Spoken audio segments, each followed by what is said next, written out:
Lipton Tea and Lipton Soups present Inner Sanctum Mysteries.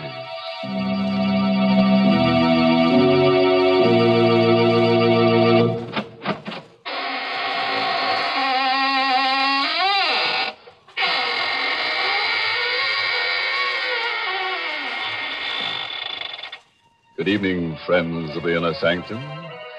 This is your host opening the squeaking door for another session of the AGGMS, the Association of Ghouls, Ghosts, and Midnight Spirits. Oh, may I see your membership card as you enter, please? What's that? Oh, no, it's not a printed card. All you have to do is show me your wrist. If there's any blood pulsing in your arteries, then you don't belong here tonight. Better come back and try some other time. After you've passed your mortuary tests. Well, Mr. Host, I'm afraid I don't qualify as a member of your AGGMS, Association of Ghouls, or whatever it is. But I am a charter member of the ILLB Society. The ILLB? What's that, Mary? It's a new one on me. Why, those initials stand for I Like Lipton's Best. To join this club, all you have to do is see that the tea in your teapot is always Lipton's. The club password isn't a word at all. It's that familiar sound of appreciation, mm-hmm. For really, Lipton tea is delicious, as zestful and spirited as can be. And the reason? Very simple. It's Lipton's brisk flavor. Brisk, you know, is the tea expert's own word for the lively, full-bodied flavor of Lipton tea. That brisk flavor has made a lot of friends, for more folks buy and enjoy Lipton's than any other tea in the world. So try a cup of Lipton tea yourself. I know you'll say, as so many others do, I like Lipton's best.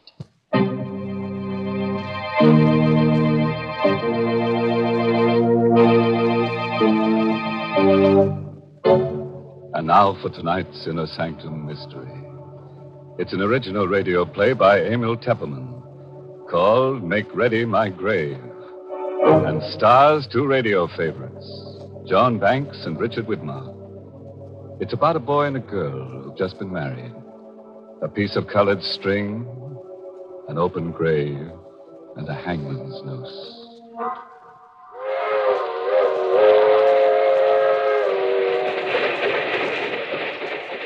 That train is the Southeast Limited. See it? Long, sleek, and powerful, clicking off the miles and the humming rails. A masterpiece of 20th century mechanical perfection. Nothing about it to suggest lurking hate or fear or superstition or death. But let's take a look into compartment A, car 17. John and Betty Loomis, just married, are going for their honeymoon to John's ancestral estate. John, I'm so happy. How soon do we get to Louisville? In about an hour, Betty. Just think, I married into one of the oldest families in the state. I hope you'll be very happy, darling. Oh, I will. You do love me, don't you, John? Of course I do, baby. I'll always love you. Always. No matter what happens. What do you mean, no matter what happens? What could happen? John, something's bothering you. No, it's nothing at all. You're hiding something. There's something you haven't told me. It's nothing, Betty. It's nothing to worry about. You don't want to tell me? No, not now. Maybe later. Why are you playing with that piece of yellow string? What? You've been playing with it ever since we came onto the train. Gosh, I never noticed. I watched you. You've been tying a knot in it. A knot? Good Lord. I must have tied it without knowing what I was doing. You've tied it into a noose. A hangman's noose. I don't know how I came to make it or where I picked it up. Well, it's only a piece of string. Yes, it's only a piece of string.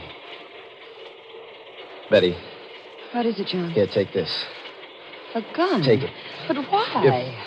If I should ever try to... If I should ever try to strangle you, please listen to me. If I should ever try to strangle you, promise me to use that gun on me. What are you talking about? Lummersville, next stop. Oh, this... Next stop, Lummersville. This is where we get... John, what's this all about? That piece of yellow string and now this gun. Put it away, Betty, and remember what I said. Don't ever forget it.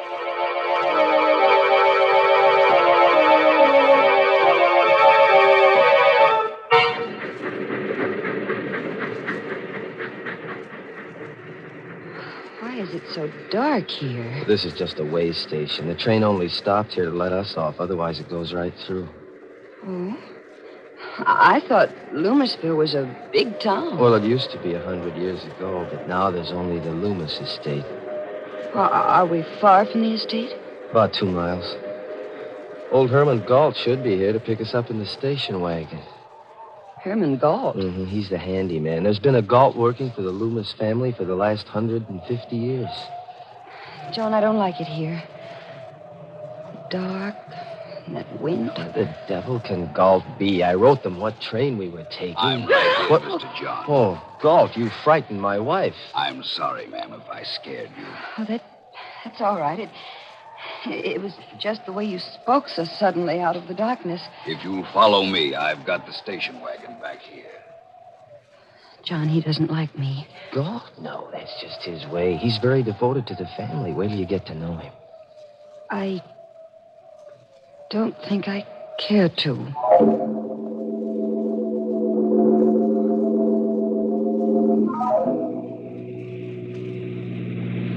Johnny, he's driving too fast. It's so dark. Don't worry, Betty. Galt knows this road like the back of his hand. We'll be there in a few minutes. I'm frightened. Darling, please, tell me why you gave me the gun. No, I can't tell you now, Betty. Maybe after you meet Uncle Everard. John, What? what's that in your hand? What? Oh. Another piece of string. A red one this time. Well, I must have picked it up in here, off the seat. You've knotted it into another hangman's noose. Galt, Yes, Mr. John. this piece of red string, did you put it here? No, sir. Then how did it get here? You ought to know. Yes. Yes, I ought to know. God, why are you stopping here? We're home, ma'am. This is the entrance to the Loomis estate. I've got to get out and open the gate. I'll be right back. Betty, I've got to get out, too. I've got to see for myself. See what, You John? stay here, Betty. But, Stay right where you are. Wait a minute, I'm coming Go back, too. Betty. Get back in the car. Mr. John is right, ma'am. You shouldn't go with him. Take care of her, Galt. I won't be long. God, where's he going? That is the Loomis family cemetery. Cemetery? What does he want to see in there in the middle of the night? He'll tell you himself, ma'am. In due time. No, I'm going to find out right now. Better not, ma'am. Better come John! back. John, wait for me. Betty, I told you to stay I'm in the going car. with you. I want to know what there is in that cemetery. back in that car. I'm your wife now. I have a right to know what this is all about. I'm going with you. All right, if that's the way you feel about it. But hold on to that gun I gave you. Keep it in your hand all the time. John, why? You'll Why? find out soon enough. This is the gate of the family cemetery. All the Loomises and their wives are buried here. It's so shadowy. White tombstones look like ghosts. Hold my hand, John. No. Just hold on to that gun. John, whose grave is this with the high tombstone? My great-grandfather's, Stuart Loomis. He founded the Loomis estate. This is my grandfather's grave. His wife. Here's my father. My mother. And that's all. That should be all. What do you mean? Come over here. This is what I came to see. This is what I've been afraid of. John. John, it's an open grave. Freshly dug. Yes, Betty. It was just dug tonight. But Who is it for? Betty, darling, I'm afraid it's for you.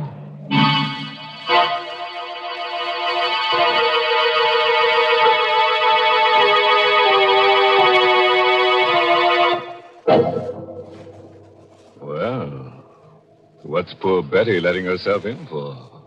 With a fresh grave waiting for her on a honeymoon.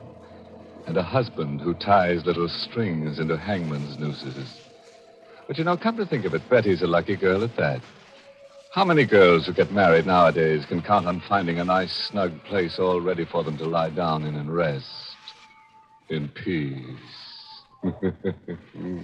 Gracious, Mr. Host, Betty doesn't seem like a lucky bride to me. Why, most brides have things much easier. Because there's so many things today to help them make their marriage a success. For example? For example, Lipton tea. With Lipton tea on the pantry shelf, a young bride today has a much better chance of making her home a happy one. Just the other day, I was talking to a friend who just got married. As we sat there in her kitchen sipping our Lipton tea, me occupying the only chair and she perched on the kitchen stool, she said, Mary, it was silly of me to worry about being able to cook the things Jack liked. It's not nearly as difficult as I imagined. Take this Lipton tea here. It answers the whole beverage problem as far as Jack is concerned. He's happy as long as he has Lipton's morning, noon, and night. Well, I told her I could understand that, because most husbands I know about are partial to Lipton tea. And it's because of the extra satisfaction that's in Lipton's wonderful brisk flavor. Satisfaction, did I say? You just try Lipton tea and see if that isn't an understatement. Try Lipton's tomorrow.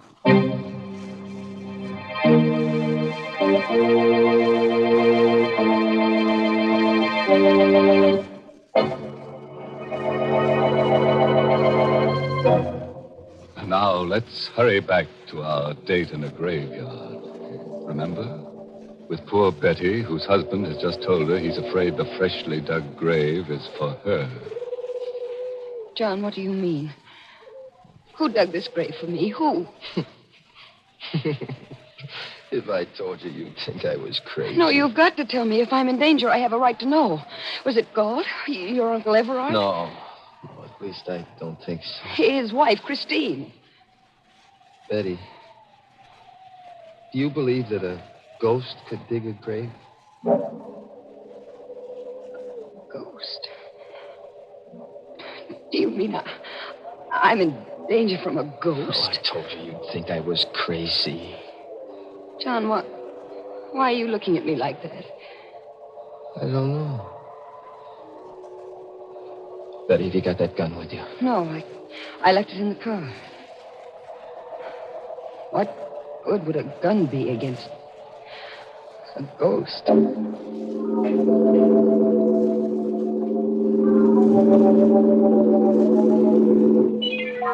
There's the station wagon still waiting at the gate, but I don't see Galt. Maybe he went up to the house. Galt, where are you? Hello there, John. What's up? Uncle Everard. What happened to Galt? He came up to the house. Said you'd gone into the cemetery. So I thought I'd better come down. Oh. Is it there? Yes, it's there. A freshly dug grave. Uncle Everard, this is my wife, Betty. Who are you, Betty? Hello. You saw the grave too, Betty? Yes, and John says he thinks it's for me. I'm afraid I don't understand all You this. haven't told her anything yet, John? Well, just a little. I couldn't bring myself to. I think it's time you did.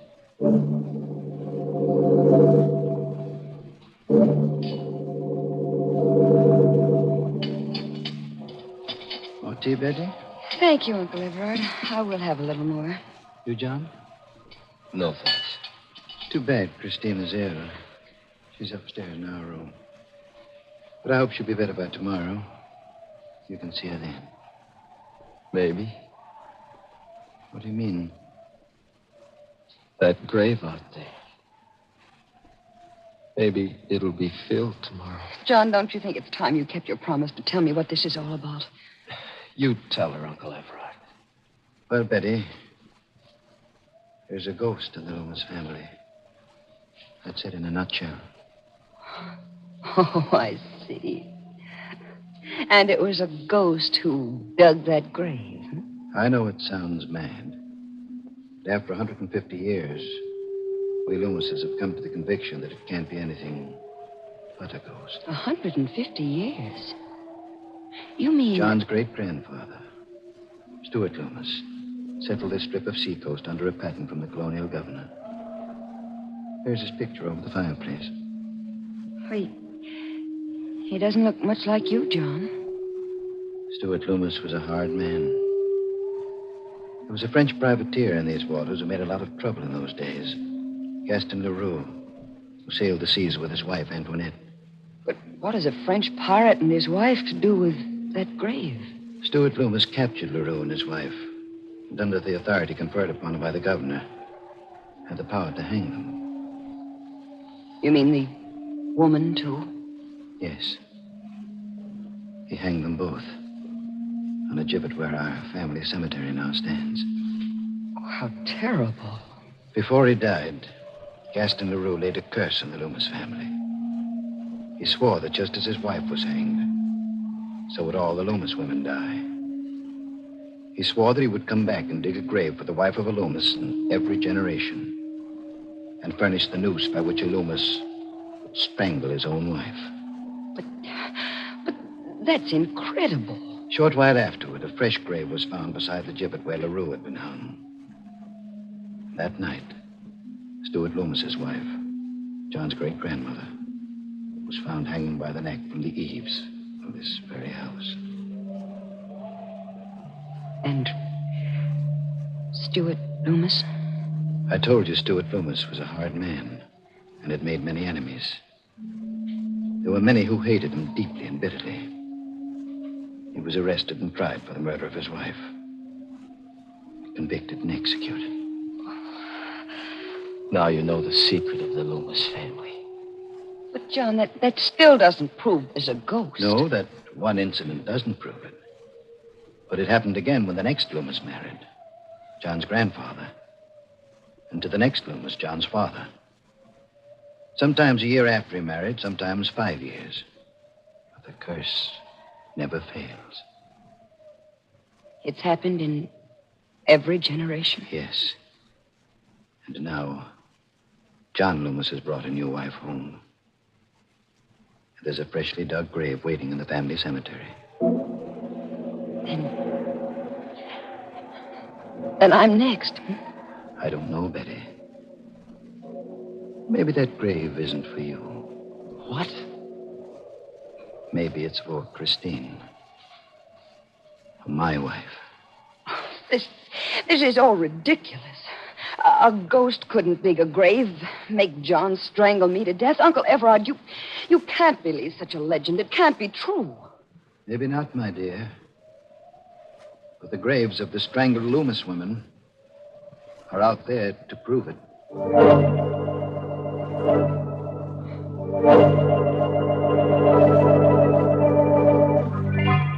Well, this is your room, Betty. I'll have called to call you at 8 tomorrow morning. Good night. Good night, Uncle Everard. Good night, John. Good night, Uncle Everard. This is such a big room. It's so gloomy. The whole house is like that. It lies gloomy and sullen under the Loomis curse. Oh, Betty, I love you so much. We'll beat the curse together. Let me go, darling. I want to change my clothes and wash. All right. There's the bathroom over there. I'll only be a minute. All right, darling. Oh, it's a lovely bath. Betty, what is John, it? quick. What? Look. Hanging from the shower bar. What? A hangman's noose. It's a real one this time. Of rope. Ready to hang someone. Who put it there? It's the Loomis curse. We can't get away from it. No ghost could have hung that rope there. Let's call Uncle Everard. All right. Have you got the gun with you? No, it's in my handbag. Well, get it. But John... Get it, I say. All right, John. Here. Here, I've got it. All right, now keep it with you all the time. And don't be afraid to use it. On me, if necessary. All right, let's get your uncle. This is his room. I wonder if I ought to wake him. It might upset Aunt Christine. She's sick. We've got to wake him. Better knock harder. Well, it wasn't locked. Call him.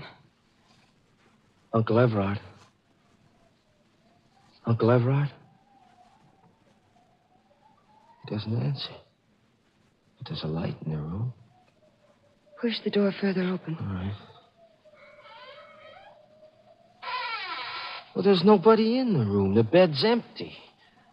Uncle Everard? Aunt Christine? Maybe in the bathroom. The door is open. Betty! John, What? Aunt Christine. She's hanging by the neck. She's dead. It's the same kind of a noose as in our bathroom. Uncle Everard hanged her. It's the Loomis curse catching up with us.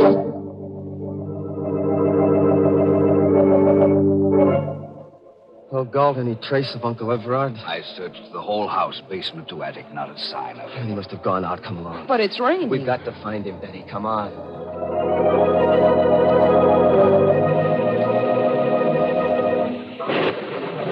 So dark out here, how will we ever find him? I have a flashlight, ma'am. You look. What? Fresh footprints in the slush. Oh, they must be Uncle Everard's. They lead down toward the cemetery. Come along, Galt. Here, Mr. John, you can see for yourself the footprints lead right to this new grave. But why did he come here? There's the answer, Betty. A cross at the head of the empty grave. Throw your flashlight on it, Galt. There's something written on it. It says, Christine Loomis. Betty, what is it? Look. Over there. Another grave. He's dug another one. There's a cross on this one, too. Does it say anything? Yes. Yes, it does. It says, Betty Loomis.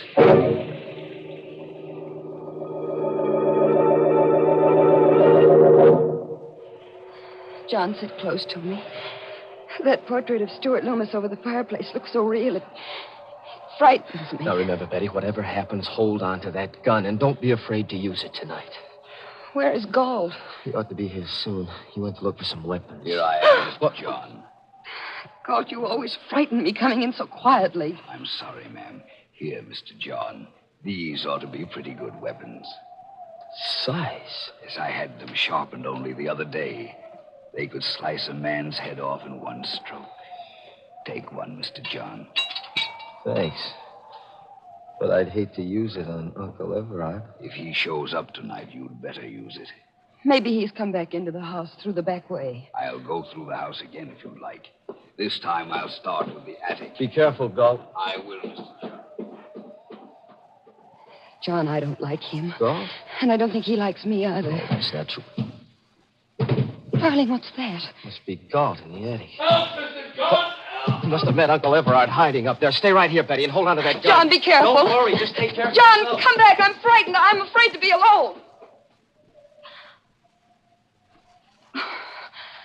There's nothing to be afraid of. I have this gun. And if anybody comes... The lights. Lights went out. Who's there? Who's in this room? Don't come any closer. I have a gun and I'll shoot. I can't see you, but I'll shoot at the sound. John, help! Rope. Around my neck. Let go. I'll shoot. It's not loaded. I took the bullets out when you left it in the car. Galt. Yes, ma'am, it's Galt. Mr. John is busy up there in the attic with the body of Mr. Everard. I killed him, too.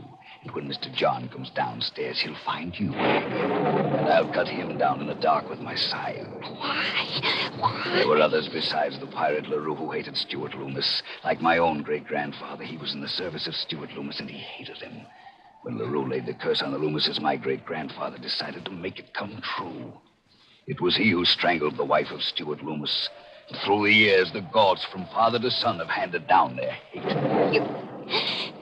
You're mad. Maybe. I'll tighten the noose and finish Betty, you. where are you? Why is it dark in here? John! Betty! John, look out, it's Galdi. He has a eye. And so will I. John! Oh.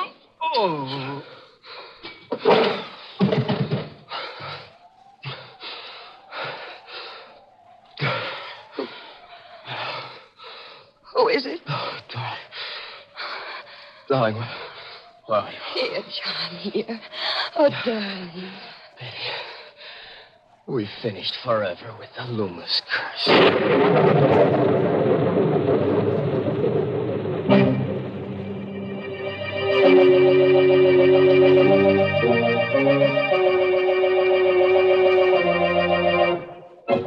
Well, that was a pretty rough honeymoon for Betty.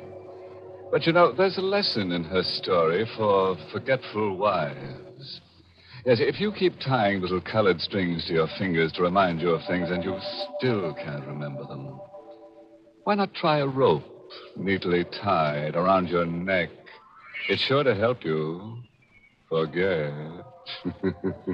Oh, dear, Mr. Host. There you go telling our listeners how to forget things when I've got something for them to remember. Oh, I didn't realize that, Mary. What is it you want them to remember? It's Lipton tea, folks. And you don't need any string tied on your finger or any such reminder. To make sure you get it when you visit your grocer's tomorrow, just remember that Lipton's is the tea with the wonderful brisk flavor. The fine quality tea that gives you all the goodness nature meant tea to have. I wish you'd try a cup of Lipton's soon, because it's so delicious. Just ask your grocer for Lipton's. Remember, Lipton's is the tea with brisk flavor.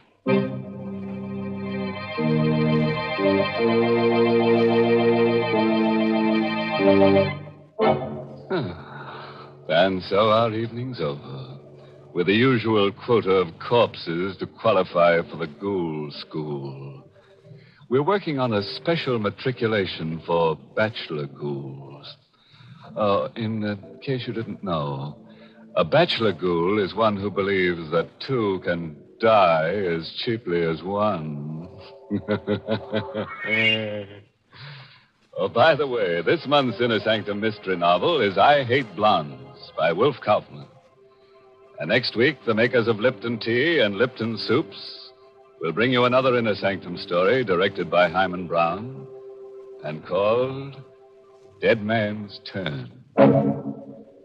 It's a little night course in murder, that's all. As you have your choice of majoring in choking, shooting, drowning. But why don't you just listen in to Inner Sanctum next week and you'll get all the inside told. Oh, yes, next week part of the country goes on daylight saving time. If your area remains on standard time, tune in to Inner Sanctum 1 hour earlier. Until then, good night. Pleasant dreams.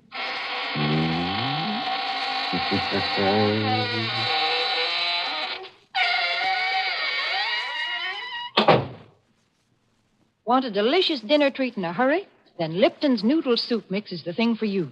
In just a few quick minutes, you have a grand-tasting chickeny soup ready to serve. Lipton's noodle soup is full of tender, golden noodles and seasoned to perfection. And it's economical, too. Costs less and makes lots more than ordinary canned soups.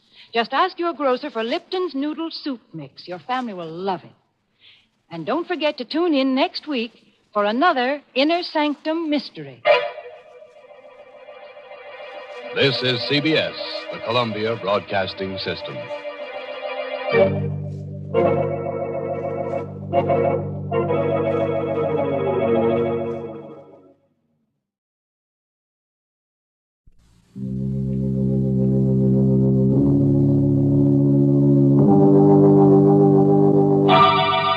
Lipton Tea and Lipton Soup present Inner Sanctum Mysteries.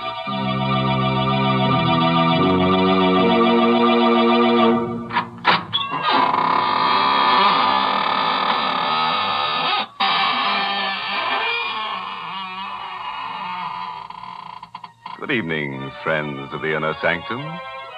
This is your host, welcoming you in through the squeaking door. Come in, see my latest collection of corpses. I've dug up some very interesting pieces, but of course I had to pay a stiff price. This petrified man, for instance, he's over 100 years old. They found him in a forest. That's right, aged in the woods. My goodness, do you expect folks to believe nonsense like that? Oh, but it's true, Mary. Look over here at this artist model. The last time she posed for a sketch, she was drawn and quartered. The artist wanted to paint her with her head in her hands, but he didn't have the nerve to axe her. So he sawed her in half. What an imagination you have. You don't believe me. All right. I'm not going to show you my corpse collection anymore. This is the last time. Well, I don't believe that either. But talking of last times, folks, this is the last time on Inner Sanctum that the Lipton people are offering to send the ladies that special sterling silver medallion. Yes, ladies, this is your last chance to own a really lovely piece of jewelry without spending a lot of money for it. Now, let me describe the medallion to you. It's made of solid sterling silver. It's about 1 inch in diameter. Yes, and it's decorated with the Chinese symbol for good luck. You can wear the medallion as a necklace or a choker. You see, it's hung on a narrow black rayon satin ribbon. Or if you wish, you can simply add it to your charm bracelet. And here's how you get this handsome medallion. Listen, just send 25 cents and the box top from a package of Lipton's, the tea with the brisk flavor, to Lipton Tea, Box 92. That's Box 92, New York City. All right, friends. Better write that address down on a dry piece of paper. Why do I say dry? Because everything will be wet by the time we're through here. Wet with gore. Tonight's story is called Dead Man's Debt. It's an original radio play by Robert Newman. And our star tonight is Joseph Julian, who plays the role of Danny. The corner cell in the courthouse jail. Stone walls, stone floor, and a hard cot. Lying on the cot, huddled under the blanket, is Danny Gorman. His eyes are closed and his breathing is regular. But even he is not sure whether he's asleep or awake. For he's listening to a voice he's heard quite often during the past few weeks. And a voice he shouldn't be able to hear. A voice of a dead man. Are you sleeping, Danny? Don't. It's a waste of time. A real waste. You'll be sleeping for a long, long time, very soon. When you're dead like I am. No. Yes, Danny. Did you think you were going to get away with it? You won't. You'll pay. And soon. No, I said no. Shut up, will you? What's the trouble in here? What are you making all that racket for? What? Better pull yourself together and get moving. Waiting for you downstairs, court's in session. All right, don't rush me. I'm coming. I'm not rushing you. Sure glad to be rid of you. Glad you won't be coming back here again. What? What do you mean? They'll wind up your case this morning. Hand down a verdict before lunch. 2 to 1, they do it without leaving the jury box. And 10 to 1, it's guilty.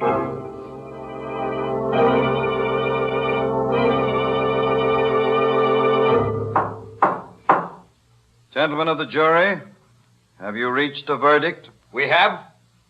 Prisoner will rise and face the jury. Go on, Danny. Stand up. What is your verdict?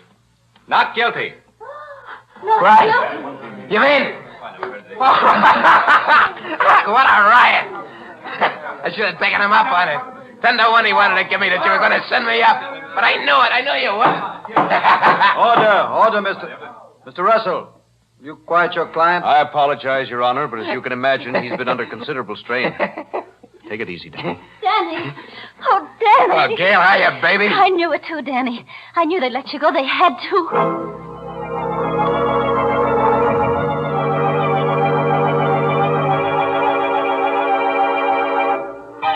Hope you don't mind coming here to celebrate. It's not very fancy, but, well, this is where they picked me up, put the cuffs on me. I'm kind of sentimental about it. That's perfectly all right. Here's to you, Russell. You did a swell job getting me off. Well, thank you. I had probably done better if I didn't have a conscience.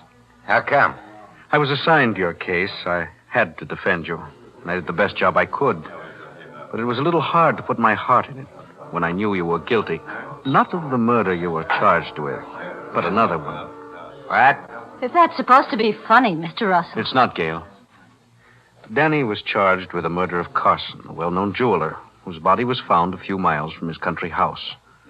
Danny was seen in the vicinity in the company of Stack Allen, a man with a long criminal record.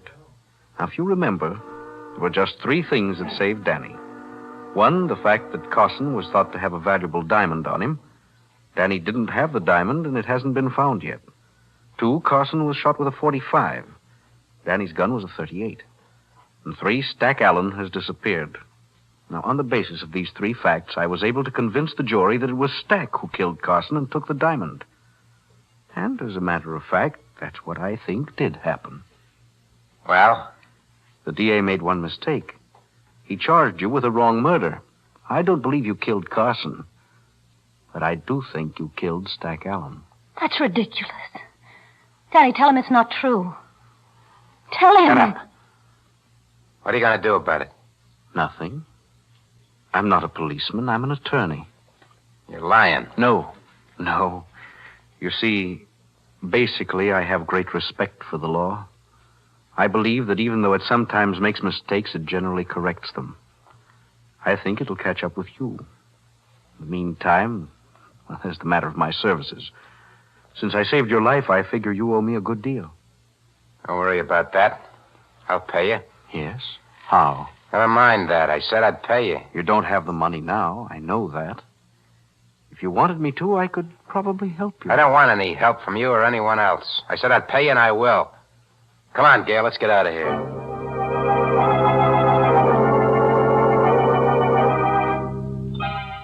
you sleeping again, Danny? That's a mistake. A waste of time. You'll be sleeping for a long, long time when you're dead like I am. No, Stack, no, leave me alone. I can't, Danny. Not until you pay for what you did to me. And you will pay for that. And soon. Who's that? Who's there? It's me, Danny. Gail. Oh. Okay, just a second. Hello, Danny. Hi. Starting to get a little worried about you. You all right? Sure, I'm all right. What is there to worry about? Well, it's been a week since I saw you. I've been hearing things. That you were hanging around with the old gang again. With Frankie. So what? You mean it's true? Danny, you shouldn't. You know what almost happened, what would have happened if it hadn't been for Mr. Russell. Russell. You wouldn't be here now if it wasn't for him. Danny, you said you were going straight, and instead, he wanted to help you, remember? How are you, Danny? Russell, what are you doing here? Look, if you're worried about your dough, I told you I'd pay you. I never said anything about money, Danny. And I'm not worried about being paid. I'm a firm believer in balancing accounts. We pay for everything we do. What are you driving at? You killed Stack Allen for the diamond you took from Carson. But you never got the diamond. Suppose I help you find it. What? How do you know where it is? I don't know. I'm only guessing. But if you show me where you buried Stack's body, I think maybe we can find it together. You're just trying to trap me. Tag me with Stack's murder. I told you I was an attorney, not a policeman. Okay. Okay, I'll take a chance on it. Get your car, I'll show you.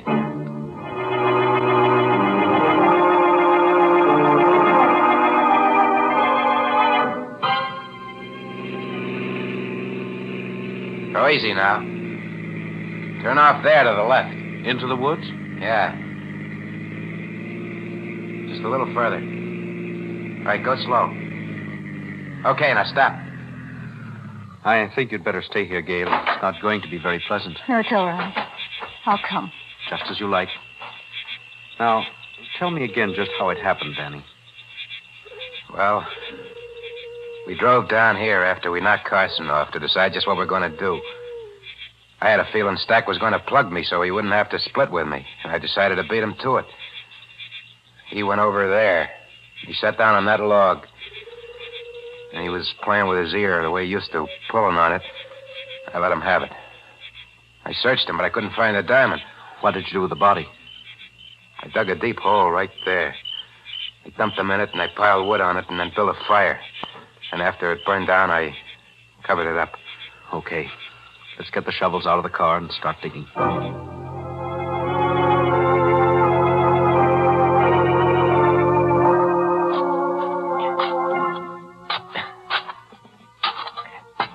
Hey, my shovel hit something. I think it's him. Gail, will you go back to the car? No, I'm going to stay. I just won't look. There he is. At least his bones. Put your shovel under his skull and lift it carefully. Hey, the diamond. The diamond's lying right underneath him. How did you know? I didn't. I told you I was guessing. You saw him take it from Carson, knew he had it with him, but you couldn't find it when you searched him. You mentioned that when he was thinking, he had a way of playing with his ear. His ear, of course. That was it. He hid it in his ear.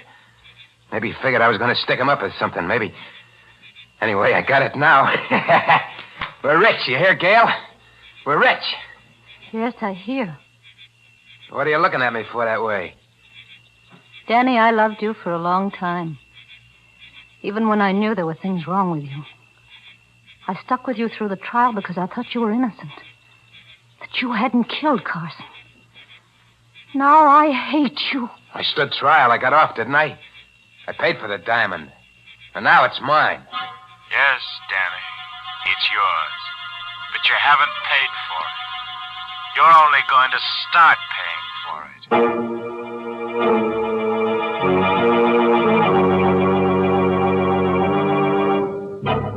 There's our friend, Mr. Bones, again. You know, I don't mind his talking from the grave, but I wish he'd stop heckling Danny and not sound so much like a bill collector. After all, he didn't do so badly. He not only got buried, he got cremated, too. Yes, he paid the penalty for his crime. Yeah. But what right has he got to be so moral after he's dead? And so vain, too. Wearing a diamond in his ear. Next thing you know, we'll see a skeleton walking around wearing a Lipton sterling silver medallion. That will never happen, I assure you. Is that so? Well, let me tell you about a skeleton who could fly. Now, stop. That's enough. You let me tell you about a real flyer, an American pilot, whose life was saved by the original of that sterling silver medallion that the Lipton people are offering to the ladies. Now, listen, folks, because this is a true story. It seems that a year or so ago, an American flyer had to bail out over enemy territory. Fortunately, he was rescued by Chinese guerrillas, and they gave him a medallion with Chinese letters on it. They said that this medallion would bring him safely through the lines. Well, he did get through, and only then did he learn that the letters meant good luck in Chinese. Now, there's a story to tell your friends when they're admiring your sterling silver medallion on its narrow black rayon satin ribbon. And to get this Chinese good luck charm, just like the one the flyer carried, all you have to do is send 25 cents and the box top from a package of Lipton's, the tea with the brisk flavor, to Lipton Tea, Box 92. That's Box 92, New York City. And now, friends, back to the story of Danny Gorman, who was tried for the wrong murder and who's found, so far at least, that crime does pay, and very nicely, too.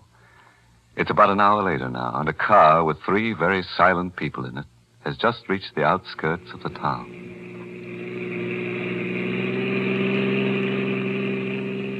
What's the matter with you two, anyway? What are you sitting there like a pair of mummies for? Why don't you say something? I said everything I had to there in the woods, Danny. I've got nothing to say. No, nothing at all. Don't try and pull a lily act now, Russell. Don't forget, you're in this as deep as... Hey, wait a minute. Stop right here. Yeah, that's right, in front of that hock shop. Where are you going? Inside to see a friend. Might just as well get the dough to pay you off right now. And I won't have to listen to any more of your double talk. Hello, Finney. Well, Danny. Haven't seen you in a long time. And I didn't think I'd ever be seeing you again. How come? Yeah, I thought that anybody who'd just beaten a murder rap would have sense enough to keep in the clear. Not get mixed up with anything hot. Or is this a social visit? Not exactly. Take a look at this. It's a very nice diamond. Very nice indeed. What's it worth? Well, you really want to know what it's worth? You want to know what I'll give you for it? What's the difference? A great deal. It's worth, let me take another look at it. Yes, it's worth $10,000, maybe $12,000. I'll give you $2,000 for it. What? Why, you old... What's the idea? It's very simple, Danny. You were tried for Carson's murder, and you got off because you had a good lawyer and because there wasn't enough evidence. But if you were tried again, right now, you wouldn't do so well. Because this is the very best kind of evidence right here. You see, I happen to know that this is Carson's diamond. Yeah? Yes, Danny. That means that you wouldn't dare take it to anybody else. It wouldn't be wise for you even to take it out of this shop. And that's why it's very generous of me to offer you $1,500 for it. $1,500? But you just said... Okay, Finney. Take the diamond, give me the dough. That's very sensible of you, Danny. Come back tomorrow about the same time. Nothing doing. I'm taking a powder out of town. I want the dough right now. All right, Danny. Wait out there, and I'll get it for you.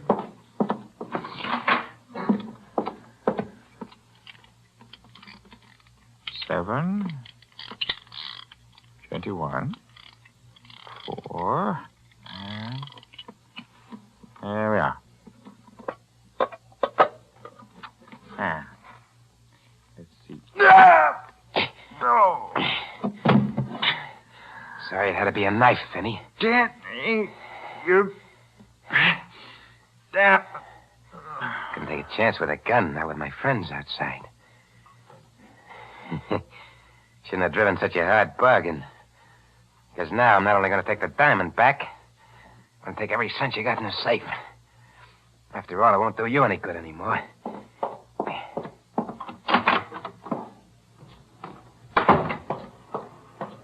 All right? Yeah, let's get going. You seem quite pleased with yourself. Why shouldn't I be? Get rid of the diamond, and I finally got my hands on some real dough. I can pay you off now. What do I owe you? I told you, Danny. A great deal. Your life. Okay, don't build it up. What do you want in cash? I never said anything about money, Danny. There is something I want. When the right time comes, I think I'll get it.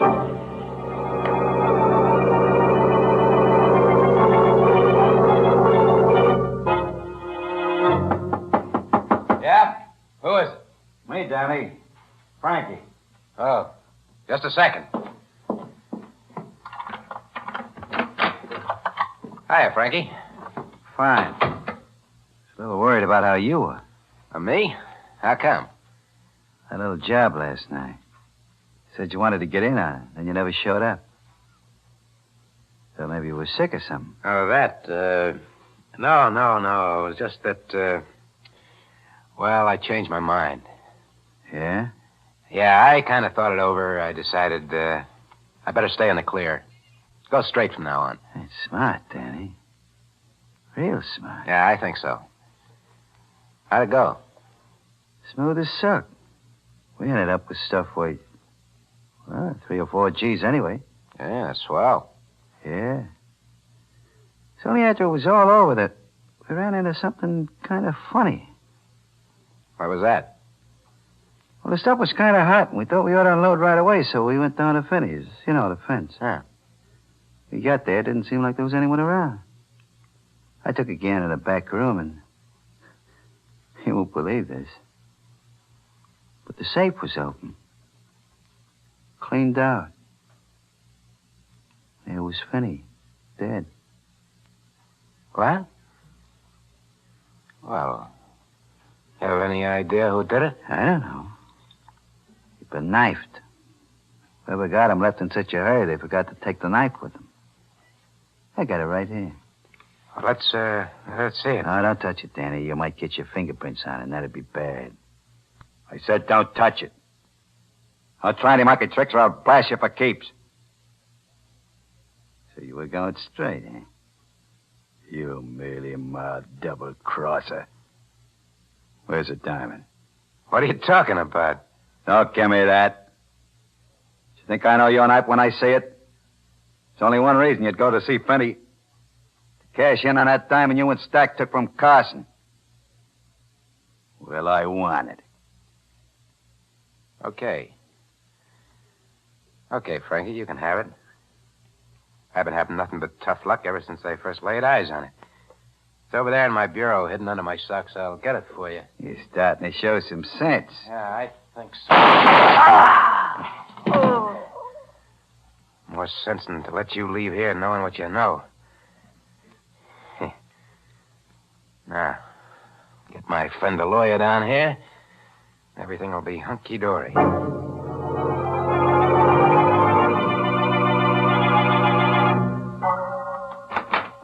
God, you sure got down here fast, Russell. Hey, what's the idea? Bringing Gail with me? I thought she might be interested in anything you might have to say to me. You said something about another case? Yeah. Look over there, in the corner. Oh. Frankie?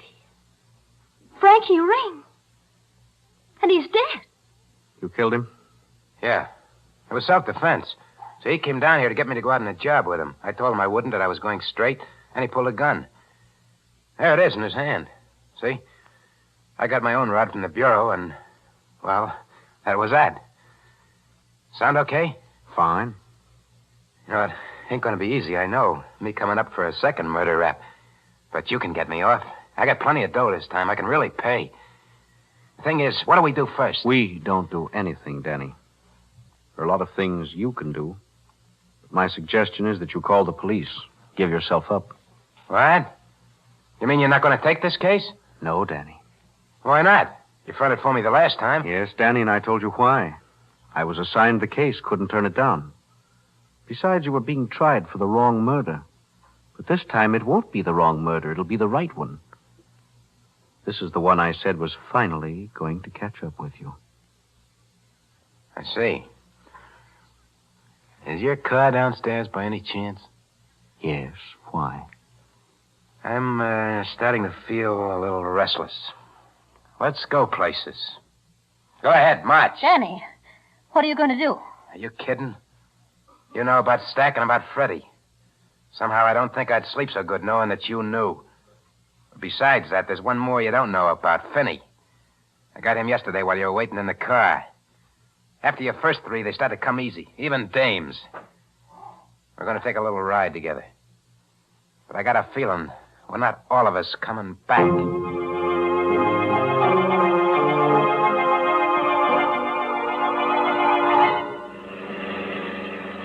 Keep driving till I tell you to stop. Right. You're taking this awful quiet, the two of you. Maybe you don't think I'm going to go through with it. Oh, I think you intend to, all right. Whether you will or not is another story. So is the reason I'm taking it this way. Maybe this is as good a time as any to tell you a few things. Why I took your case in the first place. Well? It was because of Carson. He was my father's best friend. Kind of a second father. It was he who put me through law school. When he was murdered, I made up my mind to get to the bottom of it, find out who killed him.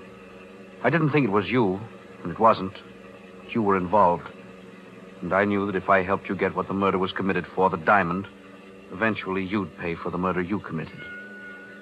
Well, now you've got not one, but 3 murders to pay for. What are you stopping for? Railroad crossing. There's a train coming. Can't you hear the bell? Told you to keep going till I said for you to stop. Okay.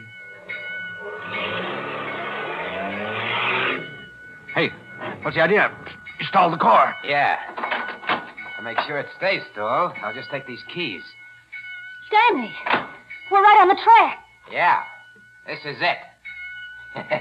You fell in love, see? You ran away together, smacked into the train.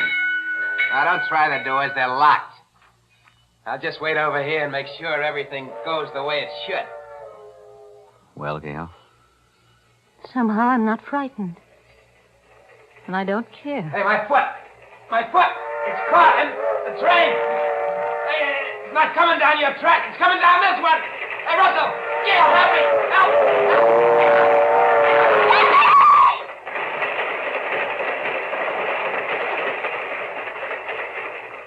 Danny. Yes. He was on the wrong track. Then he'd been on the wrong track for a long time. John, what was it you said before about why you took the case? Was it true? Yes. But you always talked about payment, about something you wanted. I wanted justice. And I also wanted something else. Someone Danny had at first and then lost. Someone he didn't deserve. John. Yes, Jester. That's right. You.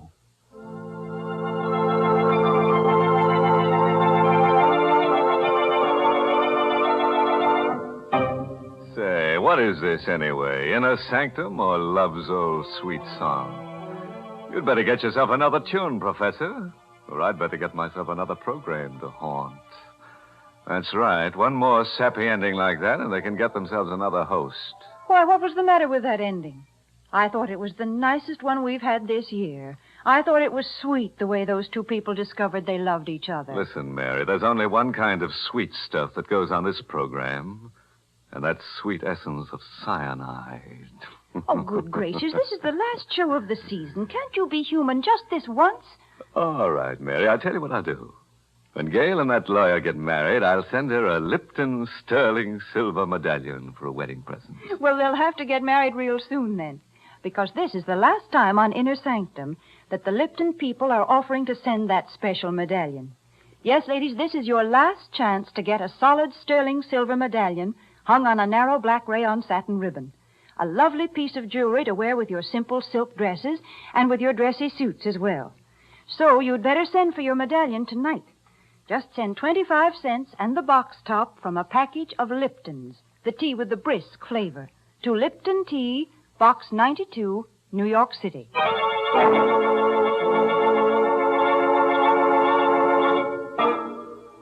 And now, a word of advice, friends.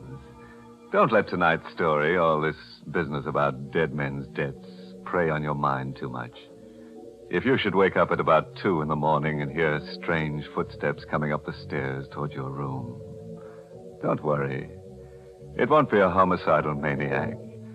It will probably be the ghost of a bill collector coming to collect IOU. By the way, this month's Inner Sanctum mystery novel is Lay That Pistol Down by Richard Powell. Well, now it's time to close up shop until the end of August. Much too hot to go around murdering people.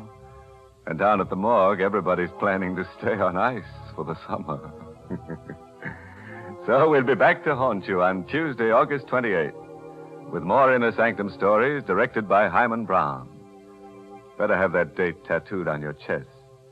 Tuesday, August 28th.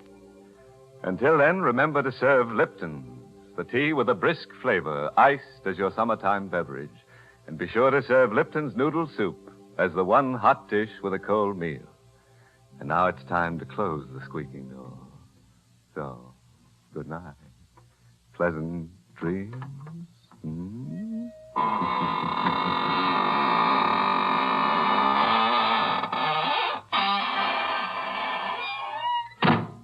This is CBS, the Columbia Broadcasting System.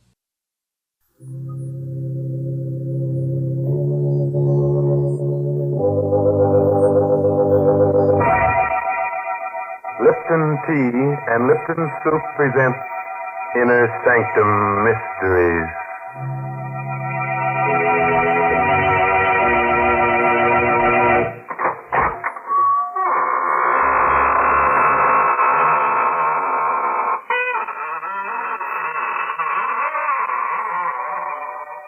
Good evening, friends. This is your host of the Inner Sanctum, welcoming you again through the squeaking door for an hallucinating good time. Why am I smiling? But I always smile when I open the squeaking door on Tuesday night. You see, each week when I say good evening, I think to myself, a good evening for what? And of course, there's only one answer to that question. A good evening for Murder. A fine thing to say.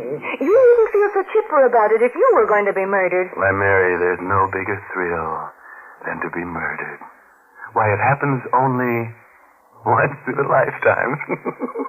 Well, I know something else like that. Now, don't tell me that Lipton tea... No, I'm not thinking about Lipton tea. I'm talking about that solid sterling silver medallion that the Lipton tea people are offering to the ladies. Yes, ladies, it's the chance of a lifetime to get a lovely piece of jewelry. The kind you find at those smart shops on Fifth Avenue in New York. Now, let me tell you about the medallion. It's made of real sterling silver. It's about 1 inch in diameter, and it's decorated with a Chinese inscription. The medallion is hung on a narrow black rayon satin ribbon, so it can be worn as a necklace, a choker, or you can simply add it to your charm bracelet. And here's how you get the medallion. Just send 25 cents and the box top from a package of Lipton's, the tea with the brisk flavor, to the Lipton Tea People, Box 92, New York City. Yes, that's Box 92 in New York City. And now it's time to begin. Our story is called Dead to Rights. It's an original spine tingler by Sigmund Miller, and our stars tonight are 2 radio favorites, Elspeth Eric and Santos Ortega. So relapse in your chair, settle down for a half hour of alarming but charming entertainment. Why not get really reckless tonight? Go the whole works. Turn off the main switch in the cellar. The darker it is, the more strange things you'll see.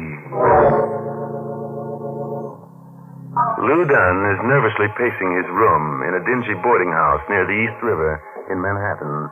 His wife, Dottie, is looking at an old newspaper. That's him, Dottie. You can see for yourself. That's Jensen, that Quirrell guy. Lives upstairs with $20,000. Mm-hmm. That's him, all right. All that money. Only a floor above us. According to this paper, William Jensen was found wandering through the streets in a semi-conscious condition due to lack of food. The police discovered $20,000 in $100 bills mixed with crusts of bread in his pockets. He's being sent to Bellevue Hospital for observation. That newspaper's more than a month old. Jensen's been back for 2 weeks. Hey, Dottie. Must be somewhere we can get that money. There is. You mean rob him? Rob him. Maybe kill him. Kill him? If you're not scared. Scared? I ain't scared of anything. I know you. You always talk tough, and that's about all. I'm not scared. We could knock him off. Make it look like suicide. You really want to do it? Yeah, sure. I'd like to put my hands in that 20 grand.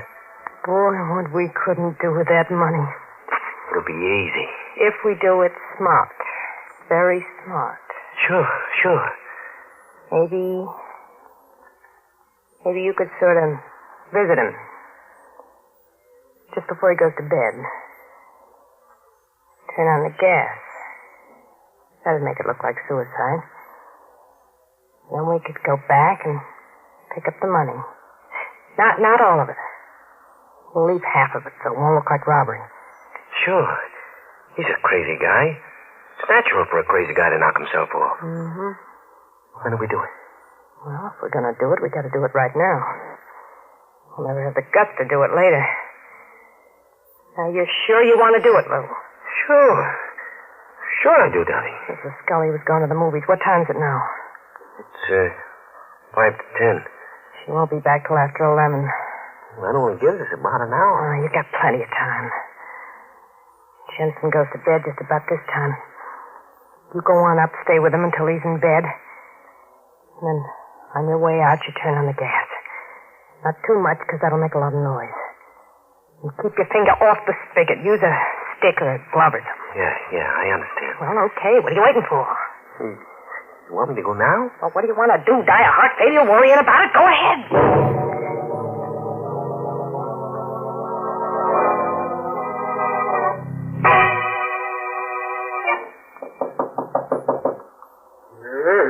Who's there? It's me. Lou Dunn, the guy that lives right under you. Oh, just a minute. I was just about to get to my bed. Is there anything special you want? No.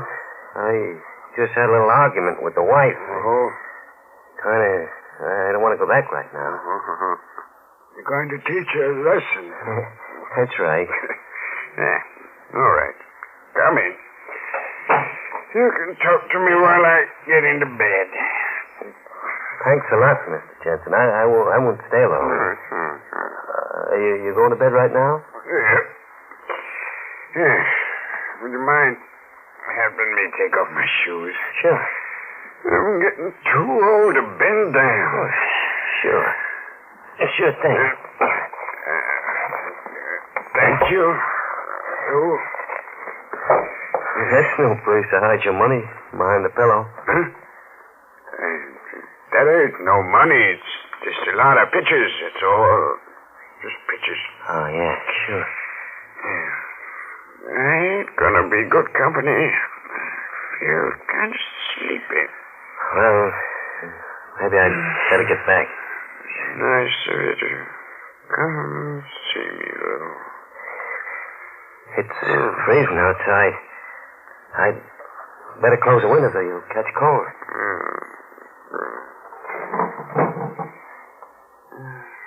Well, good night, Mr. Jensen.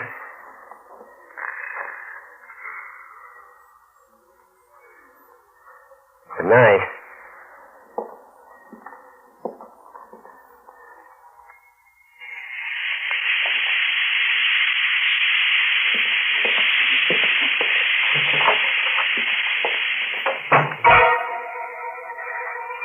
Oh, it's beating like a drum. If I get downstairs without being seen, everything will be all right. Hey, someone's coming up the steps. It's Mrs. Scully, the landlady. It's dark. Maybe she won't recognize me. I'll pull my hat over my face. Mr. Dunn? I beg your pardon. Well, I'm sorry. I thought you were Mr. Dunn. It's all right. Good night. Good night.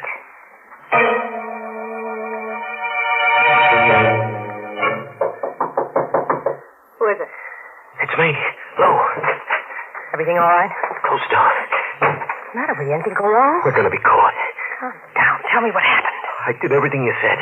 Everything went fine until I got outside. I met Mrs. Scully in the hall. I pulled my hat over my face. She recognize you? She called my name, but I disguised my voice. Nothing to worry about. I'm sure she knew it was me. We're going to get caught. Did you come right down here? No. I went outside for a few minutes in case she was watching me. That's good. Now you got to go back and get that money. He's dead by now. I can't go back. You gotta go now before the gas leaks into the hall and everybody knows about it. I can't. I can't do it. All right, I'll go myself. Where'd you say the money was? The pillow under his head. Stay here till I get back. Maybe we ought to forget it. No. Not after we've gone this far.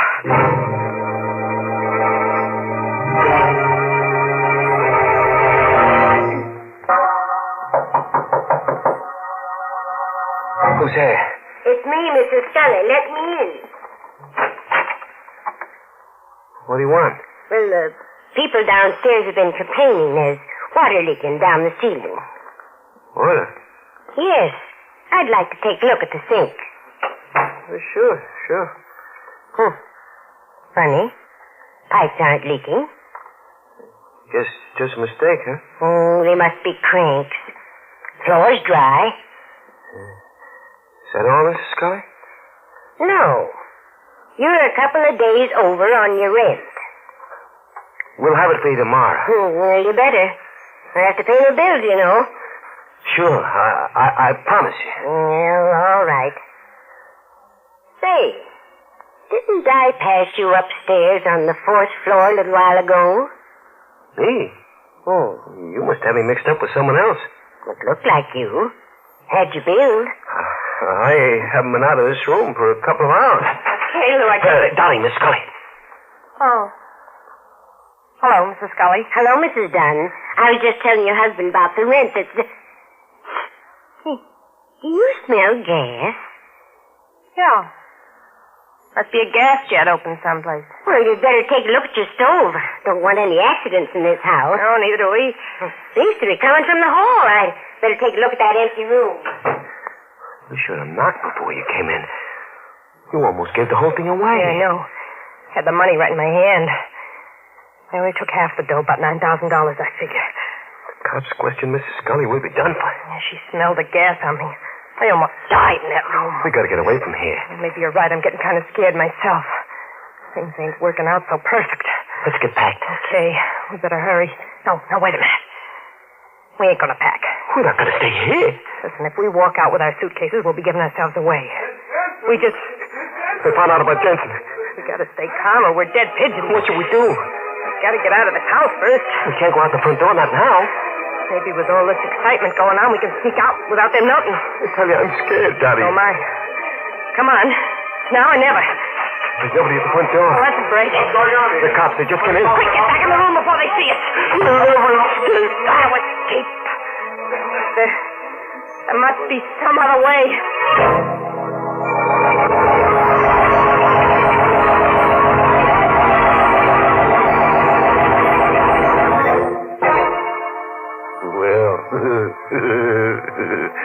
Dottie and Lou are in bad shape. My only hope is that they don't die of heart failure before the end of the program. That would be very embarrassing. Sometimes I wish the characters in our stories would show a little more nerve. They all get so flustered. It's not that they aren't first-quality villains, but they're too indecisive. Well, what do you think is going to happen to them? Oh, they'll probably turn on the gas again. Oh, please. And brew themselves a pot of Lipton tea. Well, you fooled me that time. And now I'm going to fool you. I'm not going to talk about Lipton tea. Instead, I'm going to tell you a story. Yes, it seems there's a true story behind that sterling silver medallion that the Lipton people are offering to the ladies. It's really a good luck charm. The original was given to an American flyer by Chinese guerrillas who rescued him after he'd bailed out over enemy territory. The flyer was told that the Chinese letters on the medallion would identify him and bring him safely through the lines. Well, he did get through, and only then did he learn that the medallion said, "Good luck," in Chinese. Now, ladies, there's something to tell your friends. And to get this good luck charm, this lovely sterling silver medallion, just like the one the flyer carried, all you have to do is send 25 cents and the box top from a package of Lipton's, the tea with the brisk flavor, to the Lipton Tea People, Box 92. That's Box 92, New York City. Well, now let's go back to our pale and panicky pair of murderers. If you remember, they ran back into their room when the police came in. And since then, they've been trying to figure a way out. Maybe they've got a plan. So let's take a look, shall we? We've got to think of something. How about that back stairway? I don't know where it goes. Well, it's better than staying here. Cops will see us. We gotta take that chance. They're probably still upstairs. Come on. Let's hurry. Slow. I gotta open the door to get to the back stairway. Open it slow. Oh, the door's locked. You fool. Maybe it's just rusted. It's jammed. Let's close up and try to open it. No use. The cops will be down in a minute. Come on. Let's push it. Get up. It's opening. Just a little bit more. We can just step through. You all right? Like it's cold in here. Stairway goes down to the cellar, I guess. Come on.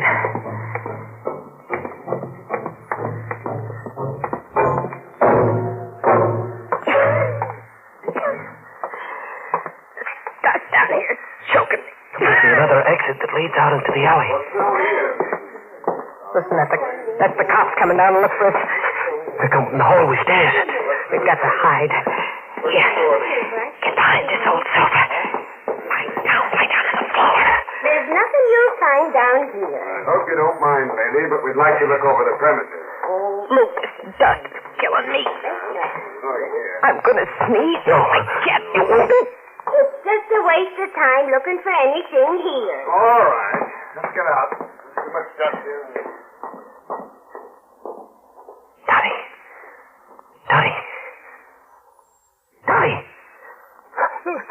I killed him.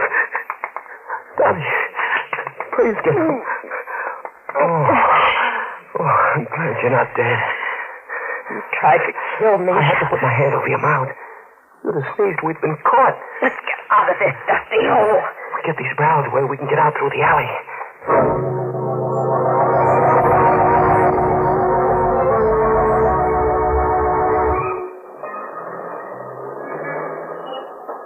Well, it's a little safer out on the street. Please, will you stop looking back? There's someone following us. There's nobody following us. I tell you, there is. By now, all the detectives in New York must be looking for us. Stop acting so suspicious. Turning around all the time. We gotta look like normal people. Normal? I've never been so scared in all my life. I told you not to turn around. The same guy. Who are you talking about? Just look yourself. Guy with the gray hat. He could be just an ordinary guy. Maybe we just think he's following us. We gotta get away from him. No, look. Hold my hand. We'll fool him. Make believe we're in love. What's the matter with you? I don't get it. Act like you're crazy about me. Act it for real. Go on. What am I supposed to do? Say I'm wonderful. Say I'm the sweetest girl in the world. Go on. You're crazy. Do what I tell you. You're the sweetest girl in the world. Say it like you mean it. Hurry up. You're wonderful. I love you. Put your arm around my shoulder. I ain't gonna do any good. Now, walk slow. Act like we don't care where we're going. You'll catch up to He us. can always catch up to us. We gotta make him think we're the wrong people he's following us. Keep talking love to me. You're wonderful. I'm crazy about you. And you're wonderful, too, Lou, darling. I've waited all my life for somebody like you. I don't know what I'd do without you. You're still following us? Yes, sweetheart. Look, we gotta figure out something. Maybe we can give him the slip in the subway. Yeah. Look, I'll go in the subway first. You go in the cigar store. He'll follow you. I'll wait for you on the platform. You come down a few minutes after me. Have a nickel all ready. Then as soon as the train pulls in, wait till the doors are closing, then drop your nickel in the slot. I'll hold the door open for you. Whoever's following won't be able to make it. You understand me, dear? Well, what if he arrests me first? He won't. Look, here's where I go down the subway. You go into the store. Kiss me. Okay. Darling? Don't forget to wait until the doors are closing.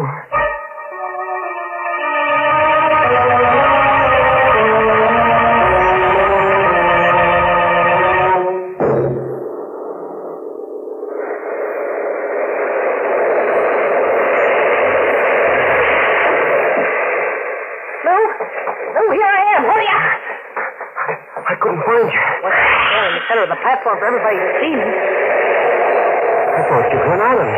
Maybe I should have. You hide. Ought to give myself up? Yes, you would. Where are we going? Next station. We'll get a bus going to New Jersey. Maybe we ought to ride on the plane.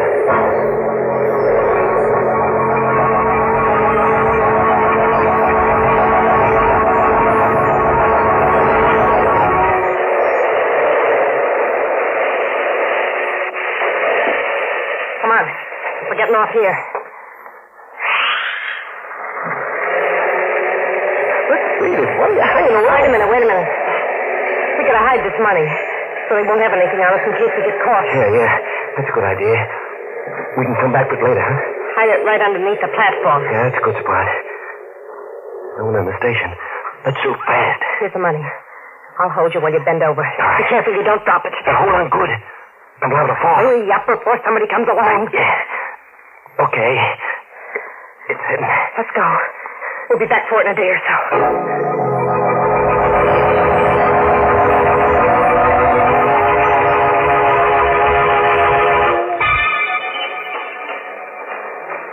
Now put your arm around me while we go up into the street. I can't do it anymore. If you don't do it, I'm leaving you. No, don't.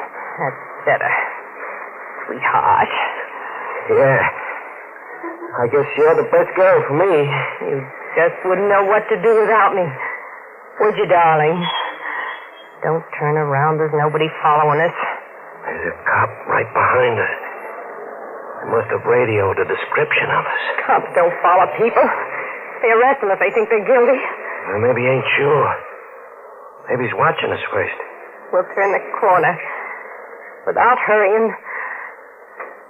You do love me, don't you? I love you more than anybody else in the world. I love you, too. You're right, we are being followed. What are we going to do? There's a factory up ahead. We'll make believe we're going in on the night shift. That ought to throw him off the track. We get caught in the building. Well, it's worse out here on the street. When the cop sees us go into the factory, he'll think he's made a mistake and he'll leave us alone. Now hang on to me tight and walk slow.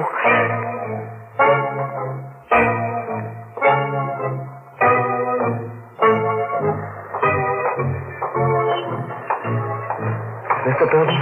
Yeah. We'll walk in just as if we belong here. He hasn't followed us in. No, it worked fine. Now we can stay here for a few minutes and then It's the cop. We're caught. Let's take the elevator up. Come on. Floor, please? 16. There's no one on the 16th. It's empty, ma'am. She needs a 15th. Yeah. Hurry up, please. We're very late. In a second. There's an officer coming in. Thank you for waiting. Floor, please? Just take these people wherever they're going. Yes, sir. Watch the door.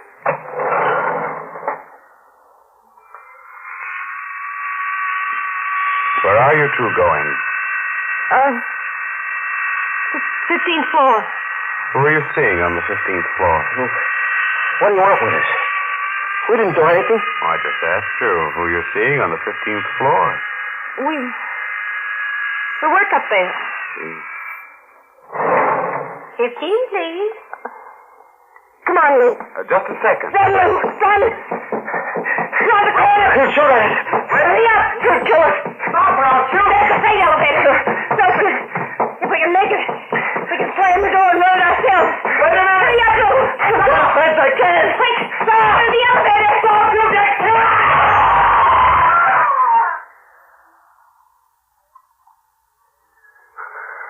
Those poor devils.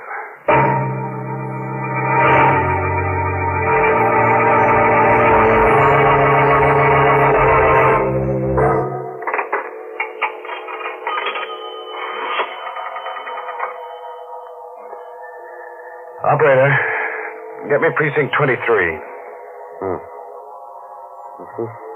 Oh, hello, Lieutenant. This is Officer Malone. I want to report a double suicide. Their names are Lewis and Dorothy Dunn. Now, I knew they were going to do it, and I tried to stop them. I saw him in the subway station. The man was trying to jump off the platform, but the woman was holding him back. He changed his mind, and they went upstairs. It looked like a lover's suicide pact to me. And I saw them holding each other around, kissing on the street. I followed them from the subway into this building, and when I asked them a few questions, they got frightened and got off on the 15th floor. Well, I did. I tried to stop them, Lieutenant. They ran down the corridor and then threw themselves down an empty elevator shaft. Dead? As doornails, yeah. Lieutenant, you know, the funny part of it is, they lived in the same house where that old crackpot, Jensen, committed suicide by gas a few hours ago. You know? What? Yeah. Yeah, that sure is an unlucky house.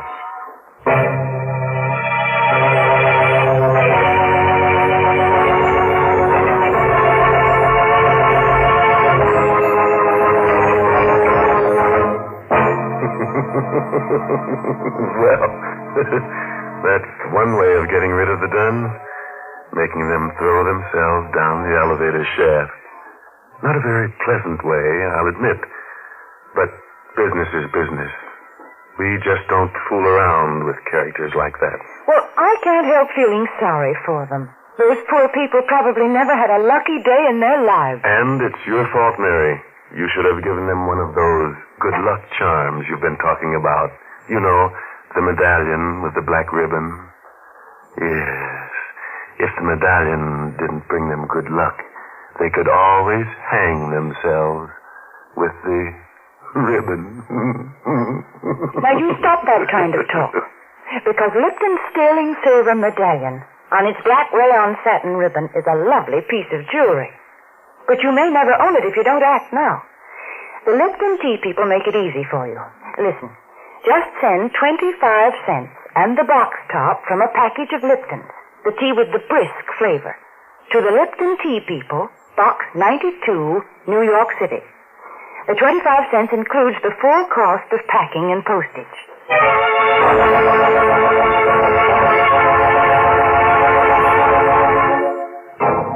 And now, a word of advice. If the elevator service is bad and you're in a hurry, just throw yourself out of the window. Oh, by the way, this month's Inner Sanctum mystery novel is The Red Right Hand by Joel Rogers. Oh, and I must tell you about next week's story. It takes place on the high sea, but it's about a man who doesn't like singing. Yes, singing seems to strike the wrong note with him, and he goes around opening up throats with a knife to find out just what makes that wrong note. So, if you're one of those guys who sings in the shower, just cut it out before next week's killer does it for you.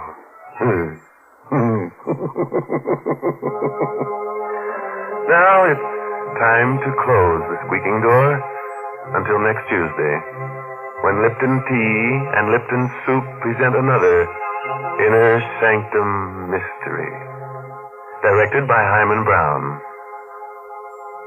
Good night. Pleasant dreams.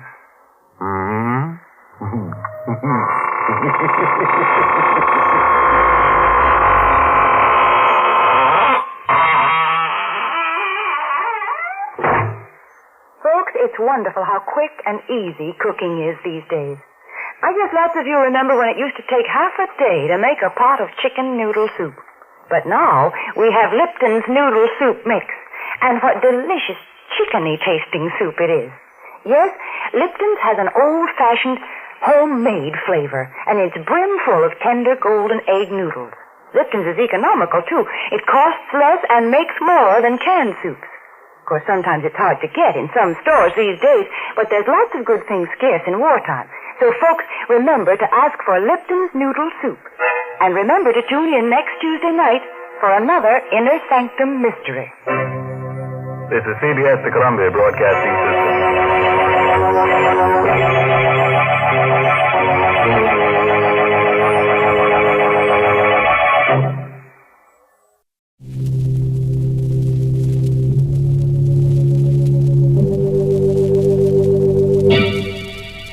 Lipton Tea and Lipton Soup present Inner Sanctum Mysteries.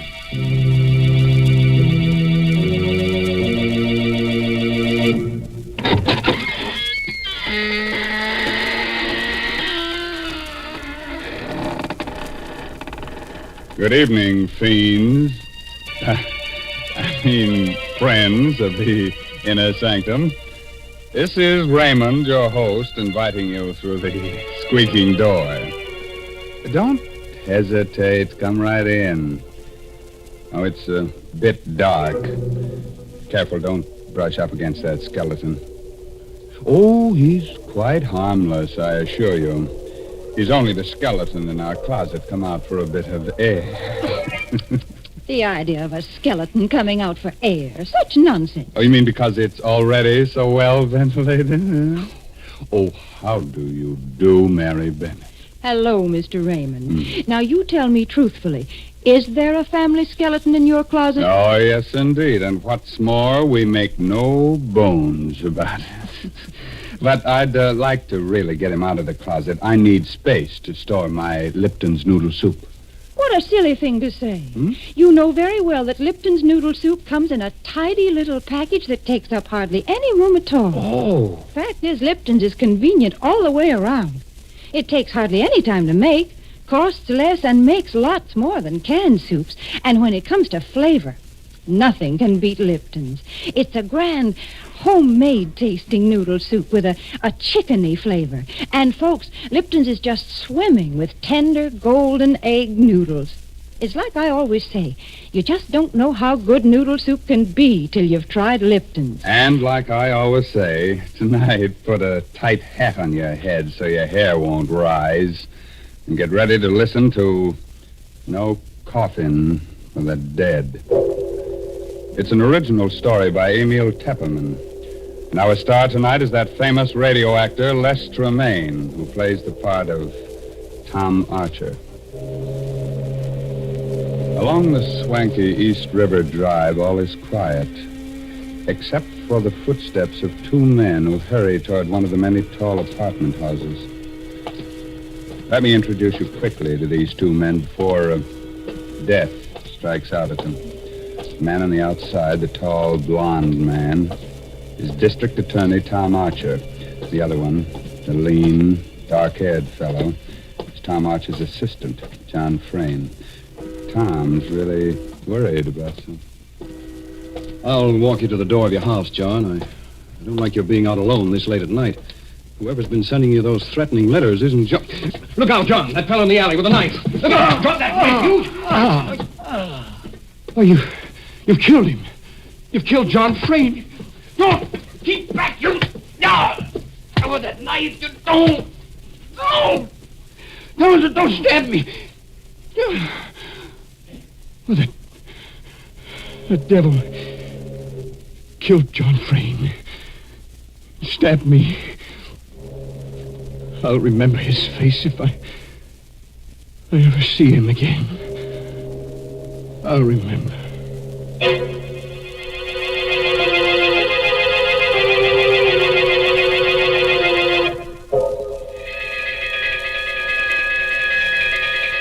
When I began to regain consciousness after that attack, I was lying on the ground at the mouth of the little alley near John Frayne's home. A fussy little ambulance intern had just finished working over me. There was a small crowd around me, and I glimpsed the face of Detective Inspector Lambert just behind the intern. There. Feel better now, Mr. Archer? How is he, Doc? I about got him fixed up, Inspector Lambert. I think he'll be all right. He's conscious now. Can I talk to him? Yeah, but better not move him for a few minutes till the shock wears off. How are you, Mr. Archer? Well, pretty good. I feel like a mummy with all these bandages. Yeah, both hands. What did they do? Jump you with knives? Oh, we were passing the alley. John and I... John? What happened to John Frayne? Speak up, Inspector. What happened to John? Now, take it easy, Mr. Archer. John's dead. They got him in the back. Right through the heart. Oh, merciful heaven. John? Did you get a look at the killers, Mr. Archer? Could you identify them? Well, there was only one man. He came out of the alley. He stabbed John, and then he swung at me. I didn't have time to go for my gun, so I caught the blade in my bare hands. He ripped the knife away and stabbed at me I don't know how many times. 6 stab wounds, Mr. Archer. You're darn lucky none of them hit a vital spot. That was a brave thing, grabbing the knife with your bare hands. Probably saved your life. That's the mistake the killer made, leaving me alive. I've seen his face. I'll catch up with him, if it takes the rest of my life.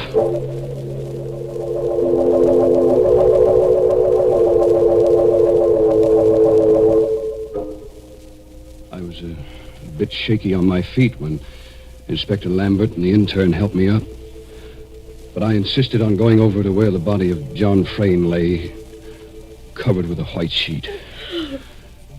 And then I saw Susan, leaning against the great comforting bulk of old Mrs. Hogan, her housekeeper. She was looking down at the shroud that covered her husband's body.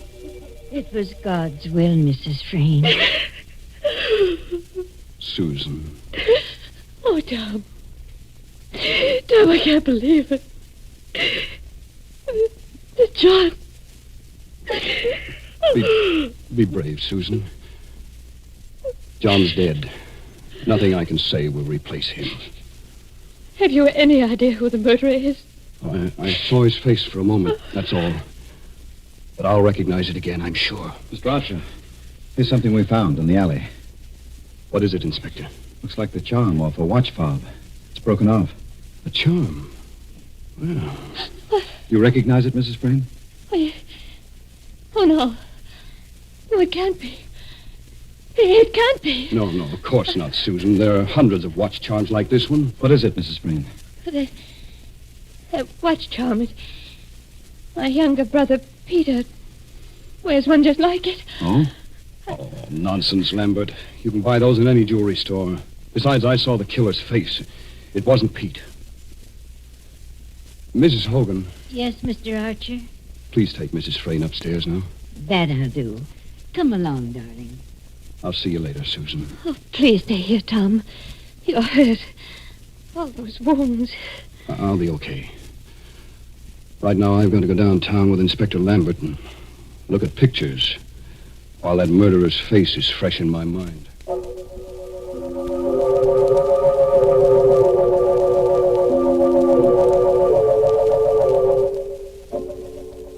At headquarters, I looked through hundreds of pictures in the Rogues Gallery. It was just 2 hours before I came upon the photograph. Lambert, this is our man. You're sure? Positive. I'll never forget that face. Turn it over. Let's see the name quick. Right. Bart Hogan. Good heavens. Bart Hogan? That would be the son of old Mrs. Hogan, the Frayne housekeeper. Lambert and I both remembered the case of Bart Hogan. It went back 5 years before John Frayne had married Susan. Bart Hogan had lived with his mother, both working for Susan's father. One day, Bart Hogan had snatched up a kitchen knife and attacked Susan's father with mad fury. Only John's lucky arrival had saved the old man. John subdued Bart Hogan. The mad youngster had been committed to the state asylum for life. But he had escaped 7 months ago. Nobody had heard from him since then. Until tonight. Great Scott. So that murderous kid has come back after all these years to get his revenge. I'm going back to the Frayne house. I want to talk to Mrs. Hogan. You think you might know where our son can be found? Who knows? I'll talk to her anyway. By the way, Mr. Archer. Yes? While you're up there, suppose you just kind of check on whether Brother Pete has lost his watch charm.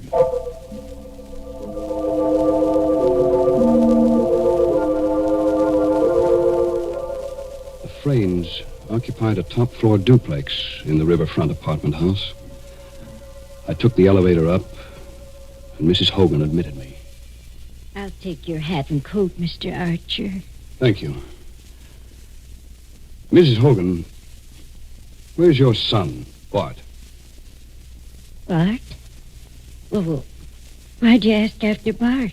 Have you seen or heard from him since he escaped from the state asylum? What makes you ask that? Mrs. Hogan, there's reason to believe that the person who attacked us in the alley is your son, Bart. Oh, no. Never say that, Mr. Archer. I'm afraid it's true. No, it couldn't be. I swear to you, it couldn't be Bart. Why not? I can't tell you why. But it wasn't Bart, I'm sure. What makes you so sure? You know where he's been hiding since his escape? You know where he is now? Oh, heaven help me. If you know where he is, you must give him up. But he didn't do it. He didn't. Believe me, Mrs. Hogan, I understand how you feel. But it'd be far better for Bart to go back to the state asylum than to be hunted for this new crime. If he didn't do it. Mr. Archer, if I prove to you that Bart couldn't have done it, would you let him be? Not make him go back to the asylum?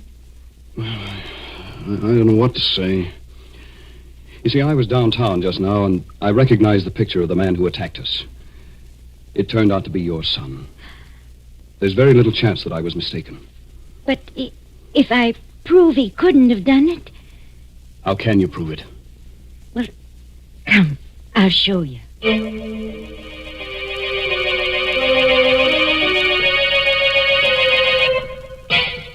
Her usually ruddy face was drained of blood as she led me up the stairs to the upper floor of the duplex, and then along the hall to her room. I always keep the door locked. Go inside, please. Well, I don't see anything in this room, Mrs. Hogan. Well, over here, please, the closet. Is that you, Ma? Is that you? It's all right, Bart, darling. I brought a good friend. Good heavens. You've been hiding him here in this closet? For 7 months now. When he escaped from the asylum, he came here. I cleared out the closet. It just holds the cot. He lies in there night and day. Where's he, Ma? Why'd you bring him? What's he want? Don't be afraid, Bart. Mr. Archer won't hurt you. He wants to ask you some questions. Bart, have you been out of this room tonight? Out? Me? Not a chance. He tells the truth, Mr. Archer. Here, I'll pull the blanket back and show you the proof. There. Look at his legs. He was shot in both legs when he escaped from the asylum. I couldn't get medical attention for him, and the wounds never healed properly. I see. You must believe me now, Mr. Archer. Bart couldn't be one who attacked you, because, well, he'll never be able to walk as long as he lives.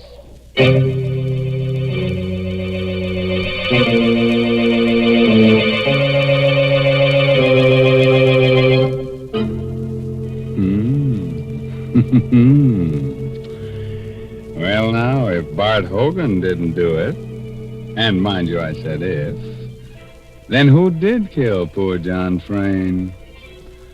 Well, whoever killed him must have been a rather cheerful person because he took life so cheerfully. Cheerful indeed. Mr. Raymond, you've always had such gruesome thoughts on your mind, you wouldn't recognize something cheerful if you met right up with it. Oh, now, Mary, aren't you being a bit unfair? No, I'm not. You just don't know what folks like. But you listen to me, because I'm going to make a suggestion that'll please everyone. All right. Folks, if you want to give the boys overseas a real taste of home, why not send them a package or two of Lipton's noodle soup? It's so easy to do. You don't even need a request slip. You know, a bowl of hot soup makes a mighty good snack for the boys. And when they receive Lipton's noodle soup mix, they're getting that old-fashioned kind of chickeny-tasting noodle soup. So send a package or two of Lipton's to your favorite serviceman. That's a terrific suggestion. And here's another thing that pleases me. There seems to be plenty of murder ahead in tonight's story. You remember that pretty little girl, Susan? Well, looks like she's next on the murderer's list. How about that, Tom? Come on, tell us more. And don't spare the gore. When I entered the living room on the lower floor, a few minutes later, Susan and Peter were there with Arnold Matson, the lawyer. I tell you, this is a serious problem, Susan, and we've got to find an answer to it. There is no answer, Mr. Matson. Oh, Tom, thank heaven you've come at last. Hello, Susan. Hello, Peter. Hi. You know Mr. Matson, of course. Of course. I understand, Mr. Archer, that you narrowly escaped the same fate as poor John. Well, I was lucky. Those bandages must be a nuisance. I can stand them. Bandages are better than a shroud. By the way, Peter, that looks like a new watch charm you're wearing. What, this? Oh, I lost the other one someplace, so I bought a new one. What of it? Oh, nothing. Mr. Matson, when I came in, you were saying something about a serious problem. Exactly. As you know, Susan's father left an estate of $1.25 million in a trust fund to be paid to Susan on her 23rd birthday. Yes, I know. And she'll be 23 next month. But there's a proviso in the will, Mr. Archer. In order to receive the inheritance, Susan must be married and living with her husband on that date. Please, Mr. Matson, I don't want to talk about the money. Yes, but don't you see? You'll lose it all. The will distinctly says that you must be living with your husband. If not, then the money goes to 8 charities, except for $50,000 to Peter. I don't care. I don't care what happens to the money. Without John, it doesn't matter. Well, Peter, it'll be a break for you. What do you mean by that, Master? Well, there's no need to become enraged, Peter. I only pointed Oh, you out... filthy rat, I'll show you what I mean. Look out, Take it easy, Pete. Go. All right. Take your hands off me. Why are you all looking at me like that? You look as if you thought I killed John. Well, say it. Why don't you say what you think? Better cool off a little, Pete. This is no time for a scene. Yeah? For that matter, Tom Archer, what about you? You'd like to marry Susan yourself, wouldn't you? Why, you rotten little... You better cool off a little, Tom. This is no time for a scene. I'm sorry. Yes, Peter, you're right. I would like to marry Susan. You know that, don't you? Yes, Tom, I know. You two look at each other like a couple of puppies in love. I'm going to get a drink. And nuts to the 50,000. Right, George, I've got it.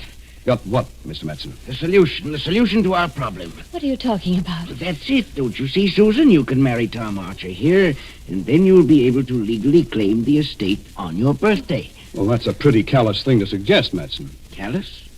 I'm a lawyer. It's my duty to protect my client. I couldn't do it. Of course not. Look here, Susan. Is there anyone else in the world who would benefit by John's death? I don't know. I can't think. What's the difference? Are you still looking for clues, Archer? You know who the murderer is, young Bart Hogan. Why look further? Bart Hogan? Madsen, how did you know about Bart Hogan? What do you mean? Well, I've just come from Inspector Lambert's office. There was nobody present when we found Hogan's picture. How did you know about it? Well, it's really quite simple. I phoned headquarters a little while ago, and Inspector Lambert told me. Archer, Madsen! What's that? Peter! Archer, come quick, in the kitchen. Come along, Madsen, quick. Yes. You stay here, Susan. All right, Pete, take it easy. We're coming. Down the hall, the kitchen. Get hold of yourself. You open the door. I can't. Look, go ahead, Archer. Open it. Good heavens. It's Mrs. Hogan. She lay on the kitchen floor on her back, with blood all over her clothes. The blood came from a gaping knife wound in her throat, and the knife lay on the floor alongside her. I found her that way. Her body's warm. She was killed within the last 10 or 15 minutes. Then the killer's running loose somewhere in the house. Susan! She's alone! Good heavens. There, on the floor. Susan, darling. Is she dead? No, she's only fainted. The shock. Oh. It's all right, Susan. What happened? Was it Mrs. Hogan? Yes. Who? We don't know. But the killer's in the house. That madman is liable to kill us all, one at a time. I have a revolver. Let's search the house. Right. Madsen, you go in the kitchen and stand guard over that knife. There may be fingerprints on it. Very well. Peter, you stay here with Susan. Here's my gun. Don't be afraid to use it. Wait just a minute. What is it, Madsen? Has it occurred to you the killer may be one of us? One of us? What are you looking at me for? You were out of this room for quite a while. Why, you are... I'll kill you! Look out, the gun! Drop that gun, Peter! That's better. I'll take the gun. He was going to shoot me. Sorry. I lost my head. Susan, I'm sorry you have to go through all this. Everybody's on edge. There's a killer loose in the house, and we've got to find him. Yes, Tom. I know you'll do whatever's right. I'll try. You two. You can both stay here with Susan. I'll search the house myself. Madsen, call the police. Yes, but how can you hold the gun with your hands all bandaged? You can't pull the trigger. I'll use it as a club. All right, now. Don't move out of this room till I return. Be careful, Tom. You mustn't let anything happen to you, too.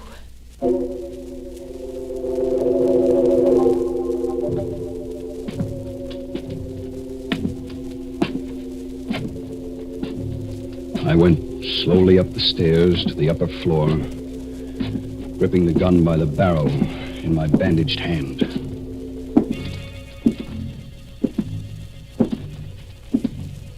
the end of the hall, I stopped before the door of Mrs. Hogan's room.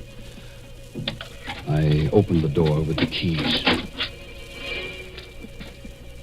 Inside the room, the closet door was open.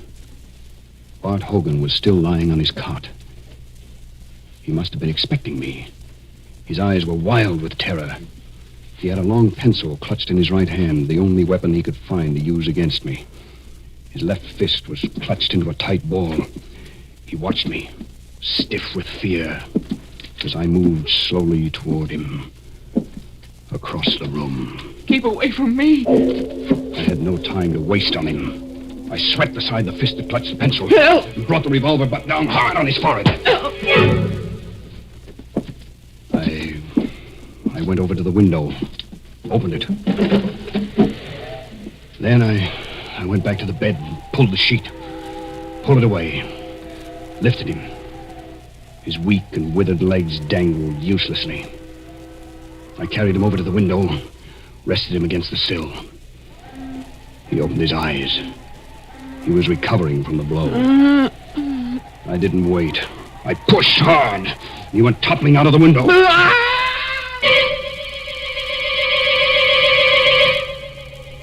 I leaned over and saw the body strike against the 10th floor setback, then go hurtling into the air and smash down upon the pavement far below.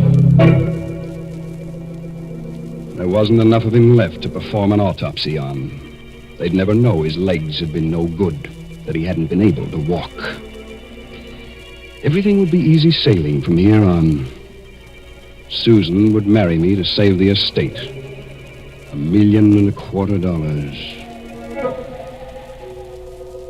Oh, I'd been clever enough. When I called out that fake warning at the mouth of the alley, I myself stabbed John in the back. Then I slashed myself up.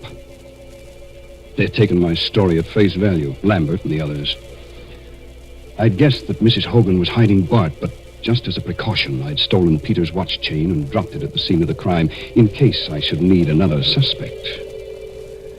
But when I found Bart couldn't walk, it became necessary to kill Mrs. Hogan, too, for she was the only one who could tell the police that Bart hadn't been able to walk.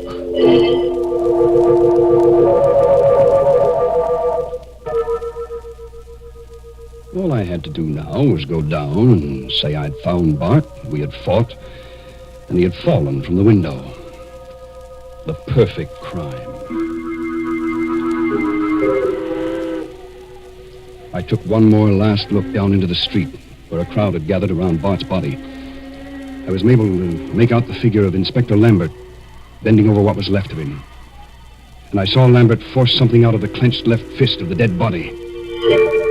In a flash, I remembered that feeble little pencil with which Bart had tried to defend himself. I pulled in my head from the window and glanced across to the closet. I saw it at once. A small white scratch pad. I rushed across the room and snatched up the pad.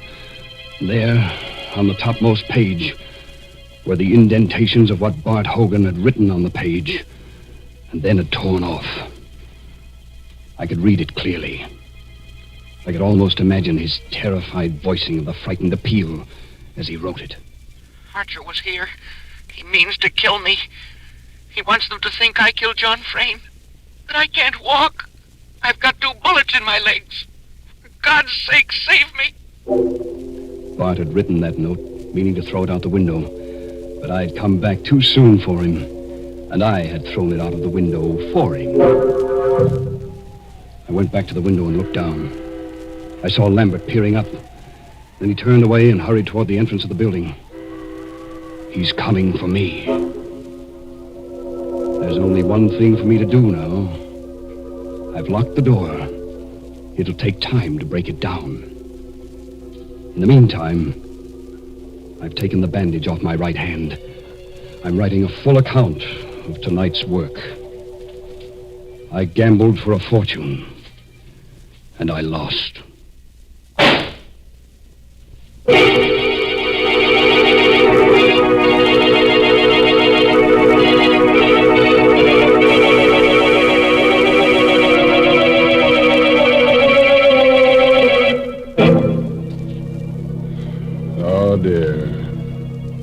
And I loved that boy so. Yes, sir, he seemed like such a nice young man. Well, his trouble was he tried to commit the perfect crime without first practicing up on minor crimes. He should have started by stealing watermelons and maybe tried his hand at robbing mail trains. Mr. Raymond, what are you suggesting? And just when I was getting ready to tell people to send a bowl of soup to the boys overseas. Wouldn't the soup get cold by the time it arrived? Oh, of course not. Why, Lipton's noodle soup mix comes in a flat package. You simply send it along to your favorite soldier. And he'll be pleased by your little gift because this noodle soup is just like a taste of home. So enclose a package or two of Lipton's the next time you write to him.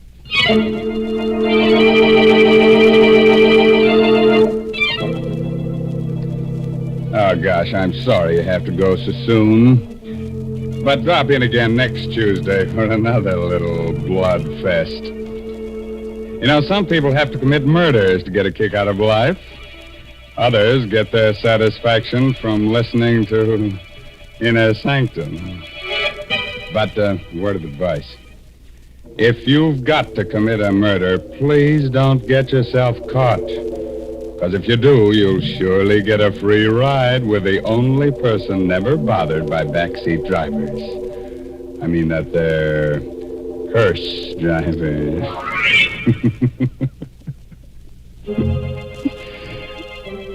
By the way, this month's Inner Sanctum mystery novel is A Time to Die by Hilda Lawrence. Now, I guess it's time to close that there squeaking door until next week when Lipton Tea and Lipton Soup bring you another Inner Sanctum mystery directed by Hyman Brown. So until then, good night.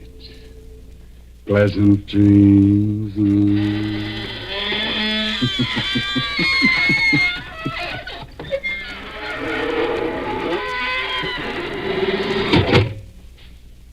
Folks, here we are outside the squeaking door. And I guess we're all pretty shaken up after hearing about those murders. But I know just the thing that'll put us back to normal again. It's Lipton tea. Yes, a cup of that brisk Lipton tea would do just fine. And did you notice that word brisk? B-R-I-S-K. It's a mighty important word in tea language. The tea experts always use it. It means that Lipton tea has a lively flavor. It's never wishy-washy. That's why most folks prefer Lipton's to any other kind. Now, don't forget, that's Lipton tea. And don't forget to tune in again next Tuesday night to Inner Sanctum. This is CBS, the Columbia Broadcasting System.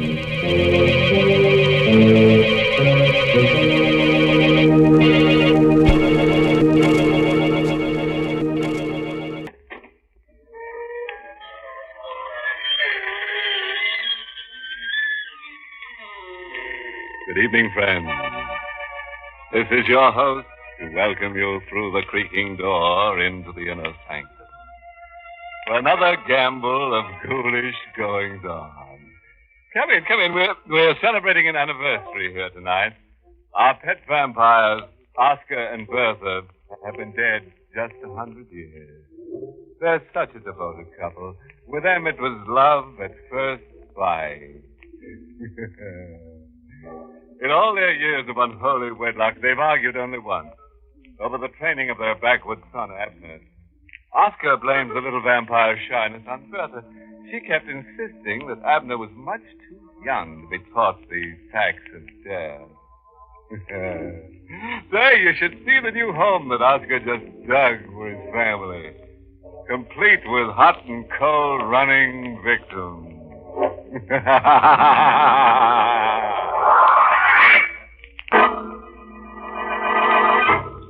Tonight's Inner Sanctum mystery, Fearful Voyage, was written by Ed Adamson and Robert Sloan, and stars Arnold Moss in the role of Steve, with Elspeth Eric as Rita. All right, folks. Set for another saga in the sanguinary. Well, make yourself comfortable. Sit right next to me. Here, in this coffin.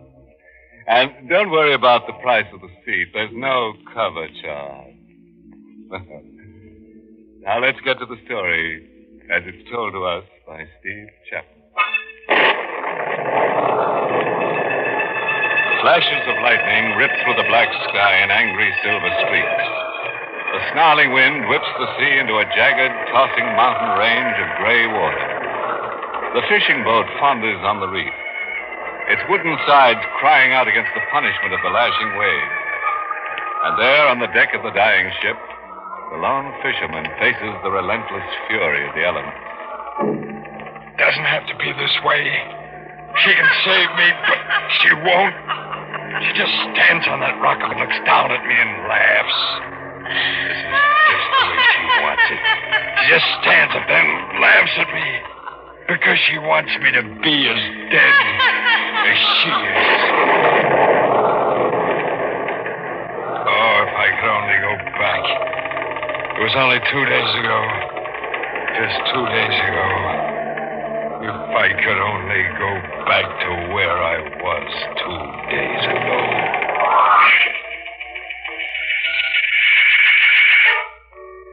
The tuna were running, and we were getting the boat ready to go out for the catch. I had 2 men in my crew, both good fishermen. Carlos was weaned on tackle, and he could smell out a school of fish 100 miles away. My other hand, Johnny Martin, could handle a line with the best. The engine's in good shape, Steve. All right, Johnny. Carlos, how about the supplies? All stored below, Steve. This time I bring extra bottle of wine. Import stuff. Yeah, straight from your girlfriend's cellar. No, Johnny. This real import stuff. Come from Lisbon. Cost me $8 this much fine wine. Yeah. I'll show you later. Okay, Carlos, okay. Hey, look. Why don't you two go over to the cove for a drink? We won't be getting underway for an hour. Hour? But Steve, we are ready now. Rita's coming down. Oh. We're going up the coast of Goldwater before we head out to the banks. Steve, we'll lose 6 or 7 hours. Oh, we'll make it up, Johnny. I'm dropping Rita off at Goldwater. She's going to stay with her sister while we're out. Oh, Steve, you not do that. What are you talking about? A woman on board. It is bad luck. Yeah, but Rita's my wife. Make no difference. It's bad thing, Steve, to bring a woman on fishing boat. This I know. It bring much bad luck. Listen to him, will you, Johnny? Yeah, it's an old fishing superstition. Please, Steve, you hear what I say. Please. It's truth. Sure. Like breaking a mirror. 7 years Oh, you bad make luck. fun, but it is truth, I say. Come on, Carlos, forget it. Let's get that drink now, huh? No drink, Johnny, yet. Steve. Yeah? You bring wife on boat? Sure I will. You don't think I fall for that hokum, do you? You bring wife? Then Carlos does not go. Now, wait a minute. Carlos does not go. Will be bad trip. He does not go if you bring woman on this boat. Carlos wasn't kidding. And Carlos was too good a hand to lose. I quieted him down, and he and Johnny went over to the cove. I was down in the cabin when Rita came on board. Hello, Steve. She stood in the doorway holding a suitcase. Every time I looked at Rita, it was like I was seeing her for the first time. She was always new and more beautiful than ever. Young, alive. That's why I tried so hard to hold on to her. What are you looking at? You, just you, Rita. Something wrong with you? Wrong? You're about perfect. Well, aren't you going to take my bag? Rita, Yeah. you can't come on the boat to Goldwater. Why not? Carlos. Carlos, what's he got to do with it? He won't sail with me if you come aboard. He says it's bad luck to have a woman aboard. Now, I know it sounds foolish, Okay, that's the way it is. but Rita, it isn't that I don't want you. All right, I said it's okay. Rita, What? you go to your sister in Goldwater like you promised? Sure. You promise? Oh, will you stop it? Will you let me alone with that promising business? Well, Rita, it's only because I love you so Yeah. much. I just want to get you out of this town while I'm away. I know you're young. I know it's no fun waiting weeks while I'm away. I don't blame you for going to those dances. You don't blame me. That's nice of you, real nice. What do you expect me to do, sit home and knit? It's just that I don't want you to meet someone else who might Look, wait. Eve. About time I told you something. I did meet someone. I know, Rita. Huh? That's why I asked you to go to your sister's. Won't do any good. I wasn't going to stay in Goldwater anyway. I won't be around when you get back, Steve. Oh, Rita, Now please. don't. Let go. Now, Rita, you gotta wait for me. You're knocking me all out. Now let No, go. not until you Get promise your hands me. off of me. I said I can't stand it when you touch me. Oh, Get Rita. your dirty hands off of me. Look at the way they smell of fish. Always pulling me, always grabbing. Makes my stomach turn. All right. I promise you I'll give up fishing. This will be my last trip. I promise. Only you gotta wait. Wait! I wouldn't wait another 2 minutes. I always hated you. And the first time you put those hands of yours on me, I only married you because I needed somebody to take care of me. Oh, no, don't Well, what do you you say that. think I married you for? Because you're young and handsome? Stop it. Young and handsome. Oh, that's a laugh. Did you ever take a look at yourself in the mirror? A good look? Stop it! I had to make her stop talking that way. So I hit her. She staggered back across the cabin up against the beam. Then she slumped to the floor. I stood over her. A ribbon of blood flowed out of her blonde hair, moved toward my feet. I touched her and I spoke to her. But she was motionless and silent and dead. Rita was dead. And I killed her. But I didn't mean to. I loved her, but what could I tell them? They wouldn't believe me. I knelt there looking down on her. And then I heard the whistling. Carlos and Johnny were coming back. Lifted Rita in my arms and carried her across the cabin to the chest. I put her in there. I slammed close the lid of the chest just as Carlos and Johnny come down the stairs to the cabin. Well, Steve, Rita get here? Yeah, Johnny. She does not come with us, Steve. No, Carlos. It's better that way. Maybe it is. Hey, Steve. Huh? That's Stu's suitcase over there. That's Rita's, isn't it? She forgot it, maybe. I bring it to her right now. Oh, no. What she got? Wait, we're shoving her off right now. What, the bag of Rita? Well, she brought some stuff down for me, some things I forgot. Get the motor started, Johnny. Okay, Skipper. Well, Carlos, what are you standing there for? You heard me. We're shoving off. I hear you, Steve. I hear you.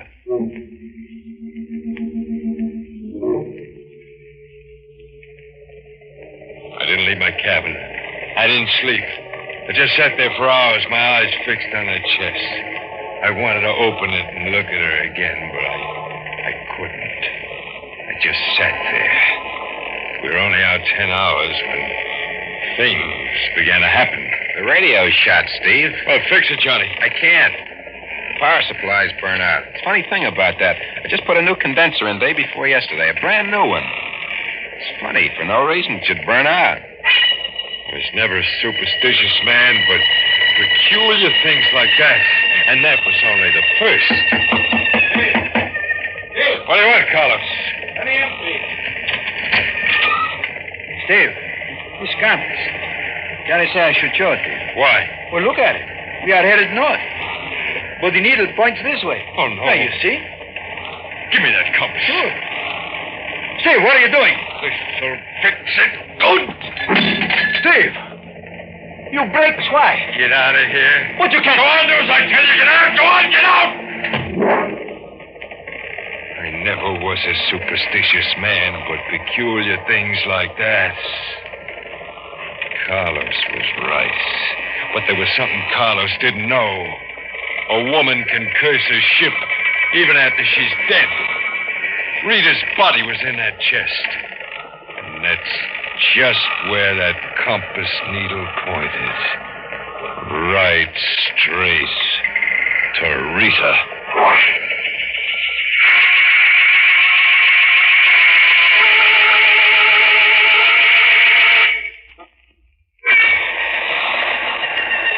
Superstition become a fact. A real living thing. I had to get Rita's body off that boat before something really bad struck us. I put the body into my sea bag and carried it up on deck. It was a bright moonlit night, clear, except for one dark cloud that hung just above our mast. Hello, Steve. Carlos. Carlos. Oh, you come on deck, Steve. I'm glad. You feel better, eh? Thought you were in your bunk. No, I do not see it. That seat back. What about it? What you do with it? Well, why? Is it any of your business? Why, you only ask, Steve. Well, it's, got some of my old clothes in it. Yeah, some old clothes. I was going to dump them overboard. Will you let me see what you have in the bag, Steve? Well, I told you I only got... But you all the time give me old clothes. Some very good. This coat I wear. I take before you throw it away, you remember? There's nothing in here you can use. Well, how do you know? You don't let me see. I told you there's nothing in here for you. Nothing that's any good. Now, will you get out of here? Huh? Look. What's the matter? Look on the deck. It comes from that bag. Blood. Steve. You're dripping from the back you hold. I made some kind of an excuse. I told Carlos I cut my shoulder, then I threw the bloody shirt into the sea bag. After Carlos went up to the deck house where Johnny was at the wheel, I threw the bag over the side.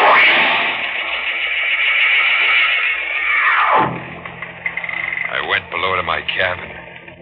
I almost felt good again. All my worries, all my fears went over the side with that bag. Now the curse was lifted. Now everything would be all right.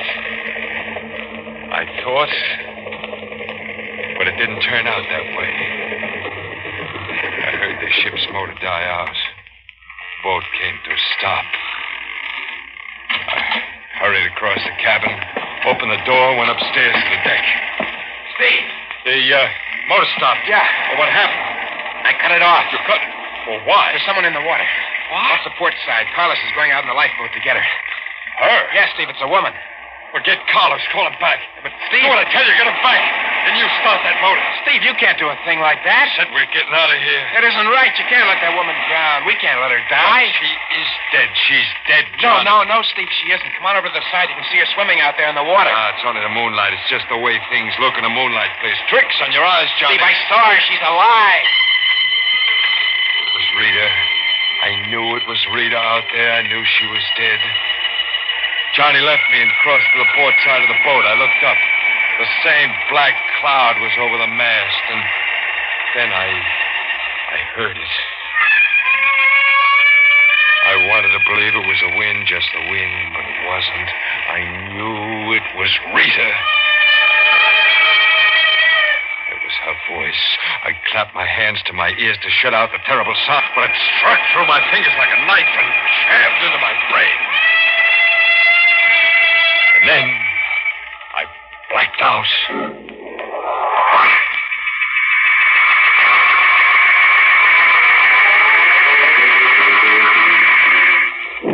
Oh. Here, Steve. You drink this wine. Carlos. You fall downstairs. You get sick, eh, Steve? Yeah, Carlos. I get sick, I guess. We have woman. Huh? She's here. Woman? Oh, yeah. Now, I remember. Carlos. You brought her on board? Yeah. You know what that means, Carlos. You told me yourself it's bad luck. I know, but this we cannot tell. We cannot let the woman drown in the sea. Yeah, but she couldn't drown. She was dead already. I tell you, she was dead. I know Do I look dead to you? Carlos. Well, do I? I go up to deck house with Johnny. No, Carlos, don't leave me here with her. You talk to her. No, Carlos, come back. You're afraid of something, Steve. Is it me? You're dead. Now, why do you keep saying? Well, because I know you're dead. I would have been, but Carlos and Johnny saved me. Well, you don't look the same, but that's a trick to fool them. I know who you are. No, you don't. Yes, I do, and I know why you come back, Rita. My name isn't Rita. It's Edith. Edith Lawson. I told the whole story to Johnny and Carlos. My plane crashed into the ocean. That's simple. They believed it. Because they don't know. You can trick them. Steve, you're sick. I know why you come back from the dead. You want to see me destroyed. You can't fool me because I know who you really are. You seem so sure of that. Sure. It's that dress you're wearing. I remember it, Rita. I gave you that dress for your birthday. I had to get her off the boat again, some way. Johnny, that fool Johnny, told her to rest in his bunk. If I could only made him understand somehow. I went up on deck. The superstition was being fulfilled right in front of my eyes. The black cloud above the mast spread itself out into a giant blanket, snuffing out the light of the moon and the stars. Cold wind came moaning out of nowhere. I had to do something before it was too late. I went forward to the deck house where Carlos was at the wheel. Carlos, yeah, he would understand. I don't understand, Steve. What are you trying to say? That woman, Carlos, she's cursing this boat. Look how it's blowing up. Yeah, yes, Steve. Big storm coming. Well, she's doing it. It's because she's on this boat. We'll all be killed. Nothing we can do, Steve. Yes, there is. We can get rid of her. Steve! Don't you see we gotta? If we're gonna come out of this storm alive, we gotta get rid of her. Oh, not a thing like that, Steve. Carlos, listen to me. I'm gonna tell you something. That woman, she's not who you think she is. She's my wife, Rita. No, Steve. Yeah, she is. Rita, come on board before we left port. I lied to you. She didn't go back on shore. I killed her. And it's a trick. The dead who return can play tricks. But there's one sure thing I know her by. That dress she's wearing, I gave it to her as a birthday present. Steve, I gave the woman that dress. What? She was wet. I look in your closet and cabin for something for her to wear. I find the dress in Rita's suitcase. What? In the suitcase, you say, Rita, bring your things, Steve. Well, then... I knew when I see the blood fall on deck from that sea bag. Well, you never said anything. She was a bad woman, Steve. No good. But she's come back, Carlos. No, Steve. Rita's dead. She's come back. I tell you, she's down below in Johnny's bunk. She's bringing this storm on. She's going to have us all killed. I know what we'll do, Carlos. No, Steve. You want to die? This bad thing to kill. I have it all planned. You throw a blanket over her so Johnny won't hear us scream. Steve, please, I cannot do this. I have a piece of lead pipe in the cabin. I'll take care of the rest with that. No, Steve. I will not help you. No matter what storm brings, I will not help you kill. I had to do it myself. The passageway to Johnny's bunk was dark. As I got closer, I could hear her breathing. Then I threw the blanket over her. Unless I held the blanket down, she started to kick and struggle. Then I raised the pipe and...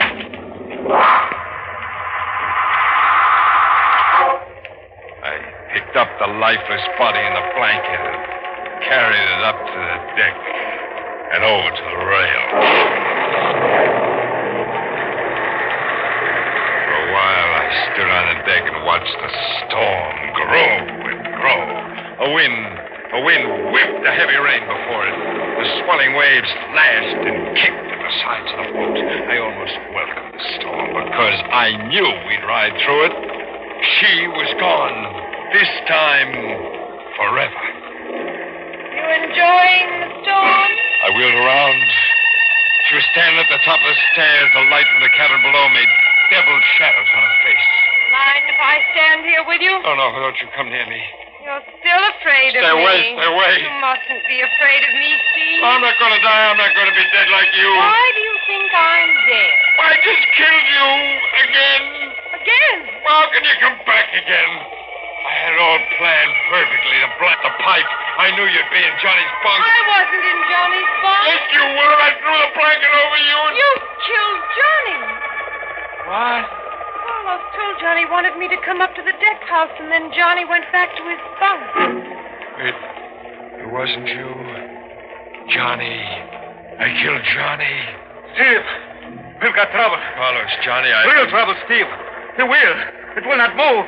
It stays one way. I can do nothing with it.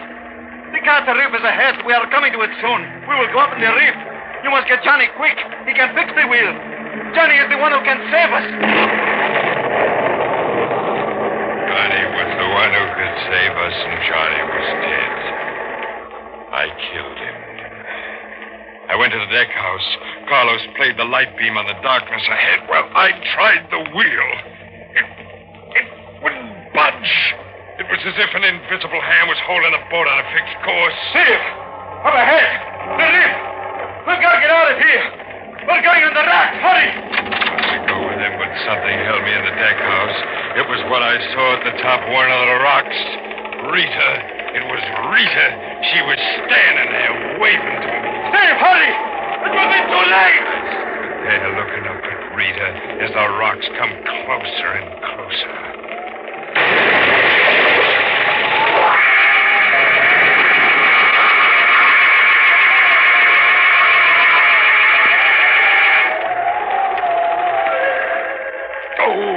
Steve, you hurt bad.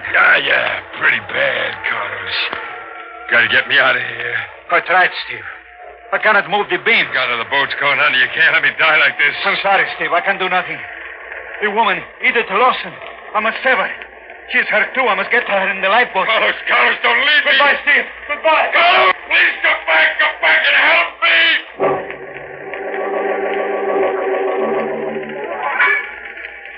I've been waiting for you, Steve. Rita, help me. Come down here and get me off this boat. Oh, I couldn't do that, Steve. Don't you remember?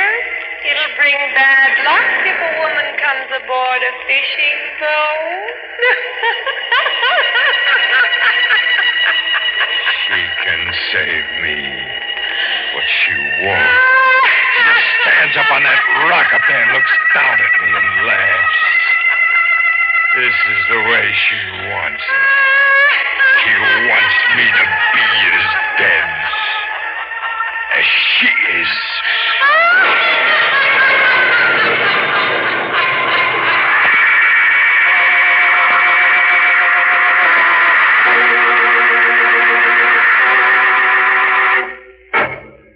Well, that about packs in Steve Chapman, like a salted mackerel. Now you see what can happen when you let your wife go into a dive. Say, here's something for all you folks with troublesome spouses. Watered down theme song composed by the three ancient mariners. Hook, line, and sinker. Now, let's see. How's it go? Oh, yeah. Pack up your wives in your old sea bag and drown, drown, drown.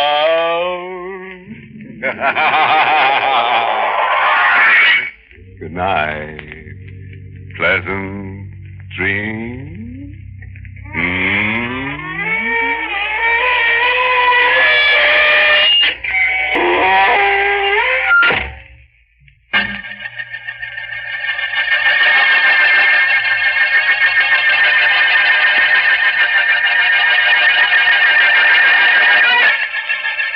Inner Sanctum was heard in the United States over CBS, the Columbia Broadcasting System. Has been rebroadcast for servicemen and women overseas through the facilities of the United States Armed Forces Radio Service, the voice of information and education.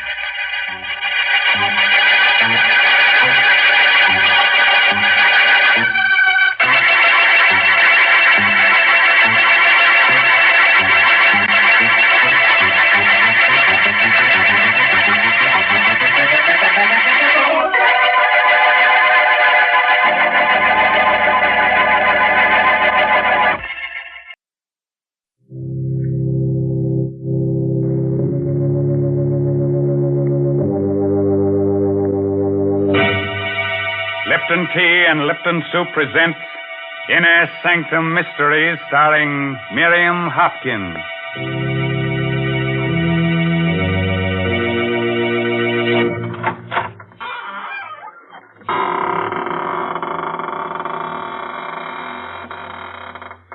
Good evening, friends of the Inner Sanctum. This is your host, Raymond, ready as always to provide you with your weekly ration of screams, gurgles, and blood. All in a spirit of gentle fun. I have no other object in mind, except to reduce you to sniveling wrecks of nerves and shudders. Have you got a white sheet handy? You might wrap it around yourself in case a ghost shows up. You'll think you're in the business and pass right on through you. Now, Mr. Raymond, don't be so silly. You know there are no such things as ghosts. Who said that?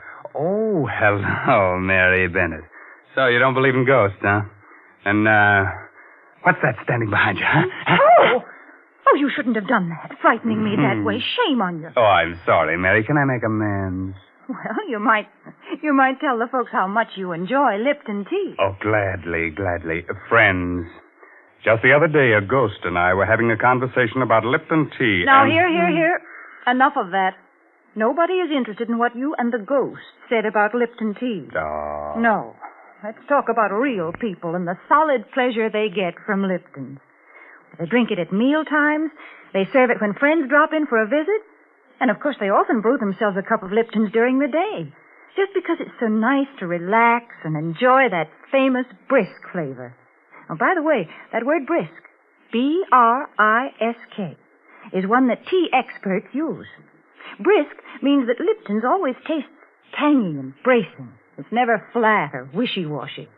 Yes, you just don't know how good tea can be until you know how good Lipton's is. Okay, Mary, suppose you go fry me a cup of tea. But keep the kitchen door open because you're about to hear the story of the Bog Oak Necklace.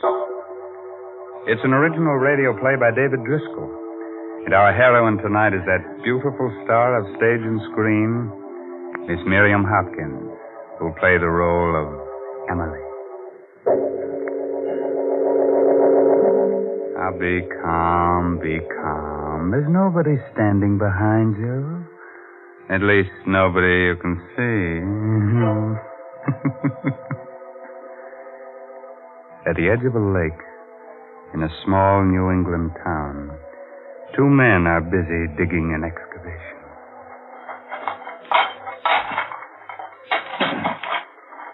Must have been like a cave around here once, huh? Yeah, old Miss Bristow used to own this property before she sold it to this here city man who's building. Used to be a fine apple orchard right up there. And was all fine trees once. Well, let's dig. That's what we're getting paid for. Hey, What's the matter with you, Paulie? Look down there what I just hit with my shovel. Huh? Oh, bone. Oh, Some cow, I expect. cow. That ain't no cow. Hey, Paulie. Huh? Look at this with the bone. Yeah, I see it.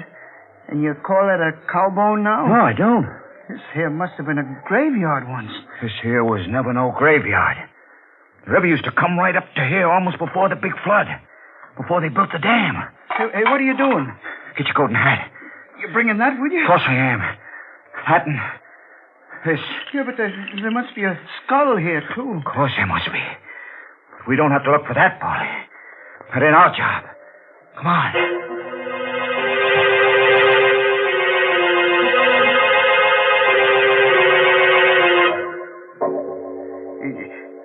Jerry and me was digging away there, Mr. Warren, down towards the river. And all of a sudden, Jerry kind of yelled. And when I asked him what's the matter, he shows me this leg bone. So I looks, and there's the skeleton right at his feet. I see. So I figure you being the county attorney here, you're the man who ought to know first. Yes. Now, this place by the river that you're talking about, it's the land that city man bought to build a home on? Yeah, that's right. He bought it from old Miss Emily Bristow.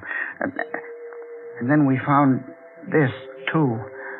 Around the, well, I guess you'd call it the neck. That is, where the neck would be. Is there anything wrong, Mr. Warren? Where did you say you found this bone and this necklace?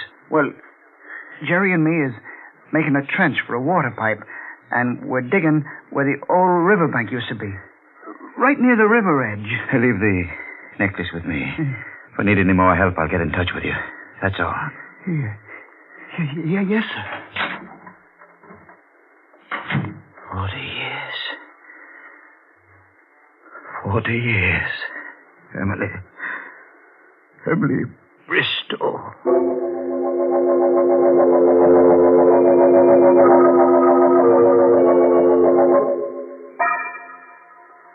What do you want with me after 40 years, Andrew? Look, Emily. Well, these are old woman's eyes.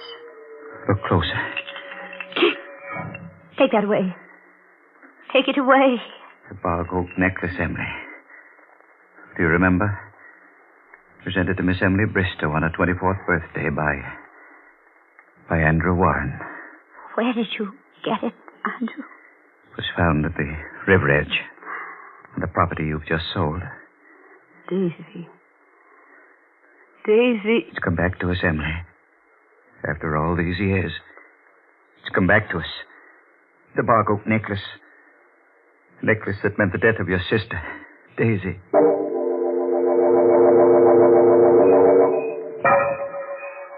Oh, Andrew. Oh, Andrew, darling. Daisy, there aren't two people anywhere as happy as we are. Of course not. May I tell Emily? Why, yes, I suppose so. After all, she's your sister. She should know. Good night, darling. Look at that moon. Smiling at you. Oh. I'm going to close my eyes, and I won't open them until you're down the road out of sight. Good night, sweetheart. Oh. Good night. Good night, sweetheart. Good night, moon. Oh! Young ladies shouldn't stand staring at the moon that way. Oh, Emily. You frightened me so. Did I?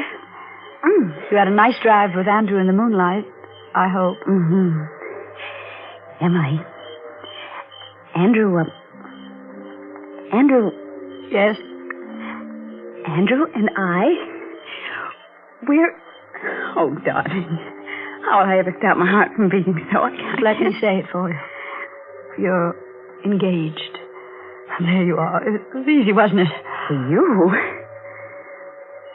You've no idea how easy it was for me.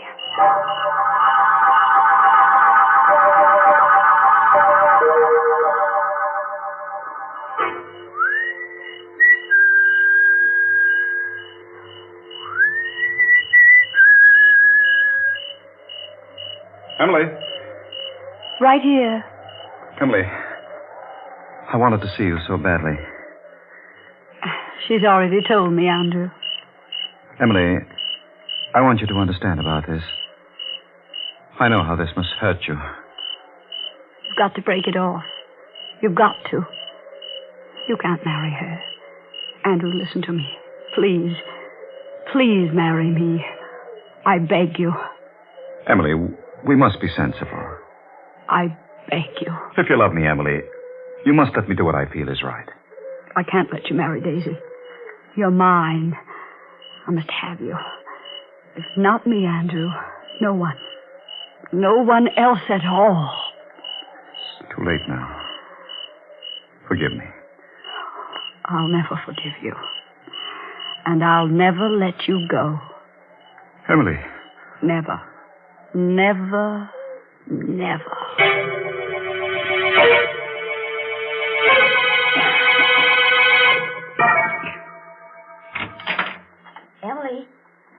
Emily, are you asleep?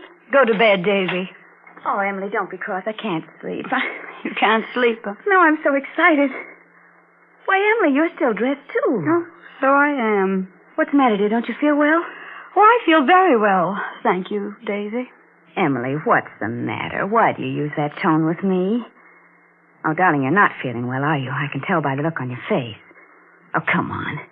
Come on out into the night. The moon is full, and let's walk up to the apple orchard. After all, Emily, even though we're going to be separated, it won't be forever.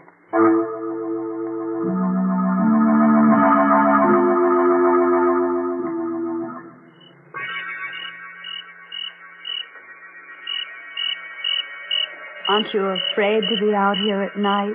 Afraid? Afraid of what? We are at the end of the apple orchard. There's the little patch that goes down the river. I think you'd better go back now. I go back? Well, what'll you do? I'm going to stay here. I wouldn't dream of going back to the house alone. I thought you weren't afraid. All alone? Of course I'd be afraid all alone. Daisy, I don't want you to marry Andrew. Emily? You know what you've just said? Certainly. Why, Oh, Emily, I'm surprised at you. Well, you're jealous. That's right. I want you to write to Andrew and tell him that you've thought it over and that You've decided you don't love him and you're not going to marry him. How dare you speak to me that way? Now get out of my way. I'll never talk to you again as long as I live. Have you thought that you mayn't have very long to live? Emily! Emily, I'll scream. No, you won't scream. You won't scream at all, and do you know why? Down in that little pigeon heart of yours, you're frightened. Fright! Let go of my arms! You're hurting me! You're out of your mind, Emily! I'll let you go when you promised to write that letter. I promised. I promised, Emily. Now let go of me. As soon as we get back? Yes! And don't you dare breathe a word of this to anyone ever as long as you live. I promise. No, I think we understand who loves Andrew. I'll let you go. You don't know how close you came. Come back here, Daisy. You'd run away, would you? Emily! Emily, I wasn't running away. Please let me go. Oh. What are you doing with that necklace? Emily, no! I knew I couldn't trust you. I knew I never should have told you. Help! Stop, Emily! You're choking me. I can't breathe. I can't breathe.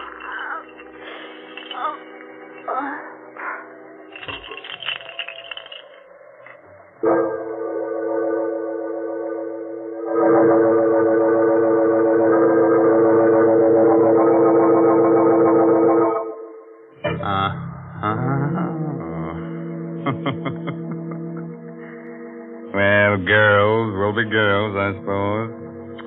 That's kind of pity about little Emily, though. Just think what a wonderful hangman she'd have made if she'd been born a girl. Kind of cute, huh? Being taken for a little swing by a girl.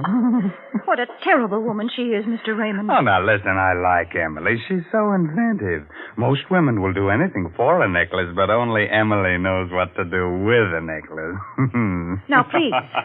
You know very well that the only thing you can do with a necklace is wear it. Oh, yeah? Well, the only thing you can do with Lipton tea is drink it. Well, what's wrong with that? And, Mr. Raymond, maybe you don't realize how often folks do drink Lipton tea. Why, it's the perfect beverage for so many occasions. And that's why it makes sense to have a good supply on hand, to buy the larger, more economical size packages. And it is more economical that way, too. Oh, yes. It's wise to have a large size package of Lipton tea on your shelf because that well-known brisk flavor, that bracing, full-bodied taste, makes Lipton's always welcome. That gives me an idea. Maybe we should have had Emily and little Daisy talk out their quarrel over a cup of Lipton tea. Oh, man, that'd be chummy. But it's too late now. Daisy is stretched out on the ground with a bog oak necklace twisted tight around her neck. She's not sleeping now. She's just dead to the world. So, let's get back to our star, Miss Miriam Hopkins, who plays the role of Emily. Daisy, get up. Get up this minute and stop teasing me. You're not hurt that bad, and you know you're not. Please get up, Daisy. You're frightening me. Daisy. Daisy, you're acting just as though you were dead. I am dead, Emily. You murdered me.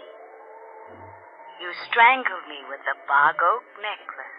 You see, you wouldn't be talking to me if you were dead. You've killed your own sister, Emily, because you were jealous. That voice, that's Daisy's voice. But your lips are not moving. How can you be speaking to me, Daisy, when your lips are not moving? They'll find me here in the orchard with your necklace around my neck. And they'll know you did it. And they'll punish you. You'll never be allowed to marry Andrew. I will marry him. I will. Oh, what am I saying? Who am I talking to? Somebody's speaking to me with Daisy's voice. And all your life I'll be speaking to you. Just like this. Because you murdered me with the bog oak necklace. I must do something. I must get some help. Somewhere I must get some help. She can't be dead. I just pulled the necklace a little bit, not tightly at all. You pulled it very tightly, Emily. Look at my neck and you'll see. You'll see how tightly you twisted the necklace. Stop it. Stop talking to me. I'll never leave you, Emily. Never as long as you live. You are dead, aren't you? I murdered you. Something dreadful will happen to me. I've got to do something. What can I do? The river. I'm near the river. Stones, yes. With twine. Strong twine wound around the stones, and I could tie the stones to her, and I could throw her into the water from the crag on the hill, and the stones would make her sink to the bottom, and then she'd never come back. Never. And who would know? You know, Emily.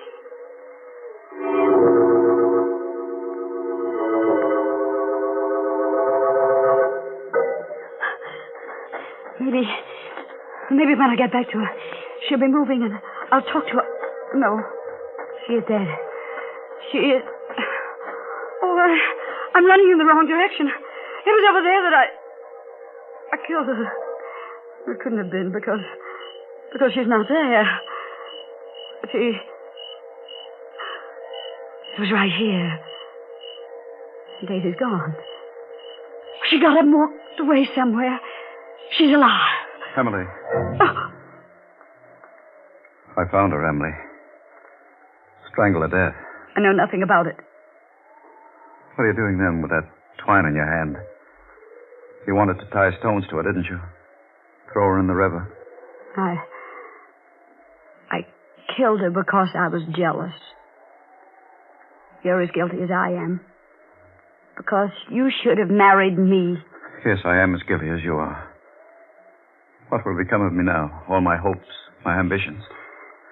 If we can get rid of the body, then we can get married after all. It'll only take a little while for people to forget, and then we can go away somewhere. Begin I never want to over. look at you again as long as I live. I hate you. I came back here to speak to you again. I wanted to tell you I'd done a wrong thing. That I ought to marry you. I wanted to arrange with you about Daisy. How we could tell her without hurting her too much. I was heading toward your window when I saw her. Strangled with a bog oak necklace. What have you done with it? Exactly what you planned to do. Because no woman would have the strength to do it. I had rope in my rowboat. I tied stones to the body. Rowed a bit into the river with it. Dropped it overboard. The plan works, you're safe. If it doesn't, he'll die. And I'll go to prison. I'm going now. The moon is down already. Soon it will be dawn. The necklace. What did you do with the necklace? I left it where it was. Around her neck.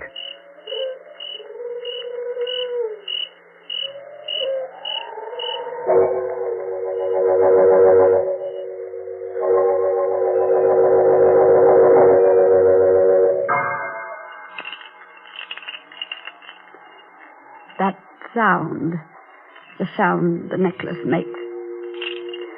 I have heard it every night for 40 years. 40 years. Now she's come back to us. To me. Tell me, Andrew, where was it found?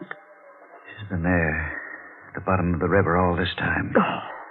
During the flood last year, the skeleton must have been swept into that old sewer. Twine probably rotted away a long time ago. That's the only explanation I can give. Watching. Down there at the bottom of the river, watching. I'm going now, Emily. It's probably the last time we'll ever see each other. I'll leave the necklace with you. It was to you I gave it 40 years ago. Emily. What's that? What? The voice. Her voice. I'm going. Don't leave me, Andrew. Don't leave me. He'll leave us, Emily. He'll leave the two sisters alone. Together. Andrew! We're alone now, Emily. Just as we used to be. You and I and the necklace. No. Come, Emily, let's take a walk as we used to. In the old apple orchard. No. No. Come. It's getting dark. No, I've not been near that orchard in 40 years. Come, Emily. With me. But I'm old. No, you're young. As young as I am. Come with me. We'll tell each other little secrets, won't we, Emily? Just as we used to. Yes. The crickets will be chirping and the moon coming up. All as it used to be. Yes. And you'll be wearing your necklace. The bog oak necklace that Andrew gave you when he thought he loved you instead of me. You'll wear it the way you used to when you'd steal up there to the orchard to meet him. Remember? When he used to roll to the bottom of the hill and wait for you, and you could stand in the orchard until you heard him whistle. Yes. Emily. Yes. You've forgotten something. Forgotten. The necklace. The bog oak necklace. Oh. Wear it, Emily. Dear Emily. Wear it.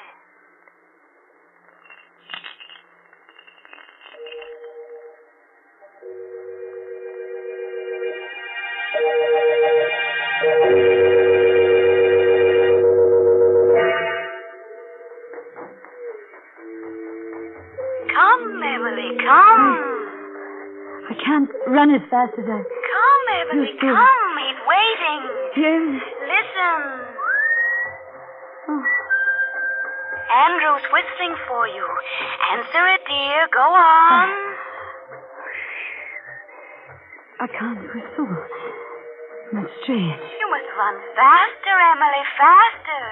Oh, you must run so much faster. Through the apple trees, bending beneath the branches. He may not wait.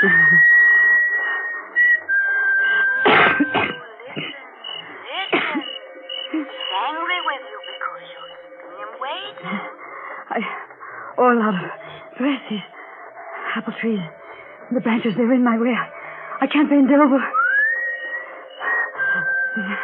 Faster. He may run off with Daisy. No.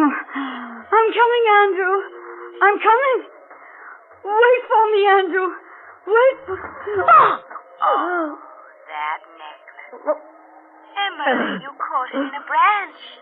Turn around, Emily. Turn around. And loosen it. Turn quickly, Emily.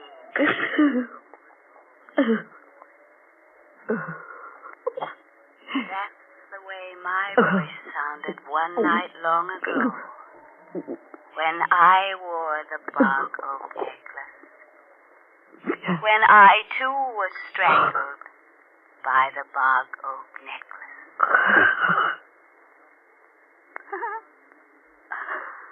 Come, sister. Come. It's so cool here in the river.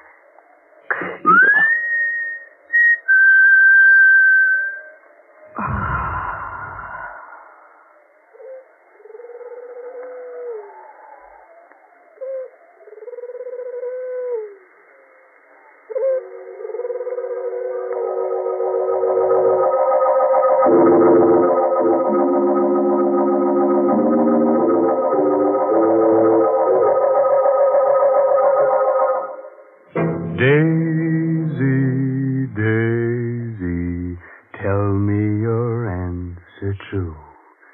Who gets choked first? Me or lovely you? If you'll be the first to strangle, I'd appreciate your angle. And when I learn that it's now my turn, I'll gargle as nice as you. What awful words to sing to such a nice song. Oh, but listen, I sing so well, and I can recite, too. Shall I recite you something suitable? Say a Mother Goose rhyme, huh? Mr. Raymond, you don't know any Mother Goose. Is that so? Well, I know one that you love. Listen. Polly, put the kettle on. Polly, put the kettle on. Polly, put the kettle on, and we'll all have tea. Well, that's fine. Only I hope Polly makes sure that it's Lipton tea. Naturally. But I suppose there's little doubt that she'll use Lipton. Because after all, more people drink Lipton tea than any other brand. The reason for that is Lipton's famous brisk flavor. Yes, Lipton tea is never flat or insipid. It always tastes full-bodied and vigorous. And, well, I guess it's all summed up by that word brisk.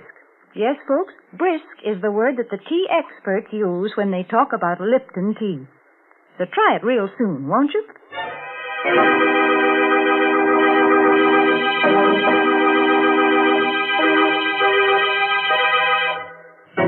They say...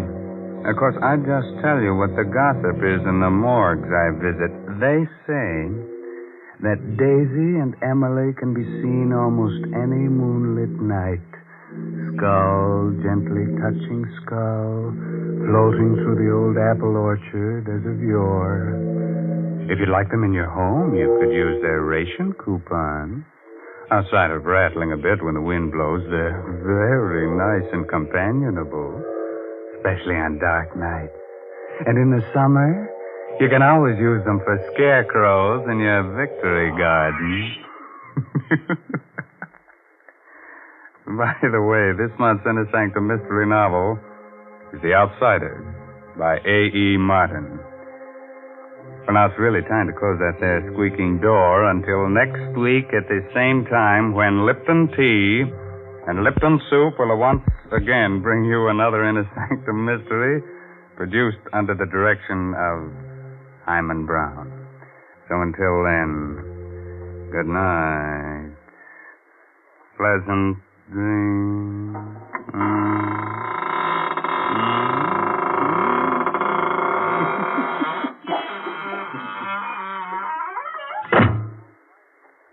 Folks, I wonder what our grandmothers would have said if they had heard about Lipton's noodle soup. I'll bet they wouldn't have believed it possible that a delicious chicken noodle soup could come ready to make in an envelope. But if they'd tasted Lipton, they would have agreed that it has an old-fashioned, homemade flavor, that it tastes just like the kind of chicken soup they used to make themselves. And Lipton is economical, too. It costs less and makes more than canned soups. So, folks, be sure to try Lipton's noodle soup.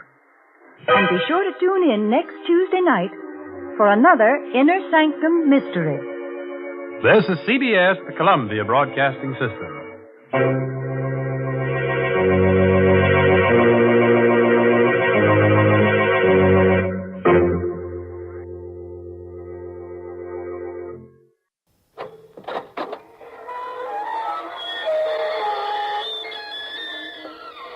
Good evening, friends. This is your host to welcome you through the creaking door into the Inner Sanctum. Come in, come in. Brrr. It's getting cold. Yeah, we're all blowing on our hands.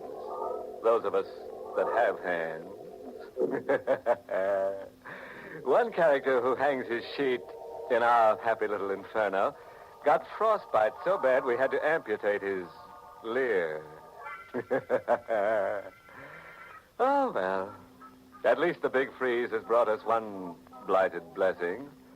The stiffs around here will keep refrigerator fresh.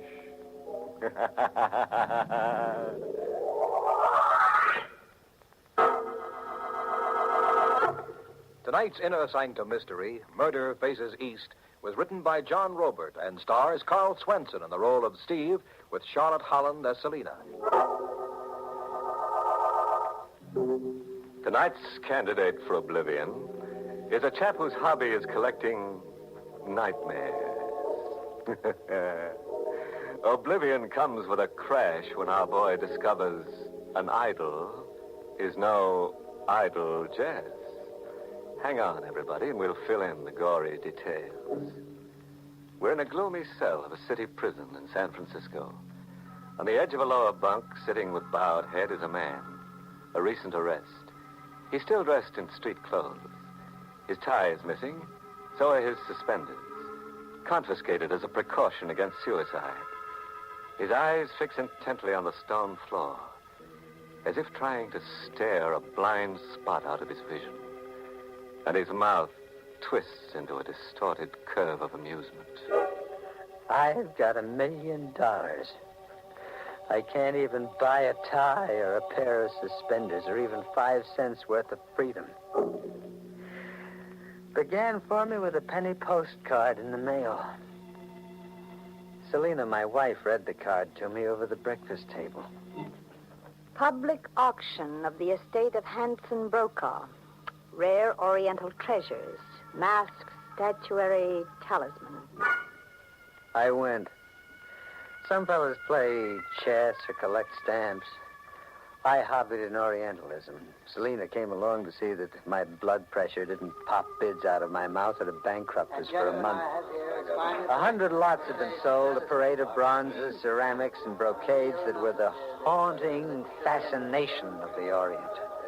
Lot number 101 on the platform was a bronze Hindu idol, small, 6 inches high, with a sardonic grin that looked real, as if a human laughing face had been frozen into a bronze mold. Number 101, a Hindu idol. Bid lively, folks. $50. 75. Steve, you're mad. No, I want it, Selina. Not over 100, darling. We can't afford it. $75, $75, $75. $100 now. 100, 100, 100. I hesitated. And then the idol decided it for me. I watched it move subtly, just for my eyes. It moved to the east, toward my aisle position, compelling me, as if an invisible string was drawn between us. $200! $200. 200 once, 200 twice. Sold to Mr. Kavanagh. I owned the Hindu idol. At the close of the sale, Selina and I were leaving when a man approached us, a gaunt, swarthy man with hollowed-out cheeks, wearing an eastern fez. Mr. Kavanagh. Yes? I am told you are the fortunate purchaser of the laughing idol. What about it? It was my intention to buy it, but I arrived too late. My car was delayed in traffic. Oh, that's too bad. Better luck next time. Perhaps I can be lucky this time. If you will sell the idol to me. Oh, I don't think so. The Honorable Hanson Brokaw, its late owner, was found mysteriously killed. An ancient Burmese axe embedded in his skull. Oh. Why do you want the idol? Like the late Mr. Brokaw, I am a collector. Oh. I will pay you a very handsome profit. How much? $5,000. No sale, mister. No sale at any price. Outside, we were hurrying up a deserted side street, me clutching the idol, when the promise of things to come began in a rush. $5,000, Stevie, offered you a fortune. No, I couldn't sell it. Don't ask me why, Selina. I just couldn't. Rifle shot. Came from across the street, someone firing down from an open window. Quick, come on, duck into the alley.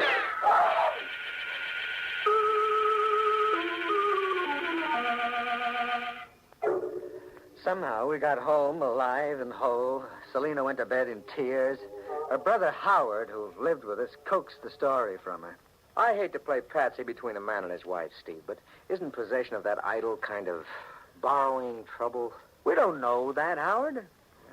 Someone tried to kill you. There were 2 rifle shots from a window. That's all we know. We don't know that they had to do with the idol. Someone did offer you $5,000 for an idol you picked up for $200. Now, how about a little sense? Get rid of it, Steve. No. That idol was on the auction stand facing the middle aisle when the bidding began. And I was sitting on the side aisle. When I wanted to quit bidding, it moved to the east, toward me. See, I was meant to buy it. I was meant to own it. I was meant to own it. I set the idol on a strip of oriental silk in the center of my desk and sat looking at it, studying it. It sat grinning at me, as if enjoying a secret surprise it had already prepared for me. Hello? I speak with Stephen Kavanagh. You are? You were pleased to come to the mosque on Street Karaka.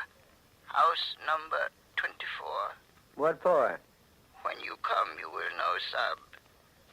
And please to come after dark with the idol. After dark. I was to come to a mosque in Frisco's Oriental Quarter after dark. Another man, any other man, would get on the phone to police headquarters. But I went. 24 Caracas Street. A cop's whistle out of Frisco's Chinatown. Place was empty. No furnishings, just a few scattered prayer rugs, a makeshift altar, and a bony old man wearing a fez. It was chalk white, as if he just climbed off an embalming table. The Sab Stephen Kavanagh. In person. I am Jin Khan. Okay. Tell me why I'm here. Because you possess the laughing idol. And because it is written that Jin Khan must serve the possessor of the idol. Serve me? How? Your danger is great, Sahib. Huh? Now, see. Your enemies will strike, but you will reach riches and power. The idol will show you the way, and Jin Khan will serve you. Serve me? How? Now, see. It is written that when it faces to the east, Jin Khan will talk to his ancestors and then come to you.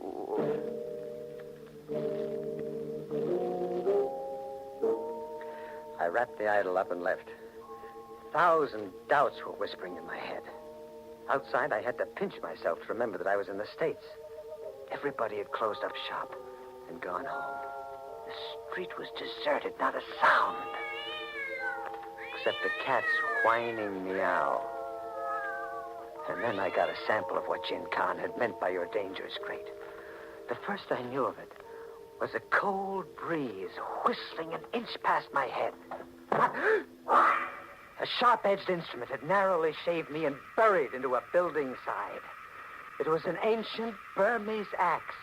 1 inch closer, and I would have been dead.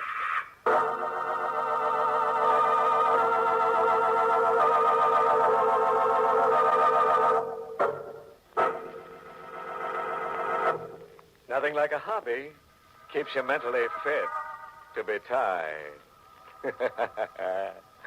But what gives? A chap buys an auction sales bargain and some creep applauds him with a blast of gunfire.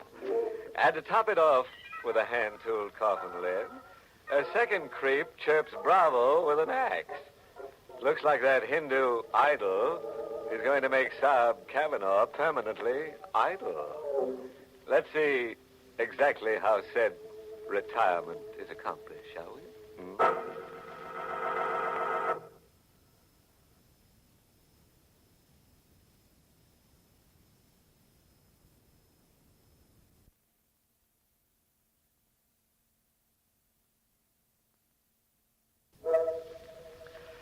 I sat around at home for days with the idol right in my view.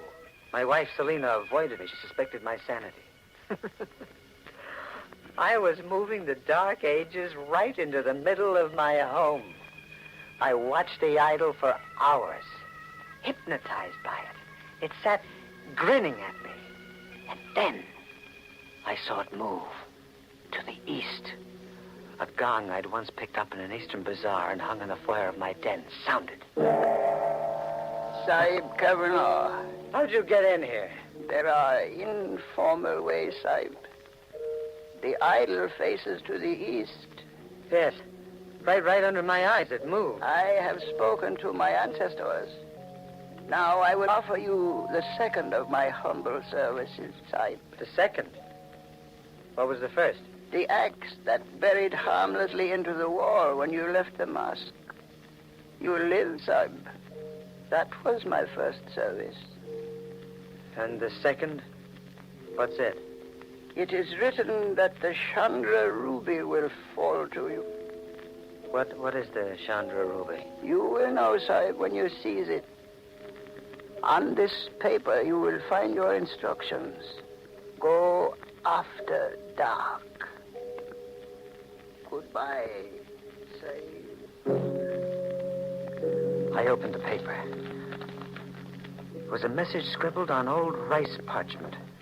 A drawing like a surveyor's map with some writing on it. It said, Mount Fiore Cemetery. The drawing was a picture of an exposed coffin, and in it was a figure dressed up like a mummy in a sarcophagus.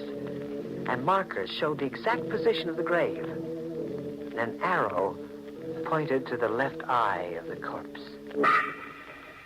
That night after dark, I stole into the Mount Fiore Cemetery. Storm was threatening. The grave had no markings, no tombstone.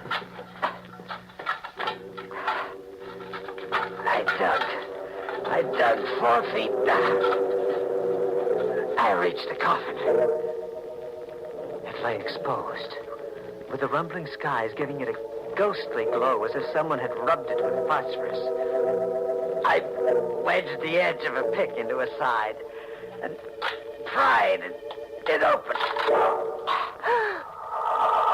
Exactly as drawn, it was a mummified corpse, a strip of face, what was left of it, peeked out. Just the nose, the eyes, and part of the brow. One socket was empty. And the other, the left eye, the eye marked by an arrow on the drawing, gleamed red. A lightning spear in the sky caught its radiance, and the eye seemed to burst with a ruby fire. And then flicker, and dim as the lightning passed. The Chandra Ruby, Jin Khan had said. I was the owner of the Chandra Ruby.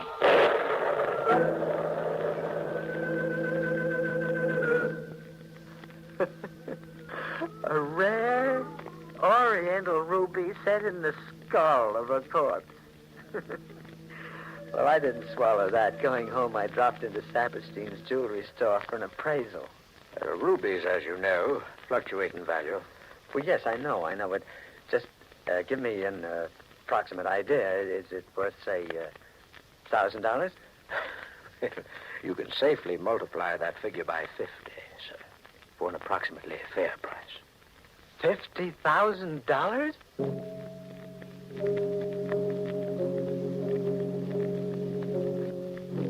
For days, I hardly slept watching that idol. And then on the 4th day, the idol moved again to the east. I have spoken with my ancestors. It is written that you will reach great wealth and power. But first, an unhappy task awaits you, Sab. Oh, an unhappy task? You must kill to save yourself. Kill? Yes, Sahib. Who do I have to kill? Your wife. Kill Selena? No, that's insane. Why? To save yourself. Her hatred for you rages in her mind like a fever. Her wish to destroy you is overwhelming. Selena kill me? No, I don't believe that. It is so written. Search her mind, Sab, and you will know. Search her mind and convince yourself. Jin was gone. Murderer or be murdered. That was something to swallow. Search her mind, Jin Khan had said twice as if there were a clue in his speech. Search her mind.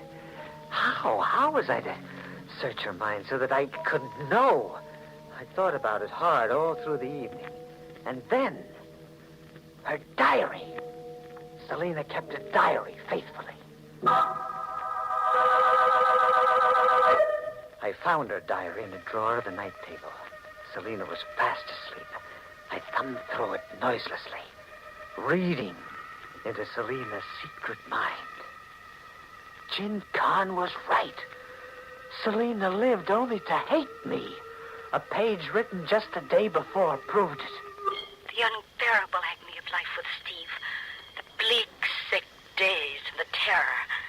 When he touches me, I wither and fall away. One day I will destroy him. I must, or be destroyed. Destroy. Or be destroyed. Murder. Or be murdered. I stared over at Selena, and then something, the intensity of my thinking maybe, awakened her. Steve.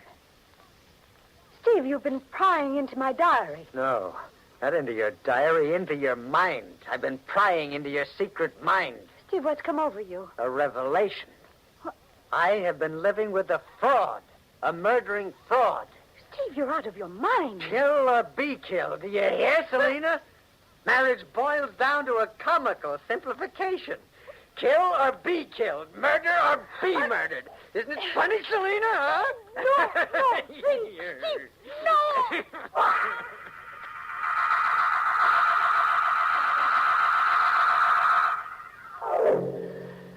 In 2 minutes, it was over.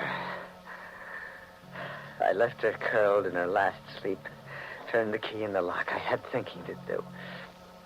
And planning. How did a sudden widower explain his deceased wife away to a curious world? Still hadn't finished. Hadn't found the answer when Howard came to the breakfast table. Steve, if I could speak up frankly, just once. Straight in the shoulder. Go ahead. That Orientalism mania of yours is degenerating you into something unhealthy. Now, why not call it quits? Selena's edgy and depressed. She feels rejected. You push her too hard, she's capable of harming herself. Harming herself? You're hinting at suicide? Yes, Steve. I'm hinting at that. Exactly. That was my way out. Suicide. Selena just wouldn't come back from her early morning walk. They'd find her in a lake, a victim of despondency and hysteria. When night came, I'd transfer the corpse to another setting. Somebody was at my door. Yes? Western Union. Telegram for Mrs. Stephen Cavanaugh. Well, I'll take it. I'm Mr. Cavanaugh. Sign here. A telegram for Selena? I opened it. Came from New York. Firm of Englander, Fowler, and Barbanell, attorneys at law. The wording was a formal invitation to appear and collect about $1 million. This is to inform you that the will of your late uncle, Thomas DeHaven Chalmers, names you as sole beneficiary. Please communicate to us the date of your arrival in New York.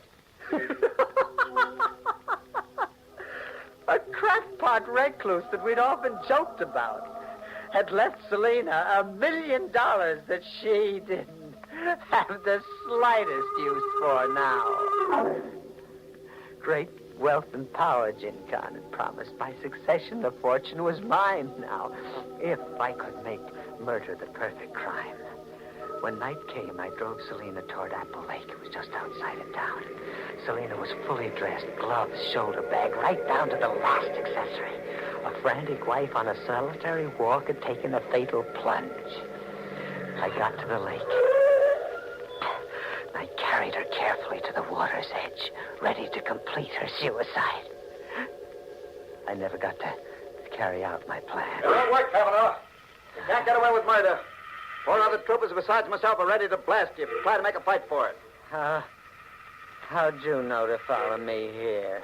5 minutes before you started for Apple Lake, your brother-in-law got a peek into your wife's bedroom through the porch window.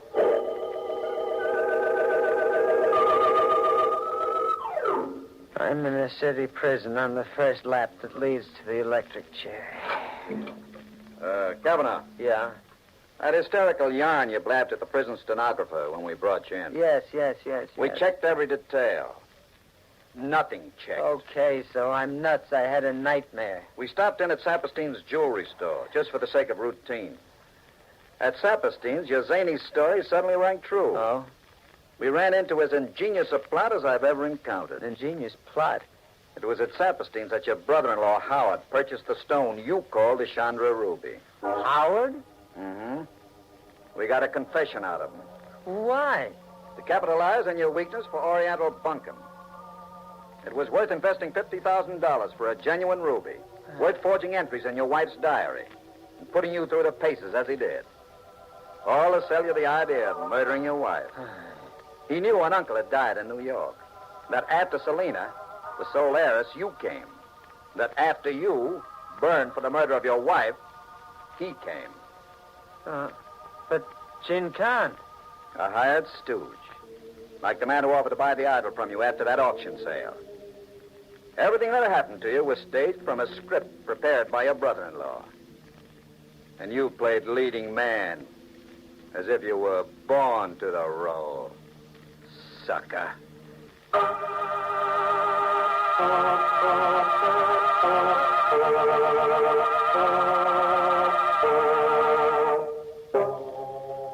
An Oriental onion peeler once remarked, Examine your relative carefully, Bub.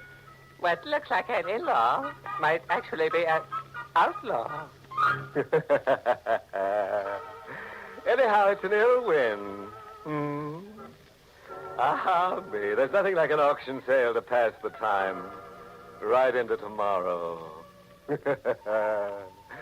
Those three little words, going, going, gone. Steve's going, Howard's going, and Selena's gone. The only thing left standing up is that unclaimed $1 million. Interested? Somebody? This is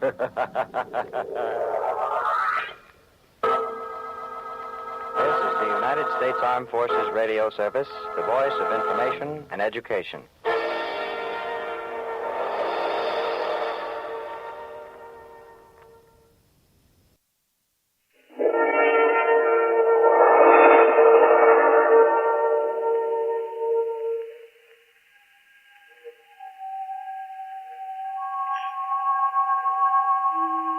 This is the Man in Black.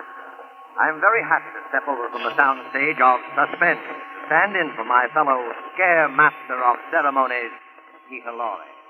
Mr. Lorre had to attend a special conclave of the International Association of Witches, Goons, and Creeps, of which he is a charter member. So I am here in his place, opening the doors of the Mystery Playhouse.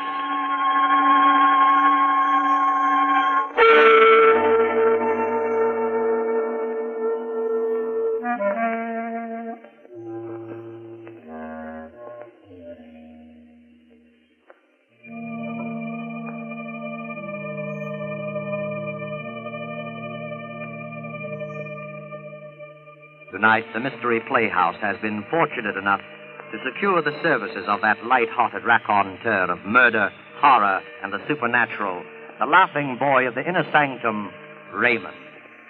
Raymond's been telling about the horrible things that happen to other people for a long time now, and getting a huge bang out of it. But tonight the tables are turned, and he finds himself on the receiving end, which seems like poetic justice indeed. I think it might prove interesting to find out how Raymond's much vaunted sense of humor survives the acid test. So follow me to the home of the squeaking door, the little house of 1,000 horrors, the inner sanctum.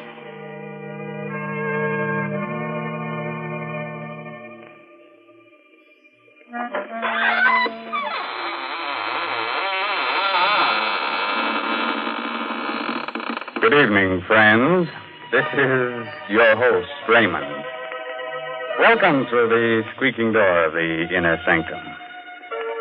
For those of you who write in to find out why our door squeaks so much, I guess now is good time as any to explain that the hinges are rusty with dried blood. Through that door pass the most beautiful ghouls in the world. Won't you come in?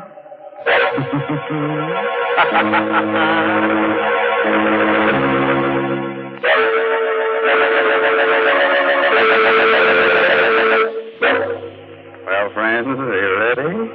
Good. Now remember, if you must scream, do it with your mouth closed, so you won't annoy the rest of your family.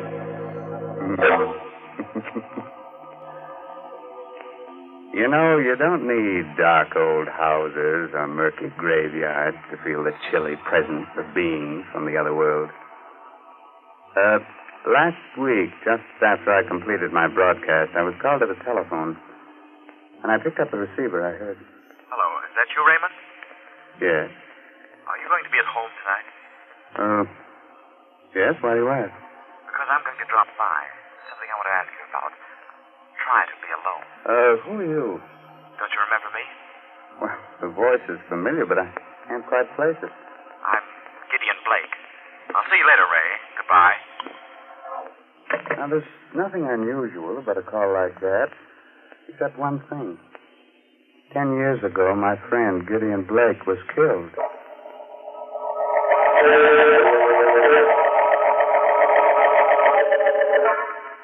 I was sure that call was some joke. I remember laughing about it as I sat down in my living room with sandwich and basket milk. But later that night, I must have dozed off. I remember being awakened by the tower clock chiming. It was midnight.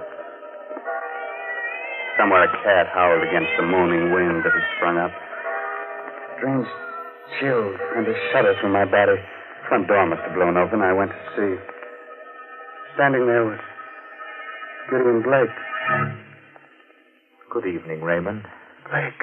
You shouldn't be so surprised. I told you I was coming. Yes? You've changed so. It's been a long time. More than 10 years, I believe. But I don't understand. You were burned to death. How on earth did you come back?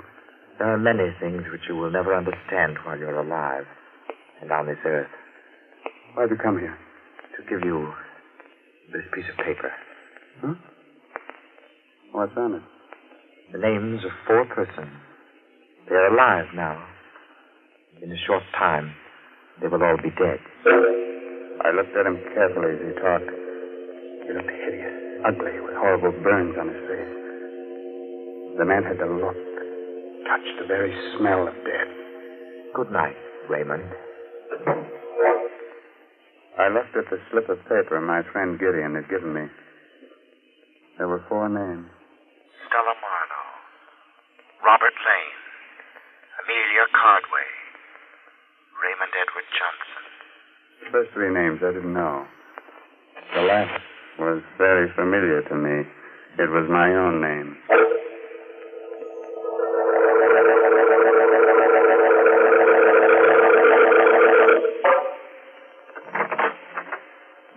Oh, hello, Raymond. Sit down. Thanks, Inspector Dorr. Cigar? No, thanks. What about that piece of paper I gave you? How'd you get it? I told you. Look, I'm a cop, Raymond. When I believe a story like that one, you can call the little men in the white coats. Oh. No, I'm sorry I bothered you, Inspector. Let's forget it. I can't forget it. Why? Because Blake wrote that note. Are you sure? We checked the handwriting. It's his. So are the fingerprints we found on it. How do you figure it? I don't yet. I am waiting for you I to told tell you everything. Hey, wait a minute.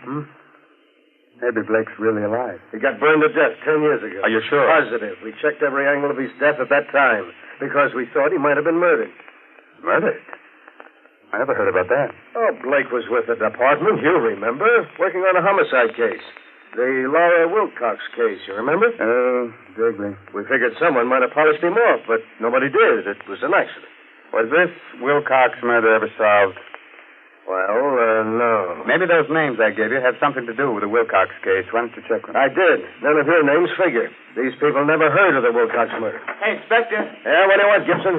Weren't you interested in some information about a dame named Stella Marlowe? Yeah. She was the first name on that list you gave me, Ray. What about her? I just came through on the ticker. Stella Marlowe was found dead. Murdered.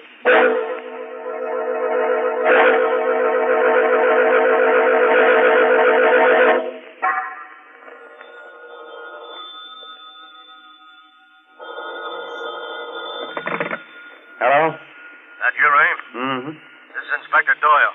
We're trying to get you all day. Oh, I just got in. I've been down to the police library studying the file on the Wilcox case. All right, forget about that. Now listen, I want you to lock your door and all the windows. I'm sending down a red-headed cop to guard you. What? Don't let any dark-haired guy into your house, even if he's your own best friend. What's this all about? We're dealing with a homicidal maniac. The body of Stella Marlowe was dismembered. Remember? Tell my man to call me at headquarters when he arrives. Goodbye. Goodbye. Just after I hung up the phone, I noticed a little black box on the living room table. How it got there, I don't know, because my house was locked all day. I undid the black ribbon, opened it. What I saw inside fascinated and horrified me. It was a human hand. Suddenly a thought clicked in my mind. I recognized something on the hand.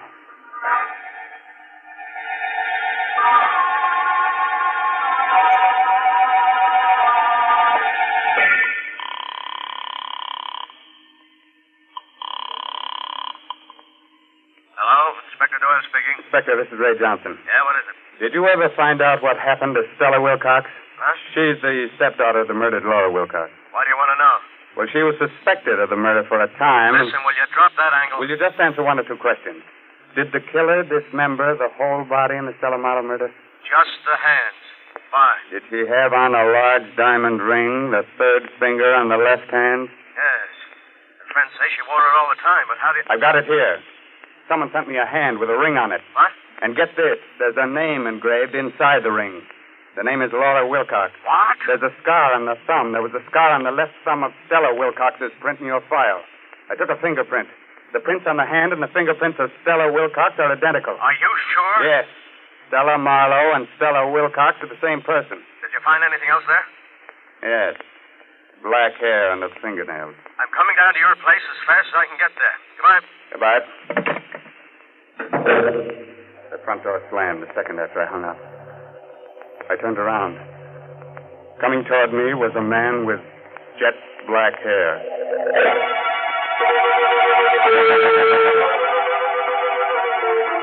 You know, I can face sudden, horrible death when it happens to other people, but when it happened to me...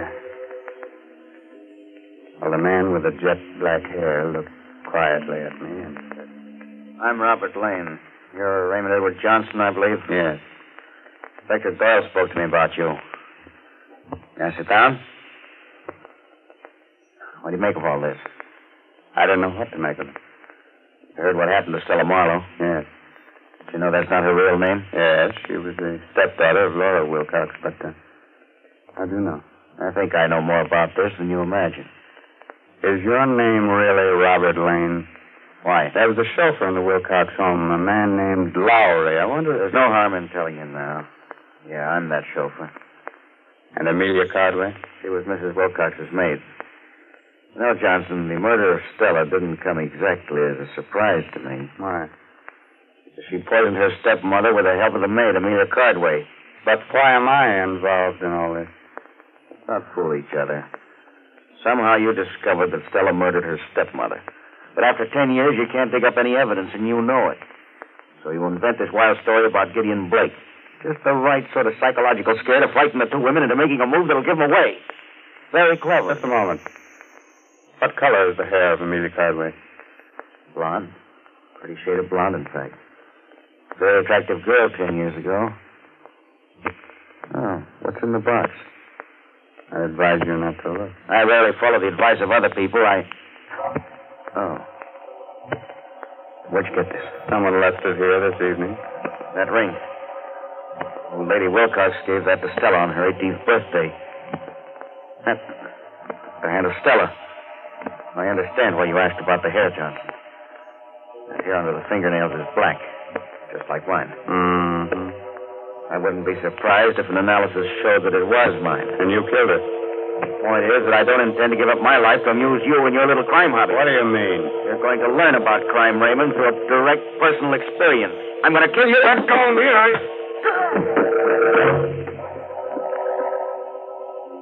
He was a powerful man. His blow dazed me. I struck my head against the furniture. I lay there on the floor dazed. Like a slow-motion picture, I saw Lane approach and lean over me.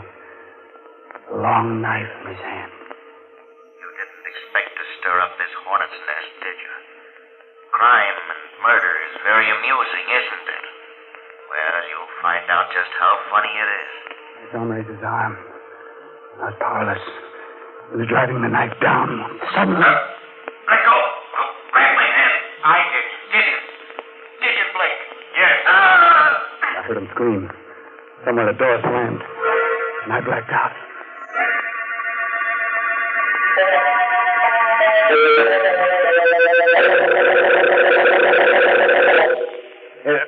Here, get up, right? There you are. You're okay now. Come on, get up, get up. Inspector Doyle. Hey, what happened here? We found you on the floor, out like a light. It was Lane, the Wilcox chauffeur. He tried to kill me. Lane? Lane's dead. There's the body. Huh? Did you kill him, Ray? No. Where does Amelia Cardway live? A few miles from here, why? We've got to get over there right away. She killed the old lady, and she might have killed Stella, too.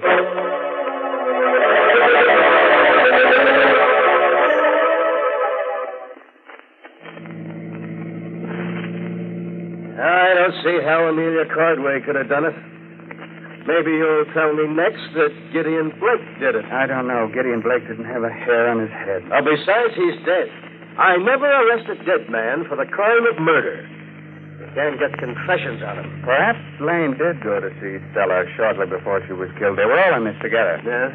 They told you they didn't know each other to protect themselves. Now, that still doesn't explain how the hand got to your place, or why Gideon Blake came back from the dead, or why we found those black hairs under the fingernails. I've got an idea about the hand. Yeah? I think it was dismembered so that you would never know that Stella Marlowe was Stella Wilcox. Huh? She changed her appearance, but she couldn't change her fingerprints. Well, then who left it at your place, and why? And why should you be on the murder list? Don't remind me of that, please. Well, here's Amelia Cardway's cottage. Maybe we'll get some of the answers here. Come on. What? Inspector. Help! You hear that? Yeah. Come on, follow me, Ray. Inspector Doyle had his gun out and was running into the house. I followed a few steps behind. In a moment, I was in the living room. Doyle was standing there. Well, what happened? Why did you scream for help? In an old chair sat what was once an attractive woman. Her blonde hair was streaked with gray, but the face was a mask of terror. I recognized her from the picture in the police file. It was the former maid of Laura Wilcox, Amelia Cardway. Yes, Mrs. Wilcox. In just a minute. Come in, Mrs. Wilcox. What's the matter with her? Yeah, she's cracked or delirious. Just keeps sitting there like that, mumbling. You can't live with secrets. Someone will find out. I'm glad they found out. Now she'll never come to see me again, never. Yeah, well, who came to see you? Mrs. Wilcox. I didn't want to give her that medicine. I knew it was poison, but Stella made me. She made me. And so did he, the chauffeur. Getting out of the chair, Inspector. Look, there's a knife in her back. Miss Cardway. There she is, at the top of the stairs. Mrs. Wilcox. Where? At the top of the stairs, Inspector. Look, it's Laura Wilcox. I'll tell everything, Mrs. Wilcox. We were all in on it together. Stella, the chauffeur, and me. I didn't want to do it. Forgive me. I'm going upstairs. You look after Ray. The moment he reached the bottom steps, Mrs. Wilcox disappeared. I stooped over the Cardway woman. She was dead. A burst of pistol fire came from the upstairs part of the house. A moment later, Inspector Doyle came tumbling down the stairs, the gun still in his hand. He was unconscious. I looked up. At the top of the stairs stood Mrs. Laura Wilcox. She said nothing, but calmly came down, holding the poker she had struck the inspector with. She bent down, took out the knife from the body of the dead Amelia Cardway. I was too startled, too frightened to move. Suddenly the woman took off her hat, her wig, and there stood Gideon Blake. You'd better go now, Raymond. I don't understand that disguise. Look there. The entrance to the dining room. Fire? Yes. Fire. You'd best leave at once. Those flames are spreading rapidly. Take Inspector Doyle with you. Blake, hurry. Yours was the last name on my list, you know. He didn't have to say any more. I dragged the inspector through the door. Gideon Blake turned, smiled at me, and walked directly into the flames. That was the last I ever saw of him.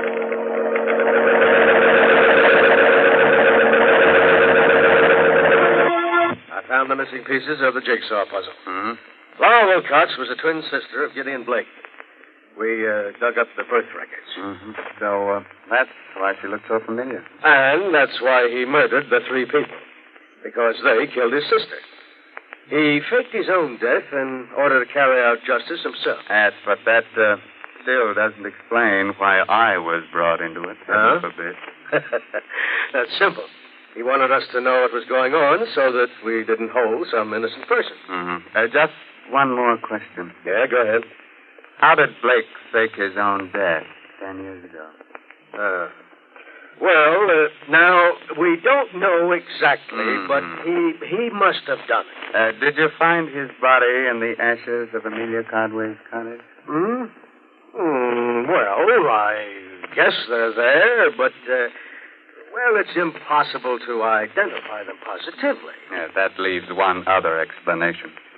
What's that? That Gideon Blake actually died 10 years ago.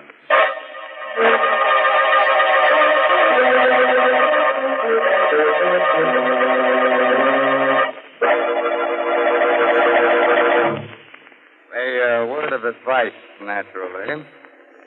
When you get killed, don't let your murderer slice your hands off. Because then you can never put the finger on it. Good night. Pleasant dreams.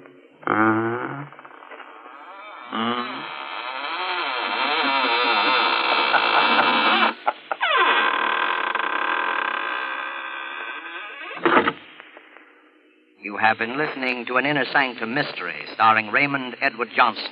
Tonight's presentation in the Mystery Playhouse. At this point in our program, Peter Lorre tells me we usually go to the green room for a preview performance of our next Mystery Playhouse attraction.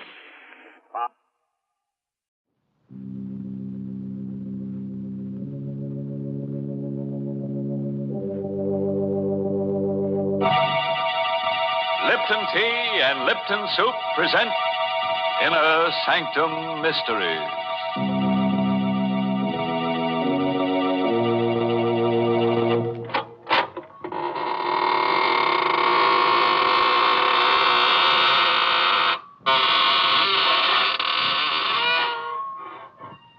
Good evening, students of the mystic marvels of manifold murder.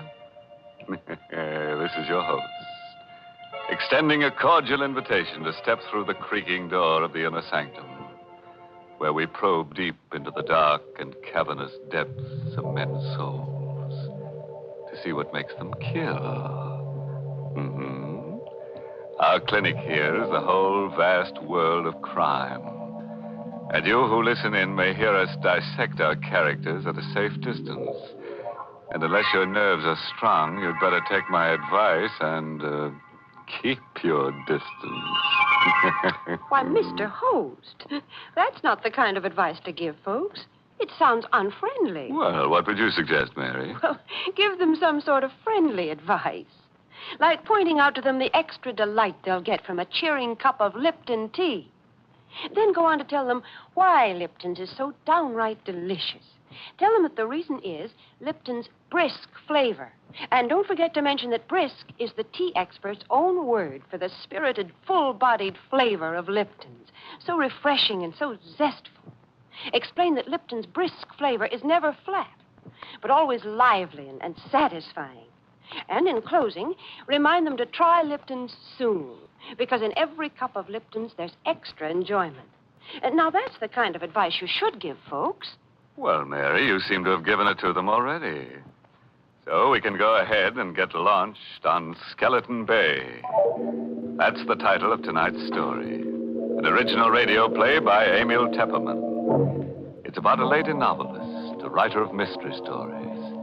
It opens at a swanky hotel with private cabins situated on a storm-swept, rock-bound coast. The story itself is all about, you guessed it, murder. And here's Betty Lou Gerson as Carol Winter, the lady novelist, who will give us a blow-by-blow description.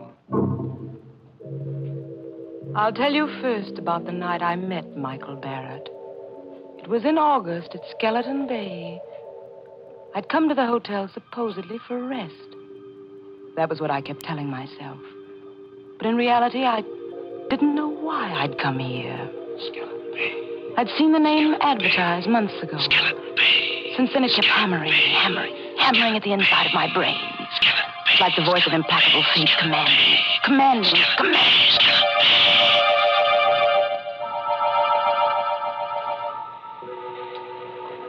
Because I didn't like crowds, the hotel manager had given me a cabin near the beach all to myself. It was the middle of the night, but I couldn't sleep. The wind came in from the ocean, howling like a hungry beast across the shoals. And the pounding of the surf mingled with the angry, baffled growl of the sea. I sat at the window in the dark, staring out at the beach. I was restless, excited. It was then I saw the signal. It was just a winking little light a few yards away on the beach. Someone was blinking a flashlight. On and off. On and off. I was able to make out the figure of a man in boots and a leather jacket. He was signaling toward the hotel. But to whom? I had the answer in a moment. A man moved past my window, going down toward the light. He had his collar turned up against the wind, his hat brim pulled low. But I knew who it was. Mr. Field. A small, furtive man who'd come up on the train with me. The two men met, barely a stone's throw from my window. I could hardly see them huddled closely together. This was excitement, mystery, intrigue, the stimulation I wanted and needed. I had to know what was going on. I threw on a raincoat, opened the cabin door. The wind swept my hair in a streamer, and the spray stung my face as I hurried down the beach. My blood began to race, my heart to pound. For those two men were not engaged in any conference. They were locked in struggle. It was a deadly, silent struggle with only a grunt now and then. I saw the flashing gleam of a knife, but I couldn't tell who had the weapon. The tall man in the leather jacket or the furtive Mr. Field. And then I saw the blade plunge home into the throat of the furtive Mr. Field. I felt a sudden surge of wild elation. This was murder. I had witnessed murder. The tall man let the body of Mr. Field slide down to the sand. Then he looked up and saw me. He stood there with a bloody knife in his hand, and we looked at each other. Who are you? I'm Carol Winter. I have this cabin here, number 5. You saw me kill him? Yes, I saw you. What are you going to do about it? I'm going to help you dispose of the body. He told me his name was Michael Barrett. He lived on the opposite side of the bay in the house high up on the cliff. It won't be so easy to get rid of the body. If I had the boat, I could take him out and drop him over, but it's too rough tonight. If there was some place to hide him for a day, I could come across on the boat tomorrow night. You can hide him in the closet in my cabin. Nobody will look there. Better lock the closet door. Yes, of course. You sure nobody will come snooping here? Nobody comes here but the maid. All right. I'll be back tomorrow night with a boat. Did you pick up the knife? Yeah. Got it in my pocket. Well, I guess that's all. Good night, Carola. Good night, Michael.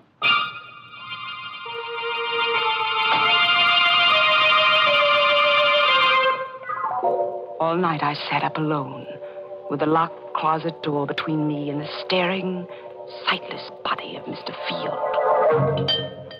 At breakfast the next morning, they'd already discovered the disappearance And the of Mr. maid Field. says his bed wasn't slept in at all. Think he could have committed suicide in the ocean. He was such a I sneaky hurried little through my man. breakfast, listening to the Of course, gossip they all don't around know. me. Yes, I know. Now, in broad daylight, I could hardly believe the thing had really happened last And night. you know, the hotel manager thinks it might be murder. I heard him phoning for the police. The police?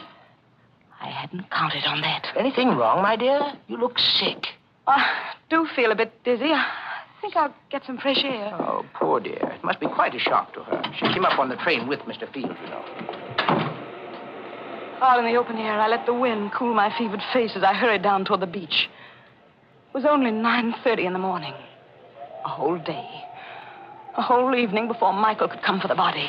And the police would be around all day investigating, snooping. And all the time, Mr. Field would be sitting in my closet, staring blankly out of his sightless eyes. When I reached my cabin, I put a hand on the doorknob. Suddenly, I went cold all over. The door was unlocked. I stood still as a statue, listening. Yes, there was someone inside. Someone moving around. I only had my handbag. I had a pistol in it. I always carried it for protection. But my handbag was inside on the dresser. Slowly, I pressed the door open. Half inch, an inch. And then the door creaked. Is that you, Miss Winter? The maid. It was only the maid, of course. She'd be making up the bed. Why hadn't I thought of that? Miss Winter, is that you? Yes, it's I. What are you doing in that closet with those keys? Why, they're just my pass keys, Miss Winter. I was just going to tidy up the closet. I didn't ask you to do anything to the closet. Well, but that's part of the job, Miss Winter. I'm supposed to do that in all the rooms. Well, you leave this one alone. Keep away from that closet, do you hear? Yes, Miss Winter. But I was only trying to help. When I want your help, I'll ask for it. Now, please leave at once. Just as you say, Miss Winter. I'm sorry if I did anything wrong. Did she suspect anything? I hadn't liked her tone. Why? Why had I been so sharp with her? Now she'd surely think there was something in the closet. Something she shouldn't see.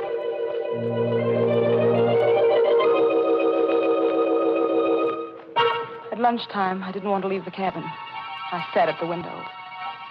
And I could almost feel the sightless eyes of Mr. Field staring at me through the closet door. Someone at the door. Who? Just a minute. Miss Winter? Miss Carolyn Winter? Yes, I'm Miss Winter.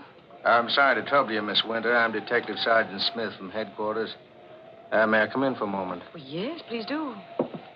What can I do for you, Sergeant Smith? We're out here investigating this Field business. He hasn't turned up yet. Well, I'm sure he will in time. Well, I wish I could be so sure, Miss Winter. What do you mean? We've gone through his room.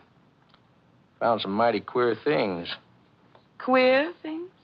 It seems this Mr. Field's in some sort of racket. There's a good chance he may have been murdered. Well, you don't say.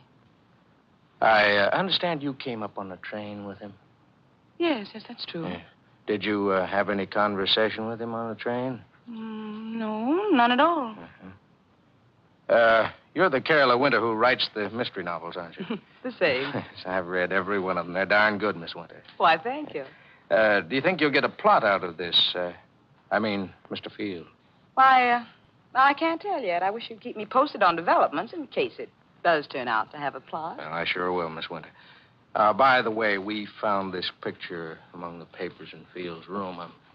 I'm showing it to everybody around in case they might recognize it. It's an old newspaper item, about 10 years old. Can't figure out why he was carrying it around. It's about a guy named Wycliffe. It's wanted for murder in Canada. Here, take a look at it. I felt the blood racing in my veins, pounding at my wrists. The picture of the man named Wycliffe, who was wanted for murder in Canada, was a picture of Michael Barrett.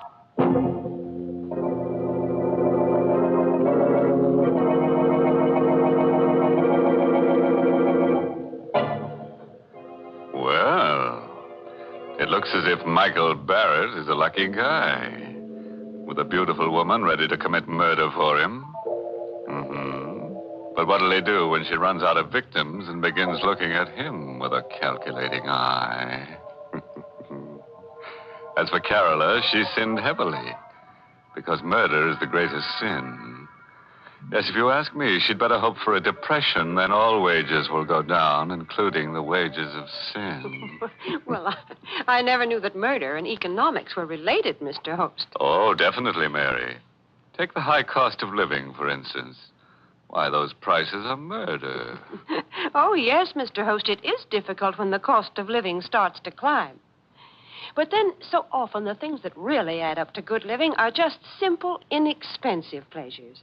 Like that piping hot cup of Lipton tea that many of us find waiting when we come down to breakfast each morning. As you read the morning paper and sip that cheery cup of Lipton's, the whole world seems brighter. It's simply wonderful the way that lively, spirited Lipton tea gets you off to a fresh start. For Lipton's brisk flavor gives you all the natural zest of tea at its best. Gives you extra delight, extra satisfaction. So remember this, folks. At breakfast time, dinner time, or any other time when you want a grand, refreshing drink, pour yourself a cup of Lipton tea. And now, let's get back to the rock-bound coast of Skeleton Bay and see how Carola entertains the grisly guest in her closet. I don't remember now how I got rid of that Detective Smith. I told him I'd never seen the man in the picture and sent him away. The day was interminable. From my window, I could see the guests moving about the beach, but none of them went in swimming. The weather was too rough. I wondered if Michael would be able to bring the boat over tonight. If not, how much longer could I sit guard over Mr. Field in the closet? Now and then, I'd see Detective Smith poking around on the beach. And then, without warning, he was standing over the very spot where Michael had stabbed Mr. Field. I watched him bend down and examine something. Was there a telltale drop of blood there? Did Smith know that was the murder spot? I saw him frown. Then he stood up, walked quickly away. I had to know what it was he'd seen there. I slipped on a coat, went out. Started toward the spot on the beach. Going somewhere, Miss Winter? Oh, it's you, Detective. Going anywhere in particular? No, I'm just going up to the hotel for dinner. It's almost dinner time, you know. Oh, fine. I'll walk up with you if you don't mind. Not at all. Hey, can I help you? I'll take your arm there. Thank you. The sand is so soft. Yes, it's still wet. We had high tide last night. Miss Winter. Yes? You a sound sleeper? What? Why do you ask? Well, I just thought maybe you might have heard something last night. Like a fight or something. Fight? Yes. I was just looking at the sand back there, down near your cabin. It's all messed up, stamped around. What's that got to do with me? Oh, nothing at all. Except I think there was a fight there last night. Maybe that's where Mr. Field was killed. You think Mr. Field was murdered? It's beginning to look more and more like it, Miss Winter.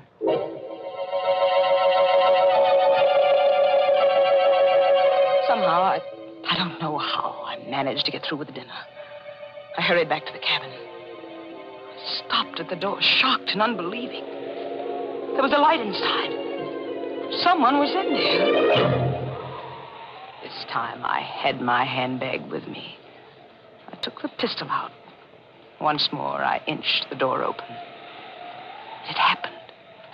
The thing I feared. The closet door was open.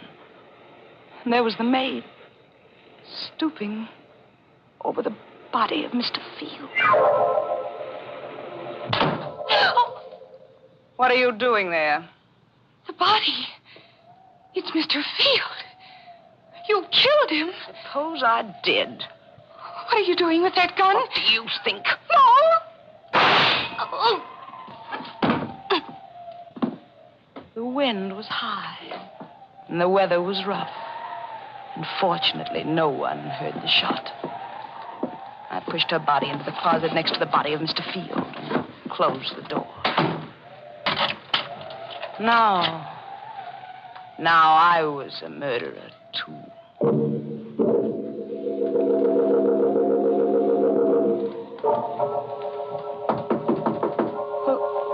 Who is it? Let me in, Carola, quick. Yes.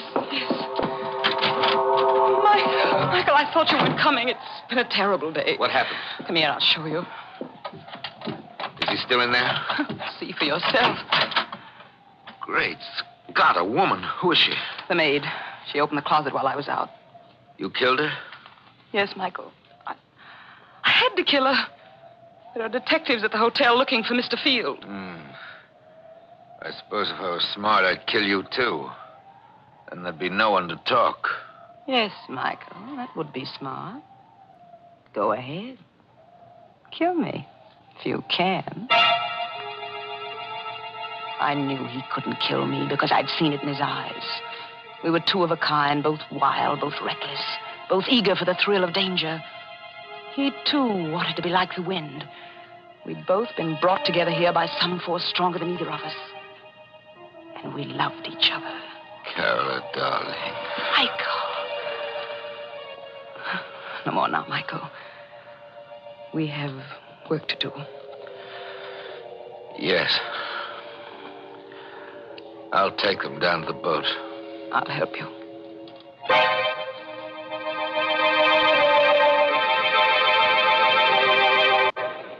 We carried Mr. Field and the maid down to the boat.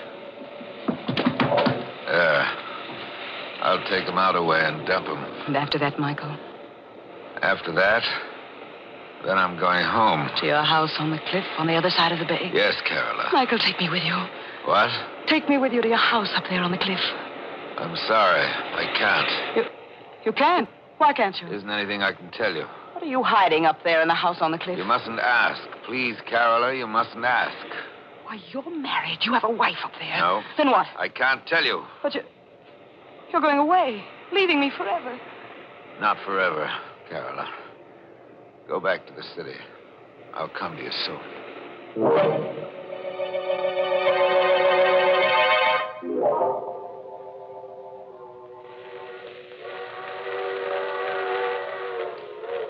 I returned to the city and waited. I waited a week, a month. But Michael Barrett did not come. I wrote to him, but there was no answer.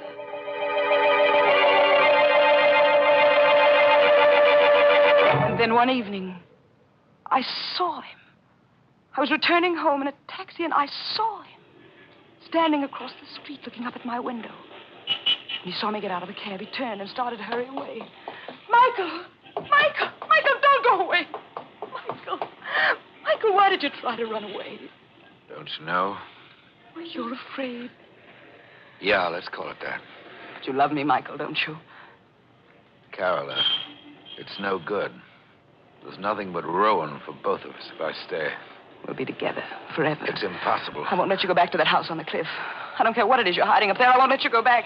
Goodbye, Carola. Wait. I'm going. Better forget about me. Don't go yet, Mr. Whitecliff. So you know about that, too. I saw the old newspaper clipping Mr. Field carried. I see. Why are you looking at me like that? Do you know why I killed Mr. Field? Because it tried to blackmail me about that old murder. But, Michael, dear, I'm a good deal smarter than Mr. Field. You see, I write mystery novels. I know how to handle such things. What do you mean? Wouldn't do you any good to kill me. I've written out all about you. Your real name and about that old murder in Canada would be found if I should ever be killed. Oh. Michael, darling, I'm blackmailing you. There's only one thing I want from you. Your love. It shouldn't be so hard for you to meet my terms. All right, Carola. You win. We'll be married tonight.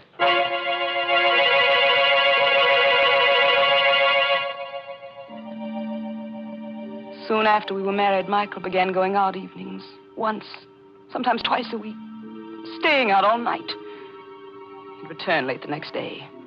When I asked where he'd been, his temper would flare up into something terrible. I stopped asking, but I couldn't rest. I had to know where he went. One evening, I followed him.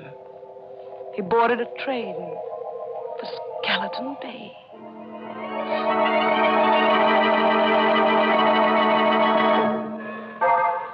At Skeleton Bay, he set out to walk from the station, and I followed. It was no longer summer. Trees were bare, and the night was forbidding. I kept behind him when he skirted the bait of the narrow road that led up toward his house high on the cliff. It was a small stone house, and the wind whistled around it, against it, and above it. I stole to one of the windows. It was barred, like a prison. Carefully, I raised my head above the sill, peered into a lighted room. Michael was there, with a woman.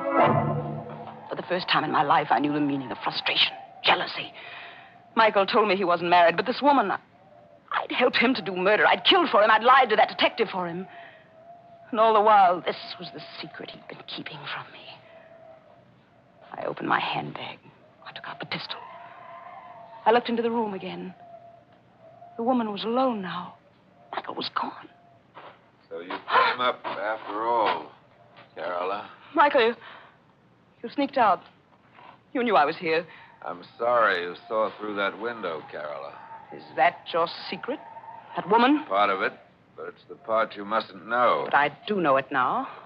That's why I've got to kill you, Carola. That knife. You still got that knife? Yes, Carola. Well, I've got this, Michael. He fell at my feet. And I looked down and watched him die. Now I knew why I'd really come to Skeleton Bay that first day. It was for this. To kill Michael Barrett. So he's dead. At last. You've killed him. You, the woman in the house. You saw me kill him? Yes, I saw you. What are you going to do about it? Help you dispose of the body, of course. Help me dispose of the body. Well, those were the very words I'd said to Michael Barrett down there on the beach. Now this woman was saying them to me. Who are you? I'm Lisbeth Wycliffe. I'm Michael's sister. Sister? And you want to help me dispose of his body? See the bars on those windows? Yes. I've been a prisoner in this house for 10 years. You what? Michael killed the man I was going to marry 10 years ago in Canada. He murdered him. But this house, this prison... Michael brought me here. He's kept me a prisoner because he knew if I got free, I'd tell the world he was a murderer. And that's the secret. The secret he wouldn't even tell me. I shot her. Yes, I killed her, too. There outside the house, and she fell beside Michael. And I rolled both bodies over the cliff, down into the sea.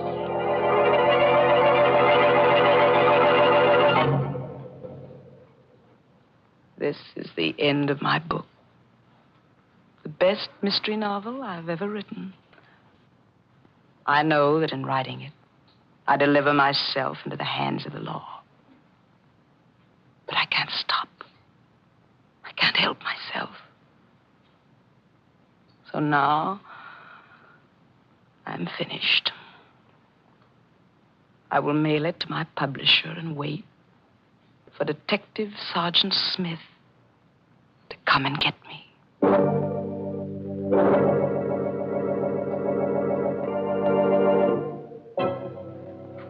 Well, it looks as if Carola's mystery novel will earn a lot of money after she's executed. Yes, but I'd say it's tainted money. Why tainted? Because she'll be dead, and a ghost can't own money. So taint hers. The trouble with Carola was that her conscience was too little and too late. It told her not to commit murder after she'd done it. Well, that's certainly too late, Mr. Host. Oh, yes, Mary, especially for her victims. And now, what's on your mind? Well, Mr. Host, right here, I'd like to say a word to our listeners on behalf of our veterans. You know, friends, ex-servicemen are returning to civilian jobs with a lot to offer their employers. They've had valuable training and experience in highly specialized service jobs. Many of them were able to keep up with their civilian jobs and learn new trades through special correspondence courses. And they're coming home fully equipped to do the same fine job as civilians that they did in the services. So let's give them every employment opportunity to put their increased skill to work.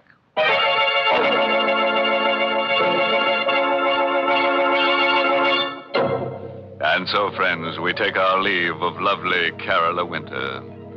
She would have been better off if she'd remembered that the pen is mightier than the sword. Because the sword is leading her right back to the pen anyhow.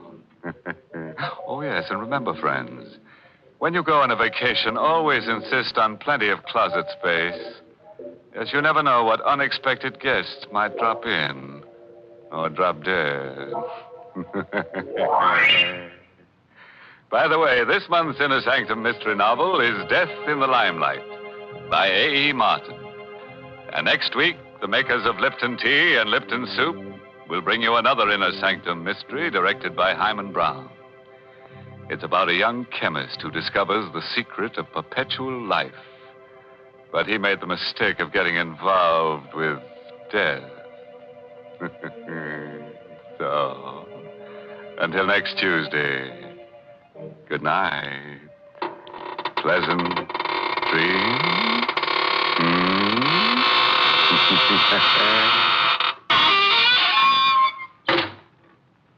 Here's a swell dish, folks, that's easy to make and mighty easy to take. Lipton's Noodle Soup. You can prepare it in a jiffy, and the whole family will love its delicious chickeny-tasting broth, so full of tender golden noodles. Lipton's Noodle Soup has all the fresh-cooked, homemade flavor of grandmother's noodle soup. Yet it's economical. It costs less and makes lots more than canned soups. So get Lipton's Noodle Soup Mix tomorrow. And don't forget to tune in next Tuesday night for another Inner Sanctum Mystery. This is CBS, the Columbia Broadcasting System.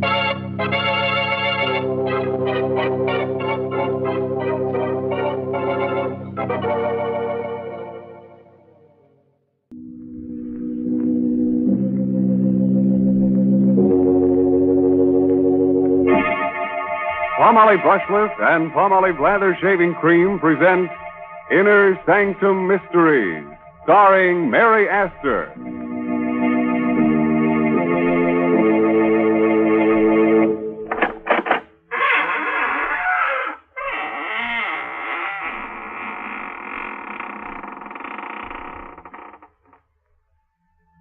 Welcome, friends of the Inner Sanctum. This is your host, Raymond, inviting you to come in through the squeaking door and catch your breath.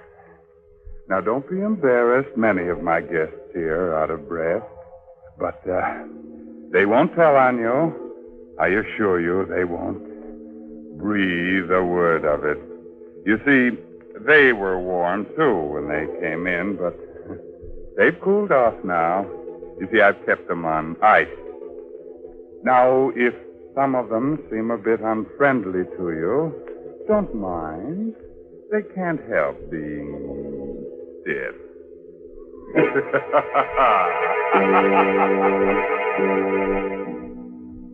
Tonight's Inner Sanctum story, The Silent Hands, is an original radio drama by Robert Sloan and Robert Tallman and stars Mary Astor in the role of Nina Kohler.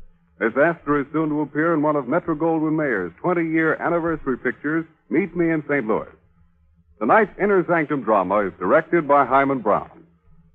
Men, Inner Sanctum Mysteries ask you to shave with Palmolive Brushless or Palmolive Lather Shaving Cream. Either Palmolive Brushless or Palmolive Lather Shaving Cream gives you a clean, comfortable shave every time, free from razor burn, or mail the carton top to us, and we'll refund your money.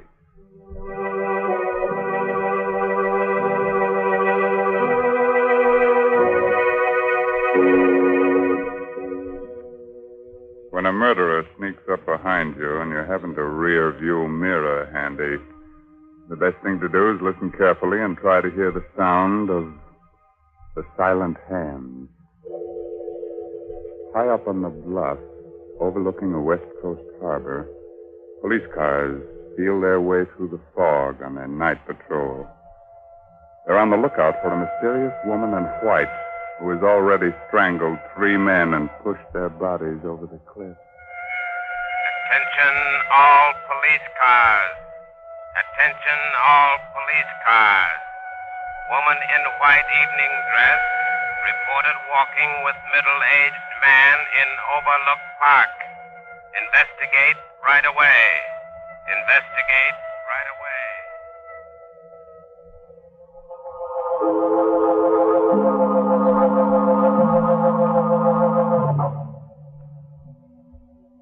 Michael, Yes, Nina. it's getting chilly. Oh? Finish your cigarette, will you? Let's go in. Of course, Nina. Here, take my coat in the meantime. Put it over your shoulders. Thank you. What? Trembling? What's the matter? Nothing, just nerve, that's all. Michael, What, dear? my bag, it's gone. Well, you're sure you had it with you? Oh, yes, positive. Oh, well, it must be around here somewhere. Go on ahead, Nina. I'll find it for you. No, Oh, all right. But be careful of the cliff. Now, don't you worry, dear. Go on ahead. I'll catch up with you in a moment. Don't be long, Michael. Don't be long. I won't. Always losing a bag. I'm always finding it for her. There it is. This is... Oh! Let go of me. Let go of my neck. Your throat. No. Cliff! Don't push me over.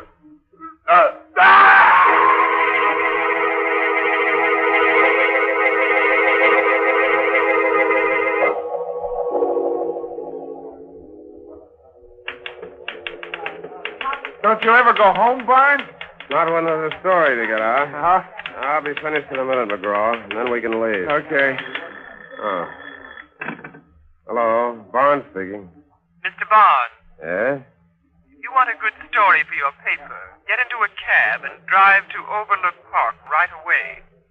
The 4th victim of the woman in white has been found. What? Tell me that again, please. I didn't catch the address. Quick, McGraw. Get on another phone and trace this call. I'll stall as long as I can. Okay. Did you say that was Overlook Park, madam? Hello? Hello? Never mind, McGraw. She rang off. Well, who was it? Some dame trying to give me a tip on a murder. She said the woman in white had taken care of another victim. The woman in white? Yeah. We'd better get over to Overlook Park right away. There may be a story. Well, wait a minute, Frank. What's the matter? You scared? Well, sure I am. You don't know who that was. It might be a trap. Come on. Look, don't be a fool, Barnes. You might be the next victim. You gotta call a cop. And tip off every other newspaper in town? Come on, McGraw. Every second counts.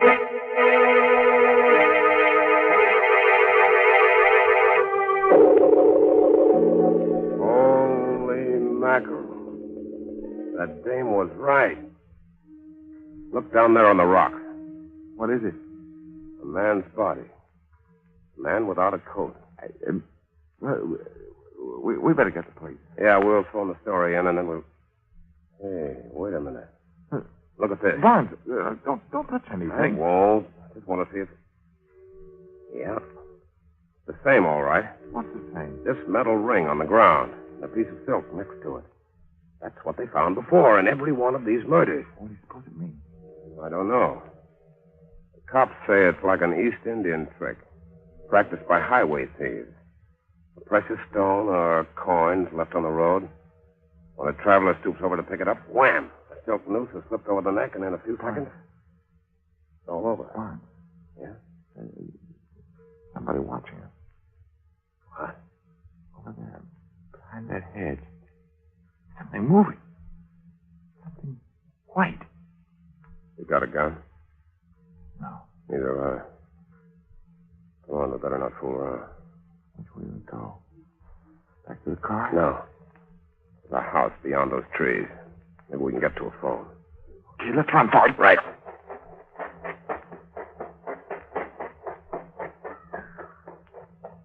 What the devil's that? Sounds like some kind of a tropical bird. You mean here in the park? This isn't the park, gentlemen. That tropical bird you hear is in the aviary next to the house. It's part of my private collection. You live in that house? Yes, with my sister. These are our grounds, gentlemen, and you're trespassing. Well, lady, We're looking for a telephone, madam. We're from the Chronicle. I don't care where you're from. You'll have to leave immediately. But someone's been killed. You'll have to leave immediately. My sister is ill. She can't have any excitement. Nina! Go back into the house, Carolyn. Nina! I've been looking for you. Where have you been? You know very well I've been out here feeding the birds. Why do you ask? Because I didn't see you. I thought perhaps you went back to the place where... Carolyn! You'll catch cold out here. We'd better go back in the house. But who are these men, Nina? Reporters, dear. We'd like to use your telephone, miss, if there's one in the house. Why, of course. Come along. I'll take you to it. Thank you. If you men are reporters, I suppose you want to phone your paper about... About what? Nina, you're hurting. I'm sorry, dear. If I held your arm too tightly, I didn't want you to stumble. You're lying. You don't want me to talk. That's not true, Carolyn. You can say anything you please. Go ahead. Say anything you please. Oh, Nina. Please forgive me.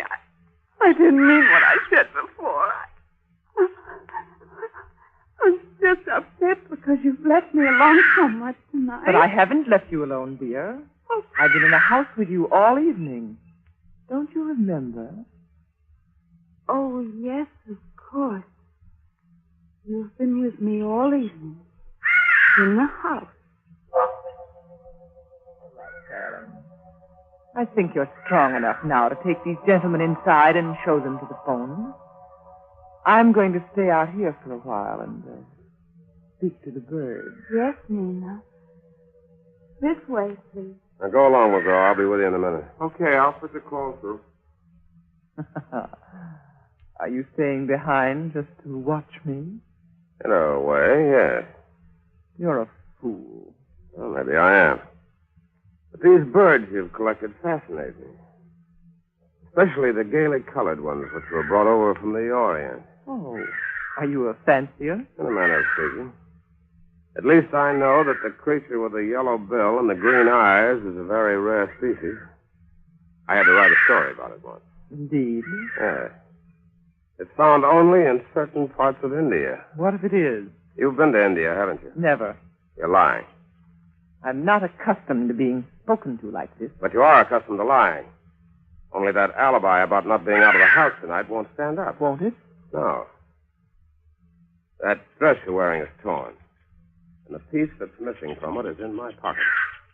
I found it out there on the cliff, near a metal ring and a bit of silk. Now you're lying. I have the evidence right here in my hand. Give it to me. Not so fast. Let go of my hand. Let go. Open it. Open it. I'll dig my nails into you. Wait a minute. Wait. I'll open it. There. I knew you were lying. There's nothing in it. Oh, of course not. But I found out what I wanted to know. For a woman, your hands are abnormally strong.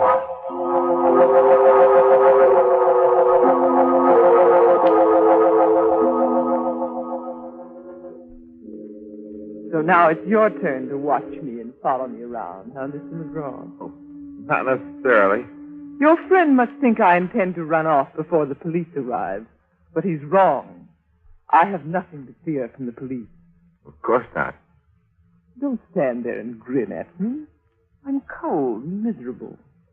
If you had any manners, you'd take off your coat and offer it to me before I freeze to death. You can have my coat. Here, thank you. Wait a minute. Where are you going? Back to the house. There's a police car there now. Well, good. I'll go back with you. Just a moment. What's the matter? My watch. I've lost my watch somewhere along the path. Who are you kidding? I just saw you throw it over in the grass. Here it is, right over here. What's the devil? Where'd she go to? Where'd she... Oh! Myself! No! Not on! It's pushing me up! Good!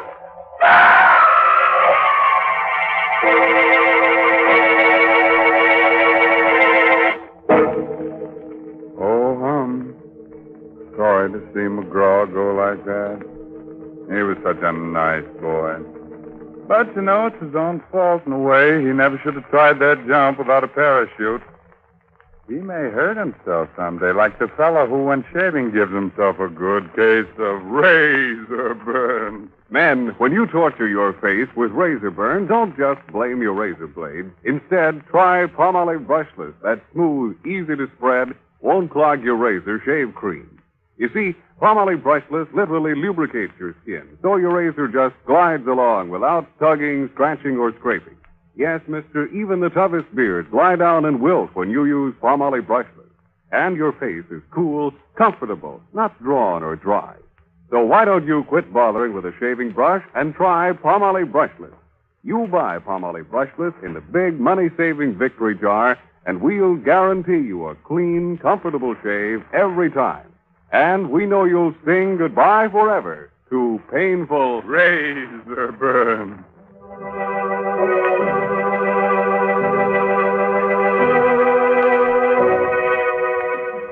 Let's get back to Nina and that beautiful Indian rope trick.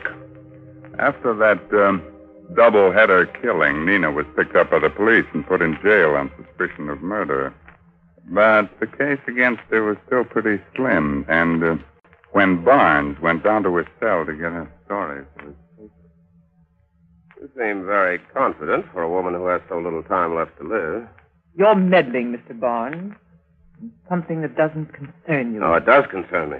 McGraw was a good friend of mine. I'm warning you not to interfere, Mr. Barnes. You'll regret it if you do. You'll regret it more. I have everything to gain and nothing to lose. Nothing but your life. Yeah, what about yours? They'll never convict me. Don't be so sure. I'm innocent. They can't even keep me here another 24 hours. So your lawyers are going to spring you, huh? I have influential friends, Mr. Barnes. And when I'm free, I want to be left alone. You understand? You don't frighten me, Miss Kohler. I'll get the goods on you if it's the last thing I ever do.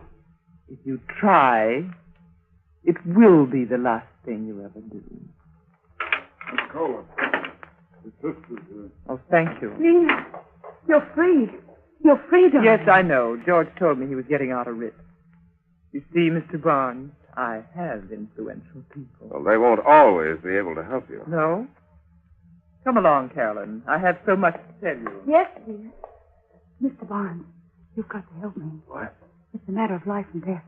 Come to the house tonight at 10 o'clock. I'll be feeding the birds in the aviary. Right. Carolyn, what are you doing? I'm coming, Nina. I'm coming.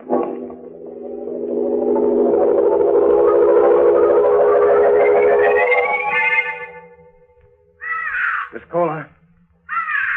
Miss Kohler. Oh, Mr. Barnes, thank heaven you're here. I was afraid you wouldn't come. Well, you said it was a matter of life and death. It is. It is.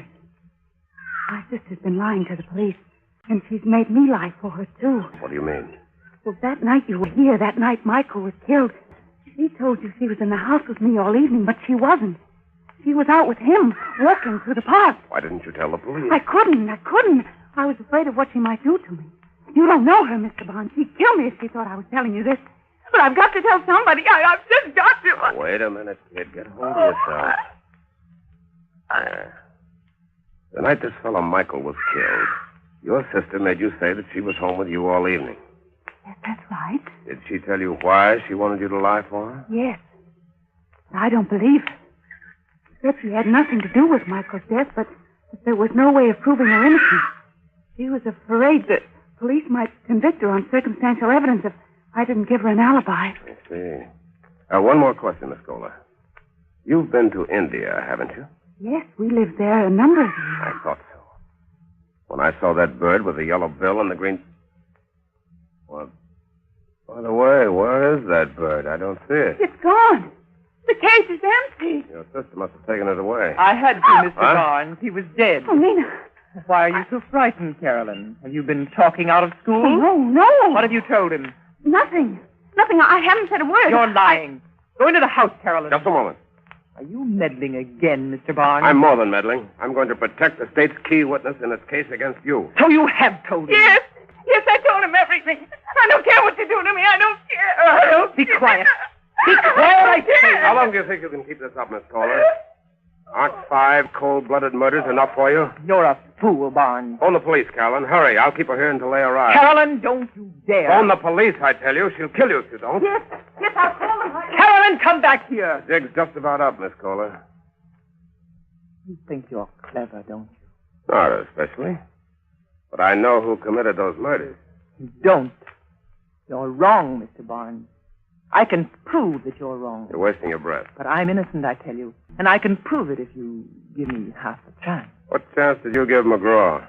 I wasn't anywhere near McGraw when he was killed. And Michael was my best friend. Yeah, tell that to the cop. Give me a break, Mr. Barnes. I'll admit I was with Michael that night he was killed, but I didn't do it.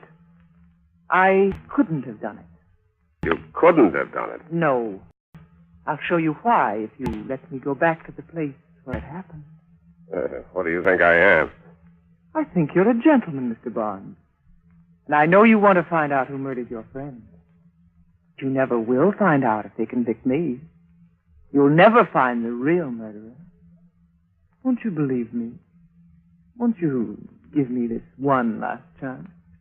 I don't know. Please, let me prove that you're wrong.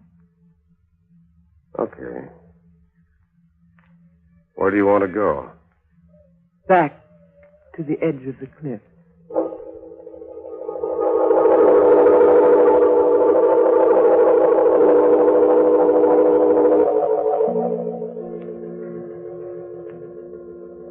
Michael and I were standing just about here, Mr. Barnes. Yes, go on. We were talking about the mysterious murders that had taken place on these bluffs overlooking the harbor. We were joking about the fact that I was a woman dressed in white. You're in white again tonight, Miss Kohler. Yes, it's my favorite color. I see. We stood here for a while, and then the cold air chilled me, so I asked Michael for his coat. May I have your coat, please, Mr. Barnes? What's the idea? I want to show you what happened. Well, do you have to be that graphic? Yes, it's important. The details are terribly important. All right, you can have my coat. But I'm warning you, Miss Kohler. I know the game. Slipping a silk noose over a man's neck is done more easily when his coat's off. That's why all the victims were found in their shirt sleeves. But Michael was the only one I knew. I couldn't possibly have had a motive for killing the others. They're complete strangers to me. That's not much of a defense. Psychopathic murderers often kill without a motive. They do it for the thrill it gives them, whether they know their victims or not. All right, continue with your story, Miss Kohler. Well, after I put on Michael's coat, I started toward the house. Yes? And then I missed my bag. Yes? I guess I left it near the edge in this, over there somewhere beside that rock. Good heavens. What's the matter? Isn't that another bag over there? Where? Beside the rock. Get it, Mr. Barnes, and bring it here. What? Bring it here. Oh, no, you bring it here. Oh, all right. If you're that frightened of me, I will. Just an ordinary bag. I don't know why you were afraid of picking it up.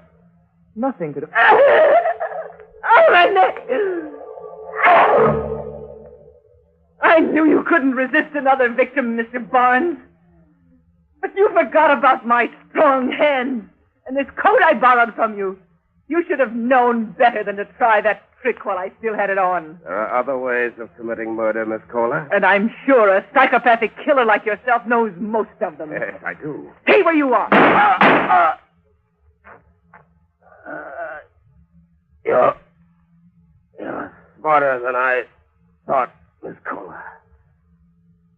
I never dreamed that you'd plant a gun in that bag. That was the chief's idea. You underrated our police force, Barnes. We've suspected you for some time. We couldn't get the goods on you till tonight. We? Yes. Didn't you know there were women detectives? My sister and I have been leading you on ever since you killed Michael. And all the time I was figuring I could pin the rap on you.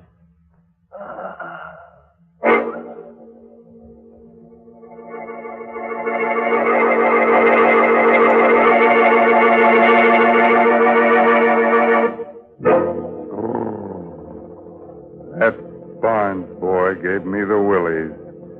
And that, of course, leads to the gimmies. Well, look here. Here's Laptop with the wanties. I want lots of lather. I want lots of lather. Okay, you men who use a brush when you shave, you want lots of lather. And you'll get lots of lather simply by using Palmolive Lather Shaving Cream. For an honest whisker wilter, millions of men prefer it. In fact, more men use Palmolive than any other lather shaving cream. Here's why. First, Palmolive Lather Shaving Cream gives lots and lots of lather. He-Man lather with millions of moist bubbles to blitz your beard. Second, Palmolive Lather lubricates your razor, speeds your shave, and leaves your skin smooth, cool, comfortable. So, if you're a lather and brush user and want to avoid razor burn, get Palmolive Lather for a smooth, easy shave that you'll whistle your way through. Get Palmolive Lather Shaving Cream, knowing it's going to leave your skin smooth, your face clean and comfortable, or your money back.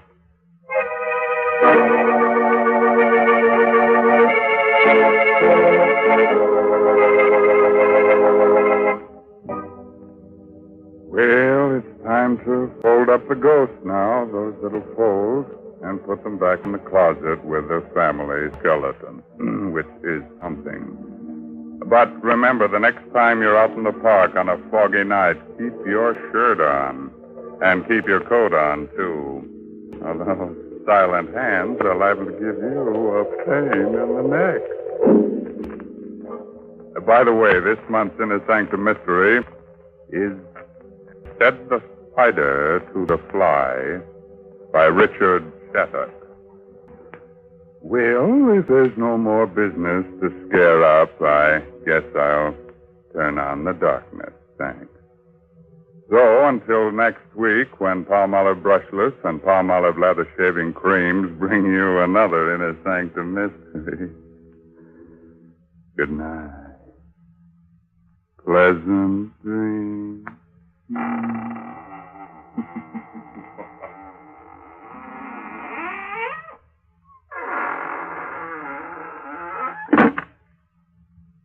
What is the 14-day Palmolive plan? Yes, what is the 14-day Palmolive plan? It's the biggest beauty news in years. Doctors tested this plan, proved it brought lovelier complexions to 2 out of 3 of all the women tested. Here it is. Wash your face with Palmolive soap. Then massage for a full 60 seconds with Palmolive's lovely soft lather. Then rinse. Do this 3 times a day. Easy to do, yet 36 doctors prove this Palmolive plan brings a lovelier complexion to 2 out of 3 women. No matter what type of skin you have, dry or oily, the 14-day Palmolive plan works. So get Palmolive. See what Palmolive can do for your skin in only 14 days. This is CBS, the Columbia Broadcasting.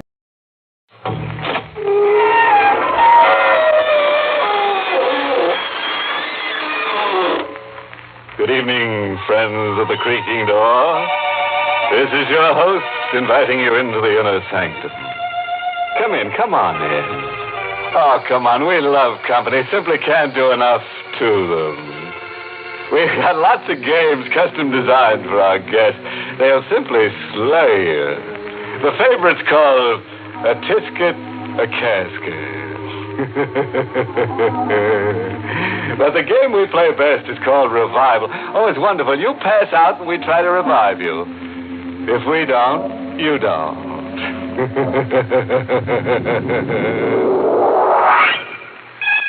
And now for our eerie spell. The hitchhiking corpse. Climb up on the driver's seat. Sit close to the driver. Sean O'Hara, the bewitched man with the deep-set eyes.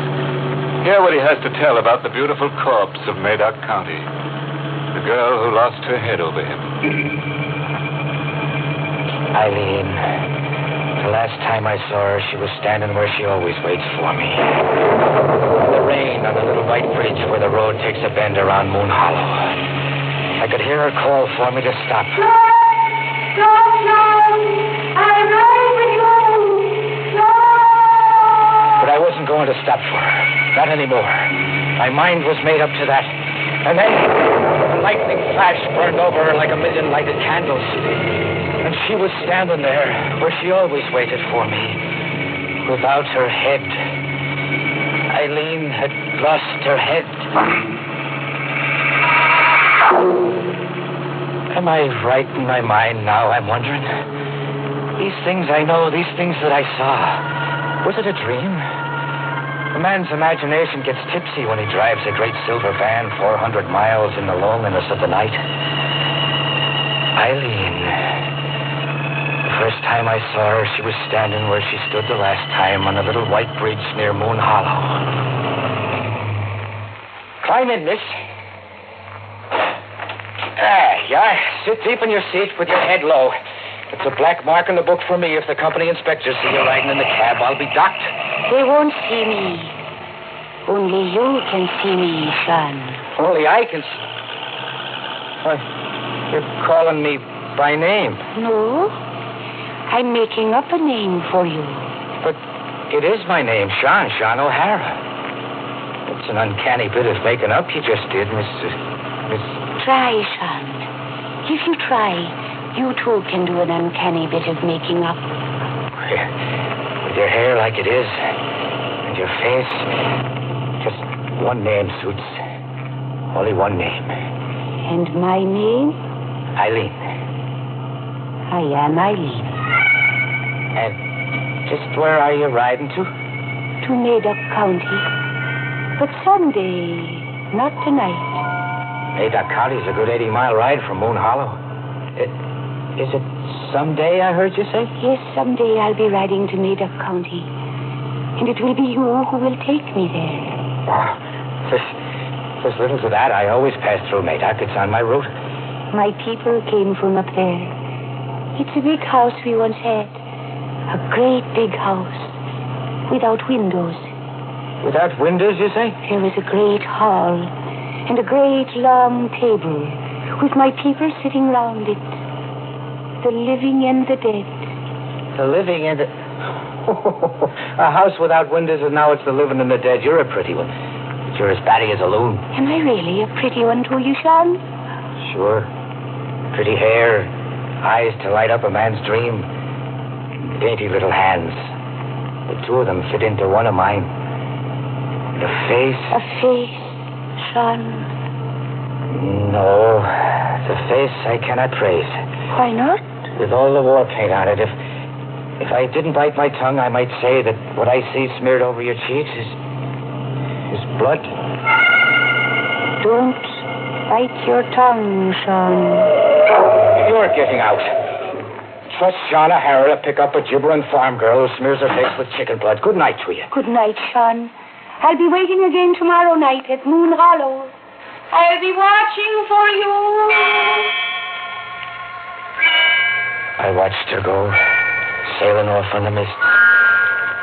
As high as my eyes could go, I could see her riding into the sky like a night witch, and then blowing into the smoke of the moon.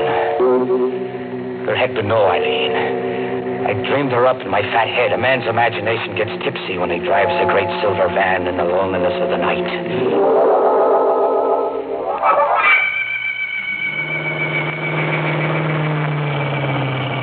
Way up, I pulled into the yard behind old Morgan's diner to sleep the night from 2 to 6, curled up in my cab like I always did.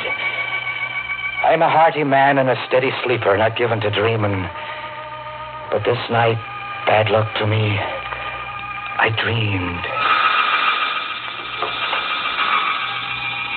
She was leaning over me, Eileen, with the moon in her eyes. And now the blood was wet on her cheeks and running down in big red beads to splash my shirt. The old mill house in Madoc, where the water falls, in Madoc. The old mill house in Madoc, where the water The falls. old mill house in Madoc, where the water falls. You must see that the dead go home, Sean. See that the dead... Eileen... Eileen.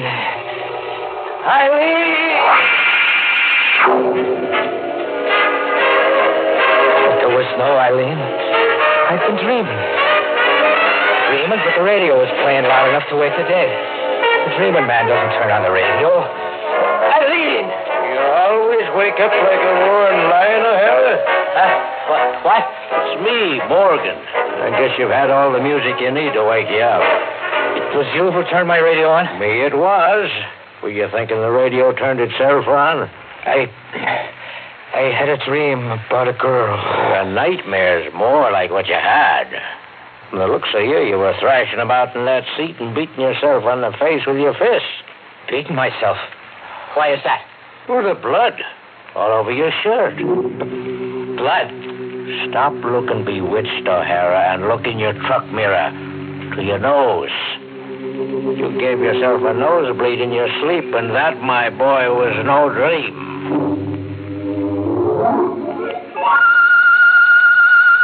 I was an hour late for unloading in the Cloverville depot. O'Hara? Yeah, Red. Come over to the van a minute, where the loaders can't get an airful. Oh, you're acting funny. We got everything off the inventory calls for. But there are 3 other items. I threw a canvas cover over them before the boys got a look at them. Did you look into your van? What's under the canvas cover, Red? Coffins, O'Hara. 3 old pine wood coffins. Want to tell me something? To tell you?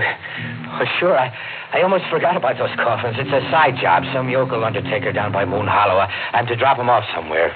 Save him trucking charges that way and make myself $20 side money. Quit lying to me, O'Hara. And to yourself. Oh, lying, you say? But it's a fact, Red. Positively a fact. And I'm giving you half of the $20 for covering me.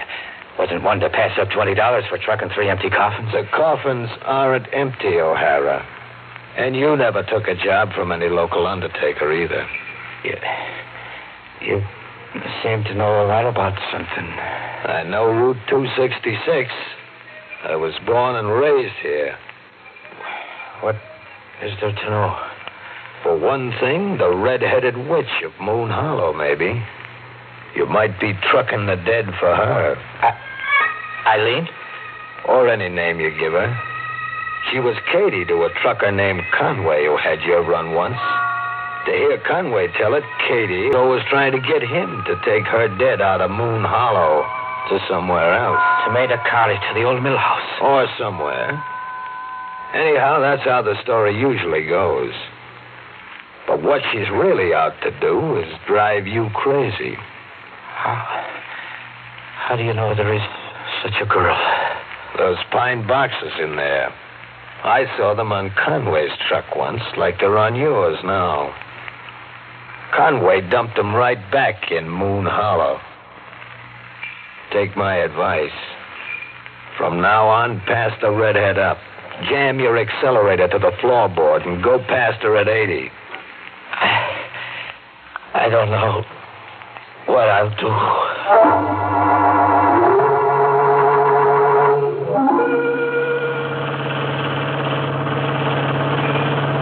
What I did, bad luck to me on the trip back, was look for the waterfalls and the old mill house. When I came to the Maida County line, was there an old mill house where the waterfalls, I was wondering? Or was I a man looking hard to lose his mind? I brought one of the caskets to the ground. It wasn't empty, but there wasn't much weight to it either. I opened it.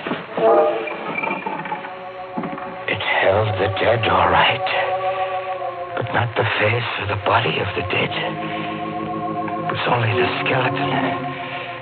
The skeleton of someone dead more years than the mind can imagine. And there was a waterfall in the deep woods. The music of water, and Eileen's voice splashing in it. The old mill house, under the water.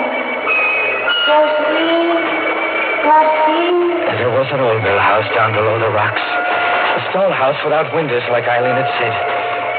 I pulled an old rusted bolt and opened the door to one great room and a table that went from wall to wall. It was old, and the flying dust could blind a man, so he'd only see what his tipsy imagination would want him to see. I saw Eileen. Eileen standing before me with her arms out. Like a thin shadow my eyes could see through to the wall. Go bring the caskets, son. Go bring the dead home. Here's something terribly new in thumbing a ride. A witch hiker. And a neat switch, too, on the old boy meets girl formula. This one's boy meets school. Eileen, now there's a bonny lass dead set on getting ahead. And if she keeps up the pace, she'll have O'Hara shorn of his sanity any mile now. But let's get back beside our bewitched trucker. A man's imagination gets tipsy when he drives a great silver van in the loneliness of the night. But there was an old mill house where the water falls, as Eileen has said. And it was there I left 3 caskets of the old dead. Passing Moon Hollow on the way back, I stopped in at Morgan's Diner for some Mormon coffee. It was just old Morgan putting his profits into the screaming jukebox. O'Hara, it's you. Nobody else. I've been waiting all night for you to come. I stopped for a time in Mayduck. Well, agitated the way you look. Have I slipped out owing you for a meal? No. I don't understand the looks of you. The shoebox. It's for you see? Your name's written on it. Sean O'Hara. And left by whom? The devil's own daughter. O'Hara, her face was enough to send a man hiding in his coffin. But a face all smeared with blood, was it? You have seen her, too. We are old acquaintances by now.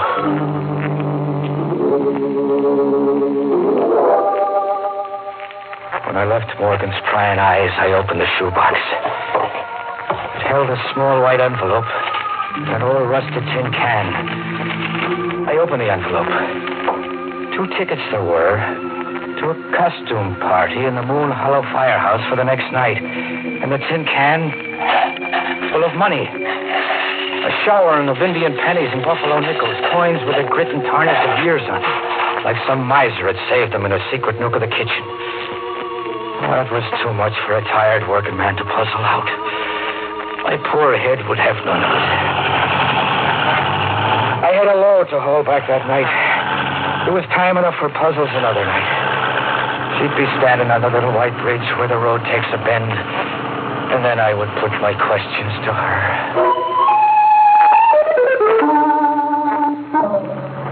She was standing there the next night watching for me, calling for me to stop. Sean! Stop, Sean! Her hair was wild as before, and her face the same. Her dress was changed. It was a costume now she was wearing, all silk and gaiety, like she was dressed up for a party. Yes, Eileen. You weren't going to stop. For a fact, no. You'll not be riding in my cab. And I'll not be trucking your dead ancestors anymore. Not for a barrel of nickels and pennies. Here, take your money back. No. It was grandmother's savings. She wants you to have it. Oh, so there's a grandmother, too, is there? Yes. And when will she be riding along to the old mill house? Tonight, Sean. She will ride with you tonight. And after that, I'll be riding with you to Mayduck, too. And that settles the count of your people? No. It still leaves you, Sean. Me? Am I hearing you say me? Yes, you two will sit at the long table in the great hall of the dead. You will sit beside me. Alive, is it to be, or dead? Dead, Sean. Like us. And what will snuff me out, a hardy man like me without a sickness? You will just die. Your heart will just stop. My heart will stop. You don't want to sit beside me? It's not my way of wooing a lady. Sean? Yes, Eileen. Do you like my costume? I do. And what's it for? The dance at the firehouse. I thought you would take me. I think not. Then I will go alone. Good night, Sean. Compliments of the evening to you, miss.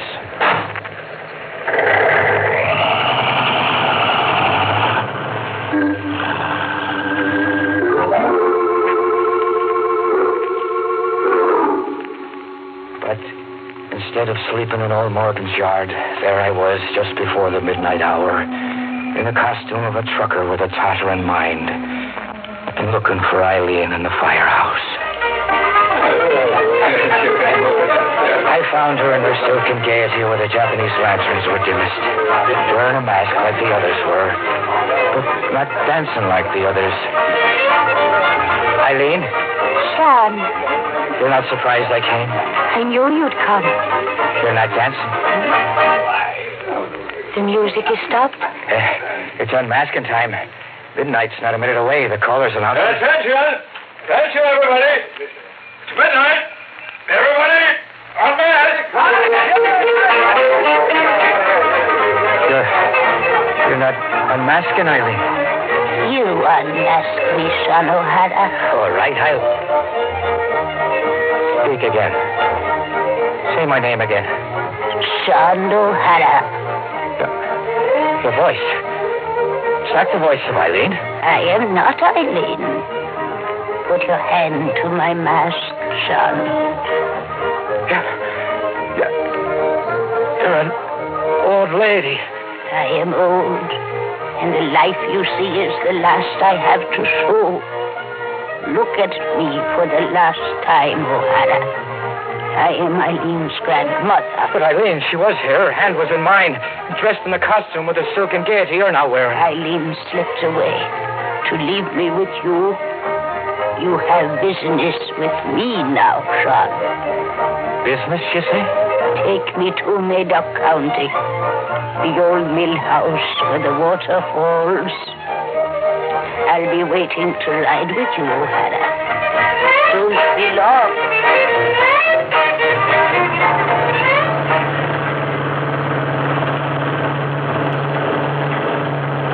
I drove the lonely night to the Madoc County line with my freight of storage eggs and canned goods, and the dead in a pine box. The old grandmother in her silks was in her casket. I didn't bother to ask whose job it was. I put the questions to Eileen the next time she waited for me where the road takes a bend around Moon Hollow.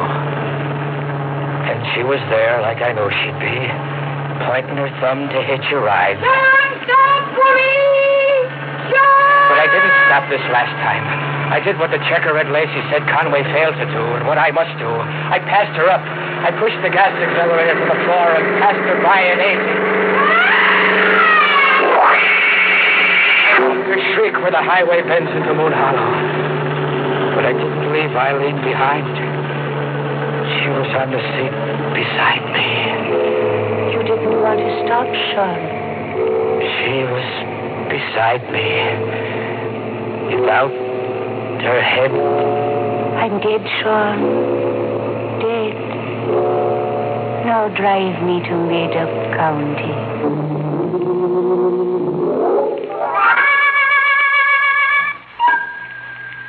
The imagination gets tipsy. The sheriff of Madoc County is one to know it. And the doctor beside him looking at me with eyes of pity is one to know it, too. I hear them talking to me, but the words go sailing into the smoke of the moon. I listen, but I do not understand. You ran over her on the bridge down in Moon Hollow last night. A 20-ton truck, O'Hara. Her head was severed. I'll tell you all you need to know about Eileen Grant, her grandmother, and her people.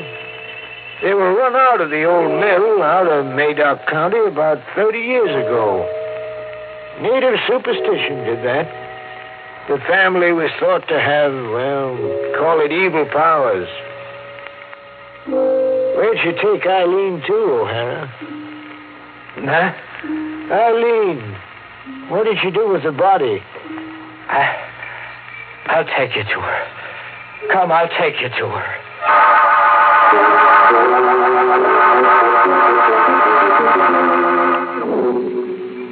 I took them, the sheriff and the doctor, to the old mill house where the water falls.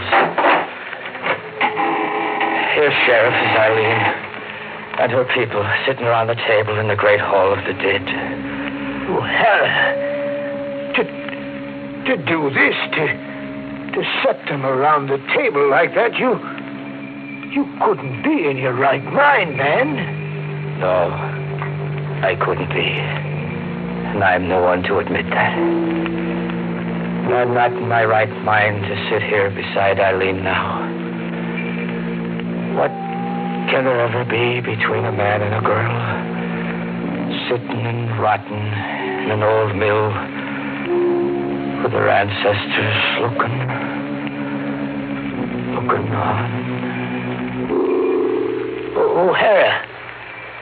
O'Hara. Say, Doc, take a look at him. O'Hara's dead. Dead? To sit down and die? Just like that? Just like that, Sheriff. O'Hara's heart just stopped. As if he willed it to stop.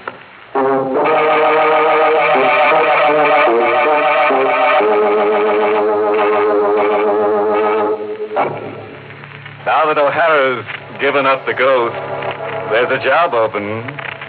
Somebody? As a special inducement to insanity, a pretty girl goes along with every truck. Oh, sorry, friend. I can't tell you which of the two jobs is the more harrowing. Moral? Oh, sure. I've got one carved right here on my vertebrae. This is for any motorist who runs across Eileen. Give her the go-by, Bob. All she'll get you is dead mileage.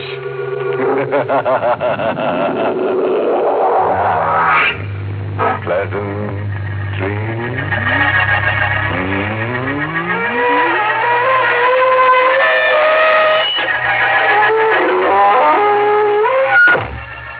Inner Sanctum has been brought to you through the facilities of the United States Armed Forces Radio Service, the voice of information and education.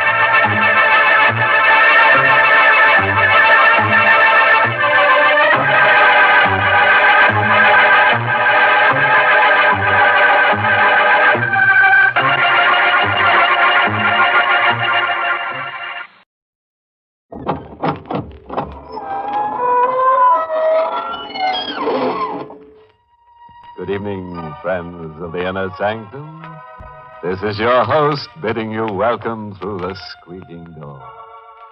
Well, we're overcome with Yuletide spirits this evening. Parties everywhere. Ah, what fun. One fellow was lit up like a torch. His wife had struck a match to him. Big shindig at the city morgue. Everybody was a little stiff. Out in Hollywood, Frankenstein, Dracula, and the Wolfman threw a monster jamboree. The guests had a screaming good time. And the punch bowl, just right. Chilled to body temperature. Sub-zero. Everybody's blood ran cold.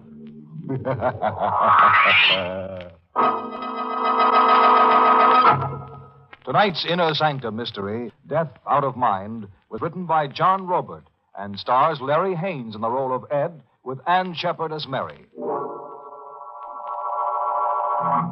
And now, gentle people, now for the soothing nuances of shrieks in the night. Say, ever see the little man who wasn't there? No. Careful, he's right behind you. We're in apartment 2A of a cheaply furnished flat in Chelsea facing the street. The room is pitch dark. A patch of moonlight is crusted on the window as if it can't get through the grime. Ed Tate is crouched at the window watching the street. His face is tense. Mary? Ed, there's nobody downstairs. Oh, there must be. I've seen him. Here from the window. See? See, Santo? There, leaning against the lamppost, smoking a cigarette. I've been watching him, Mary. I can't take my eyes off him. Ed, you've got to take hold of yourself. Leave this room. He'll be waiting for me wherever I go. He'll be everywhere waiting for me. Turn a corner and run into him. Catch a train and he's sitting beside you. Run away and meet him in Boston, Frisco, Hong Kong. Don't, please. He's fate. Fate dressed in a black suit. Please, no more wild talk. I'm crazy. Is that what you mean? Ed, darling, think. We're just married. I'm a bride. We were going to be something wonderful. You married a guy with whams in his head. Marriage never had a chance. You got a stacked deal, Mary. I'll get help. Operator, I want the police. Operator. Operator. There's no buzz. The line's dead. You cut the wires. I told you it was downstairs. Can't stand any more of this. Oh, Mary. Mary, don't cry over me. Forget me. Just turn time back 24 hours and forget you ever married me. But you've done nothing. It's just in your mind. This is a payoff for other things. It is always a payoff waiting somewhere. There's always retribution. Now, you get away, Mary. This door. No. I'll wait for Santo alone. I don't want him coming to Ed, you. he doesn't Take exist. the back staircase and hurry. I'll get a doctor. You're sick. Beat it. Beat it. Beat it. Beat it.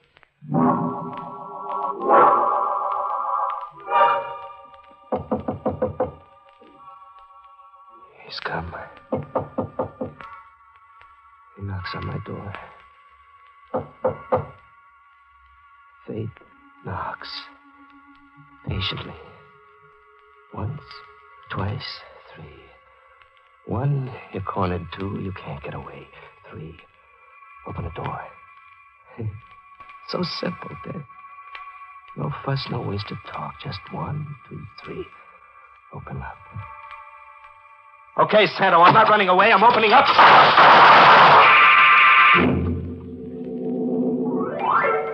Sergeant, I'm Ed Tate. I just killed a man. Here's a gun. Hey, this guy's sick. Crazy, call an ambulance.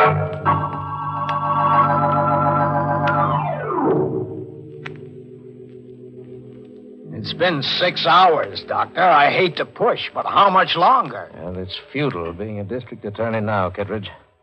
The prisoner's a very sick man. Just a few questions. Useless. His memory is gone temporarily. Who is he? Ed Tate, reporter on leave from the Bulletin. He was released from a sanitarium less than 2 weeks ago. Here's a complete report on him. Oh. On his way from the station house to the hospital, Tate kept insisting he'd murdered a killer named Santo. But he did murder a man. Oh, he did that all right, but to the best of the department's knowledge, there never was a killer named Santo. How long before he can answer questions? Days, maybe weeks. The department can't wait that long. If we tried narcosynthesis, a compound popularly known as truth serum. Get started, Doctor. Murder can't wait.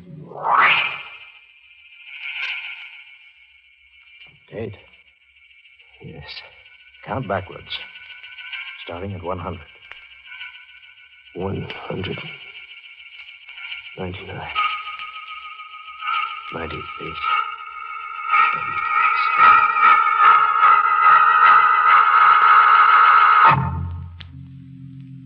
Tell us all about it, Tate. All about it. The sanitarium? Yes, about the sanitarium. You were there in Harbor Hospital. You were released 2 weeks ago. You went there from your newspaper. Why did you go to the sanitarium, Tate? Stella Andrews killed herself. I couldn't get her out of my thinking, get her out of my head. Who was Stella Andrews? She figured in an unsolved murder mystery 20 years ago. I dug the story up and put it back on the front page. Yes, I remember the case, Tate. Stella Andrews was tried for murder and acquitted. They set her free. You uncovered new evidence? No. I did it as a circulation stunt to sell papers. I didn't think of Stella Andrews. I didn't think. Go on, Tate.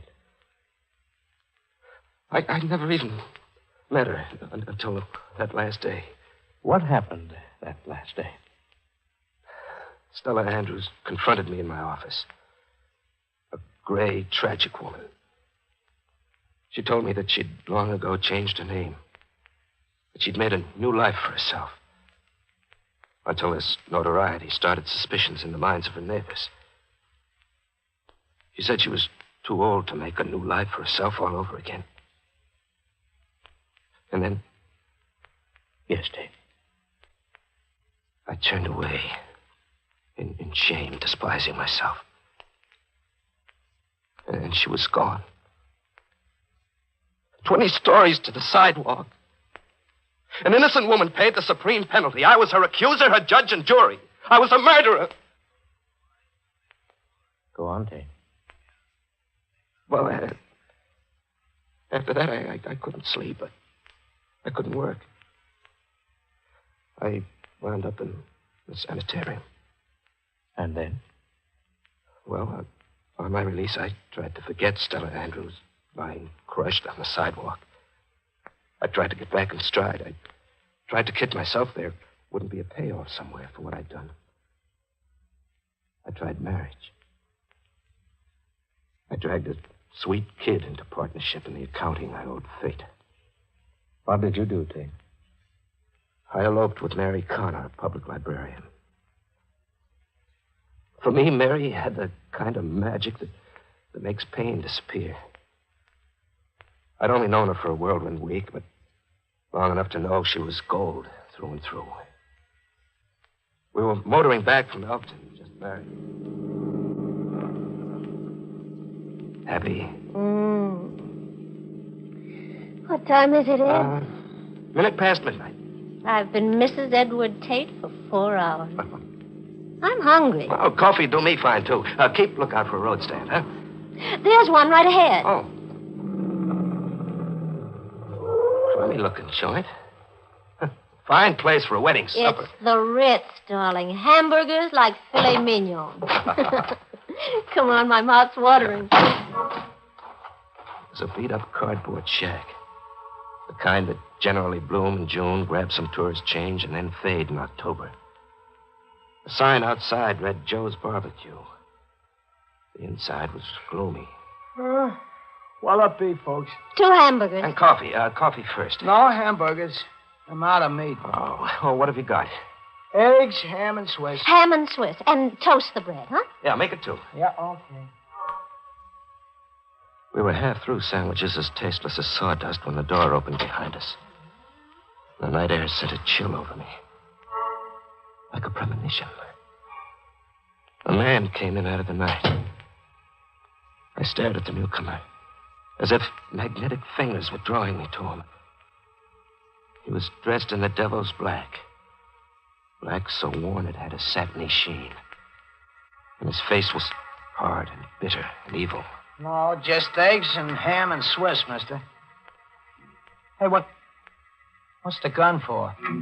One guess. Oh, sure, I can guess. Hurry. Okay. It was a black flat automatic. Your wallet, mister. I got my wallet and dropped it out on the counter.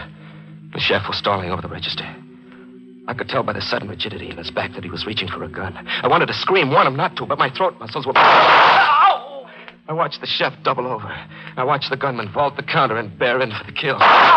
Mary's hand closed over mine and pulled at me. Ed, quickly. I was through the door and running for the car on someone else's feet, with Mary pulling at my sleeve. Ed, hurry. Yes. We were moving when the killer reached the door and fired. The shots were lost in the night. We left him silhouetted in the doorway. A dark centennial guarding the tomb. Moon shafts touching his automatic. He made it look phosphorescent. The Manhattan skyline was blinking at us before we dared trust our voices. Anyone behind us? No. There was a car, but it turned off. Jolly honeymoon. We'll forget it. We'll just not remember. Did you watch him, Mary? No, I couldn't. How relentlessly he moved in for the kill. How exquisitely cold and efficient, like a machine. Ed, it's unhealthy, that sort of talk. I couldn't take my eyes off him. I felt as if he were part of me, come to life, a blood twin, showing me to myself. Darling, demonstrating to me what I really was. A killer, cold and efficient like a machine. No. He killed that man like I killed Stella Andrews. His instrument was a gun, mine was a typewriter. He used bullets, I used words. But our methods were the same. Deliberate, ruthless, murderous. Ed, forget him. We'll see him again, my blood twin. He's my conscience, come to life. We're going to report this to the police. No, we're not. Why? I'm afraid of him. But he's a complete stranger. What have we got to fear? We'll never see him again. We'll see him again, Mary. He'll come calling. But Ed, the wallet. He has your wallet. We're not strangers to him, Mary. He'll be calling on us.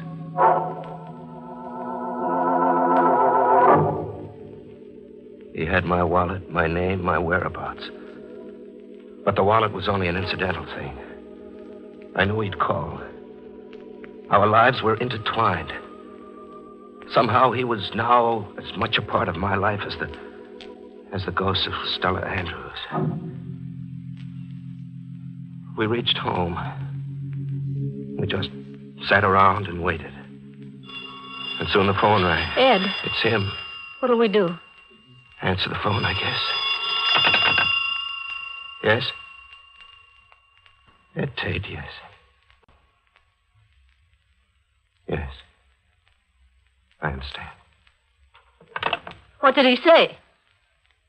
I'm to come to the street. Ed, you won't. He won't harm me, he said. If I don't come down, he's coming up, he said. What does he want? I don't know. I'll go see.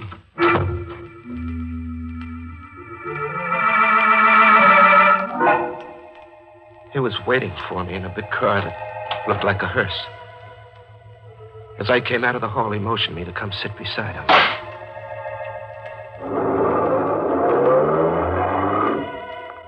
The car nosed east toward the river. He didn't talk. He just concentrated on driving. We were close enough for me to touch him. But I wasn't frightened. I felt as if we belonged to each other. Where are we going? To the river. What for? To dump him. Him was a gesture behind us. I turned to look. There was a packing trunk on the floor in the rear of the car. The chef's corpse. You're going to kill me, too? Why should I? To shut me up? We'll dump the trunk together. That'll shut you up. Well, wouldn't killing me be simpler? If you shut up, it's just the same, maybe. What's your name? You get an idea. No, I just want to know you very much. Santo. Just Santo. We stopped along a deserted wharf, just under the Brooklyn Bridge. And there, with the world asleep and the moon looking on, we dumped a trunk. It sank slowly, twisting in tortured slow motion. You can go home now, Tate. Don't you feel it, Santo? Feel what? This kinship. We're the same person, Santo. You're crazy. No, I mean it. Look at me. See our resemblance? We didn't just happen together. You're something out of me. You are me. You talk too much, Tate. Maybe I'll have to kill you after all. Oh, you'll kill me, Santo, soon enough. You'll have to kill me. You're my conscience.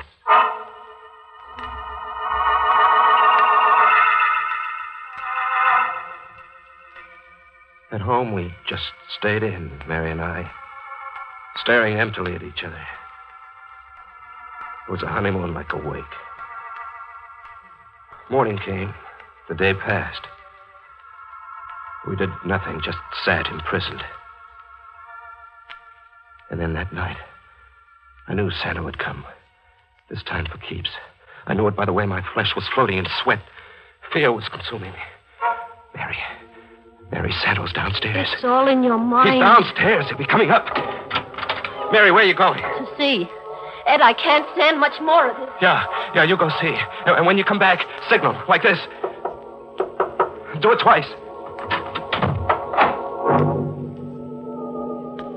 Mary went down to check, but I knew the answer. I got my gun and went to the window to watch and wait. Santo was downstairs. When he came up, I killed him. We know the rest, Tate.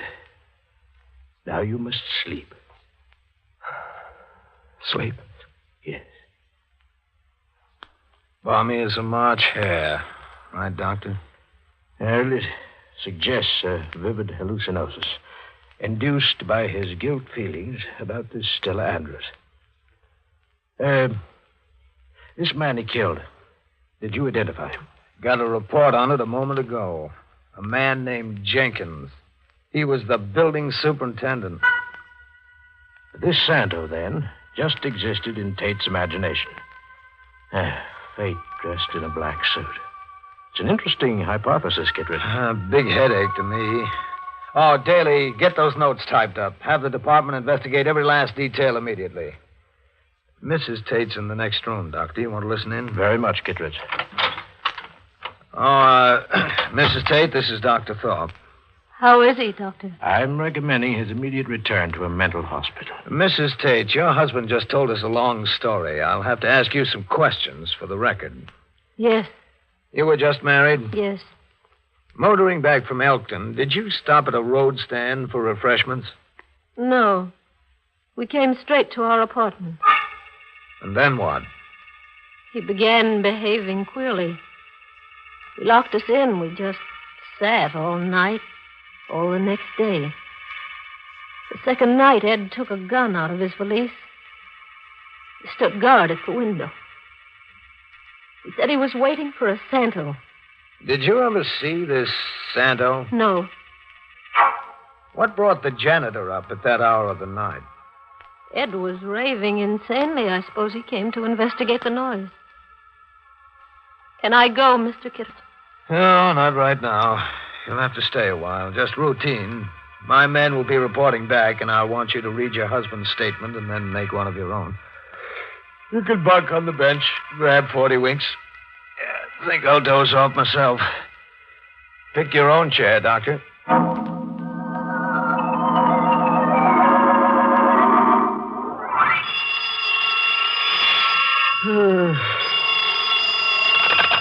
Oh, Kittredge speaking. Yeah, wait till I get a pencil. Okay. Yeah, I got it. Keep talking. Okay. Reports coming in, Kittredge? Yes, Doctor. Explain this. There was a road stand called Joe's Barbecue. My men found it, all boarded up. Yeah. Tate probably noticed it while driving and wove it into his hallucination. Mrs. Tate. Mrs. Tate. Yes. Did your husband leave the apartment at all last night before the shooting? He might have while I was asleep. Why do you ask that question, Kittredge? Because my men fished a packing trunk out of the East River. What was in the trunk? Cement. Bags of cement. What's the medical slant on that? Only perplexity, Kittredge. You know, I've got a new theory, Doctor, since we're hypothesizing. What is it? That Tate's zany story was true, the whole of it. That the chef and Santa were real. That the whole thing was staged to play on Tate's emotional instability, drive him crazy, then drive him to actual murder by sending that janitor up those stairs. Like all police theories, too incredible for me. Mrs. Tate, can you help us out? Give us an idea about that trunk? No. Ed was irrational, capable of anything. When he barricaded himself in the room with a gun, why didn't you call the police? I did. But what? The wires were cut. An odd touch for you, Doctor. The man who wasn't there cut the telephone wires. Extraordinary. Cut the wires inside the apartment. Oh, Fate dressed in black.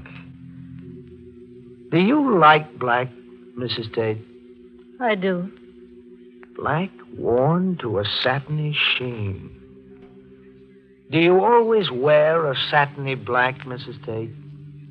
I prefer it, Mr. District Attorney. Good heavens, Kittredge, what do you say? You were Mary Connor when you got married? Yes.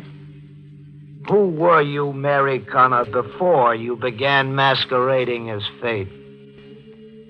Mary Andrews. Stella Andrews was my mother.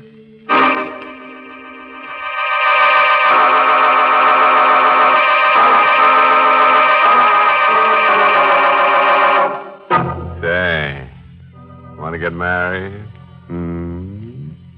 Okay. May all your troubles be little ones. Confused chap, that Ed Tate. 3 on a honeymoon. Mister, that's asking for trouble. In fact, wouldn't you say it's sort of crowding your luck? And that little man who was there, popping in and out of Ed's mind. You know, if it was me, I'd have started charging him rent.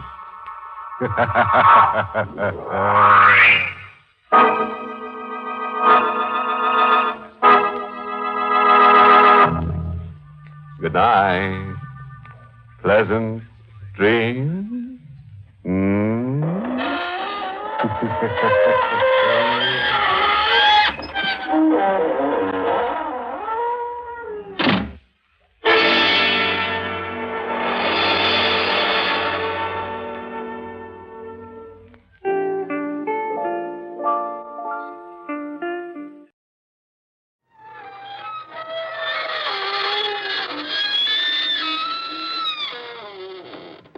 Good evening, friends. This is your host to welcome you through the creaking door into the inner sanctum. Come in. I want you to see the changes we've made around here. Very, very smart. Now, this new morbid motif was designed by those southern decorators. Oh, Topsy and Eva. This 3-part section of sofa was made especially for the wife of Harry the Hatchet Man. You see, Harry left his wife in pieces, so naturally we let the chip and dales fall where they may.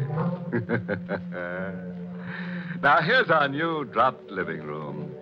Just freshly dug. It's for rent, a real bargain. All you have to do is slab on a down payment.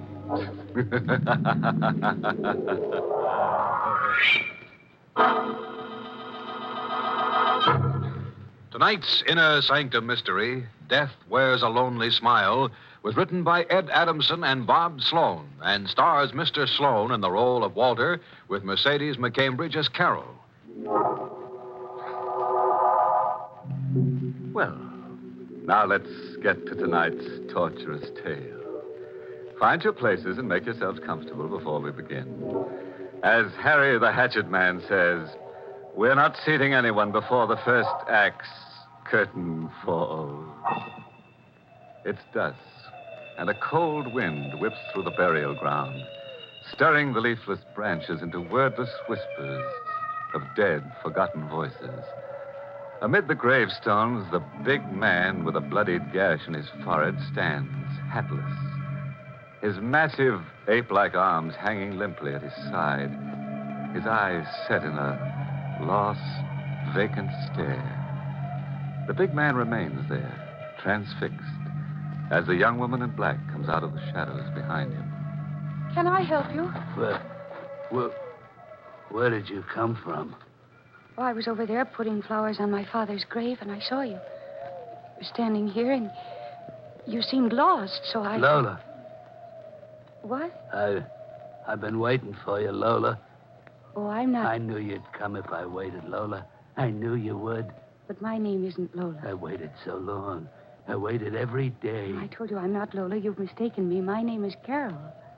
Carol. That's right. Carol Finley. But Lola said she'd come. She promised me. I need her. Who is Lola? Lola's my friend. She never made fun of me because I'm so big. Lola never laughed like all the others, like all those other ones who were so mean. What's your name? I told you it's Carol. What's yours? Walter. Walter, you'd better let me take you home. Home? Yes. Where do you live? Why, I don't know. There's something the matter with you. Yes, you're hurt. That cut on your forehead. Cut? Yes. Look, I'll take you to my place. My mother has a rooming house, and you can stay there until you feel better. No, I can't go. I must wait for Lola. I promised I'd wait Walter. for her. Yeah? Was her name Lola Douglas? Yeah, Lola Douglas. There's no use in your waiting. Oh, you mustn't talk like that. She'll be here. She will. She's already here. That gravestone there, look at it. Lola Douglas died March 6, 1948.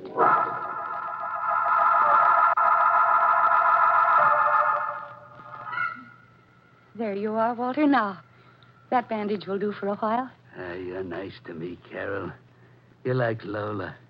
You're not afraid of me, are you? Of course not. Why should I be afraid? Because I'm so big.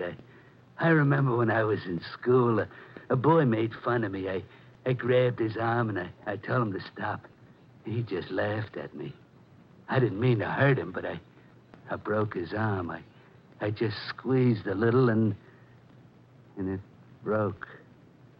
Then they were all afraid of me. They shouldn't have laughed at you.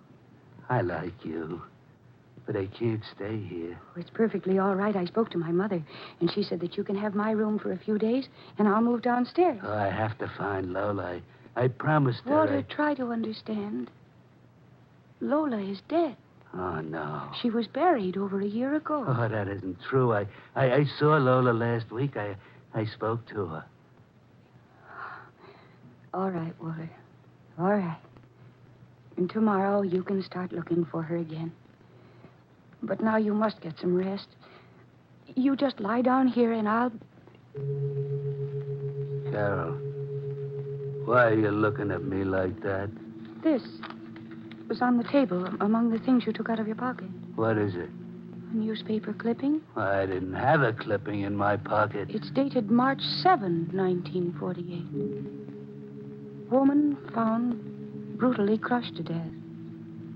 Victim identified as Lola Douglas.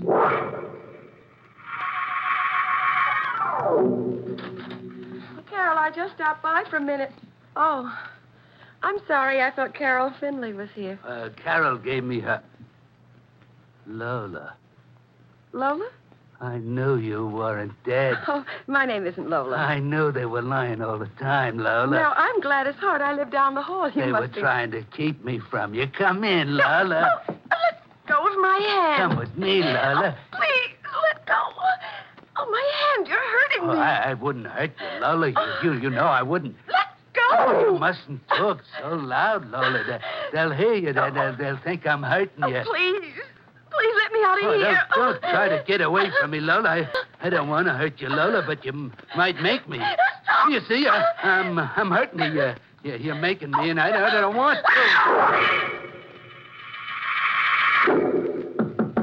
Open this door. Open it. What do you want? Well, I was downstairs and I heard someone scream. Who are you? Carol's mother, Mrs. Finley. The scream came from this room, I'm sure of it. Oh, no, Mrs. Finley. Nobody There was... she is, on the floor in there. Huh? Get out of my way. Gladys, what have you done to her? Well, she wasn't here before. Lola was here, but now she's gone. Gladys, are you all right? Oh, Mrs. Finley. Who is she? Oh, keep him away from me. Keep him away. Now, you're all right, my dear. I'm here. He tried to kill me. No, I wouldn't hurt anybody. Here's your pocketbook, Gladys. He probably wanted your money. I don't want money. There's money in it. How much did you have, Gladys? Well, I just cashed a check. $68. It was your rent. 20, 40, 60, 5, 8. 68. Well, it's all here. Well, come on now, dear, and I'll take you to your room. All right. And you, I want you to clear out of here. No, I can't go. You're getting out, you understand? You're getting out. I can't go. Lola's coming back. I promised her I'd wait, and I'm staying here until she comes.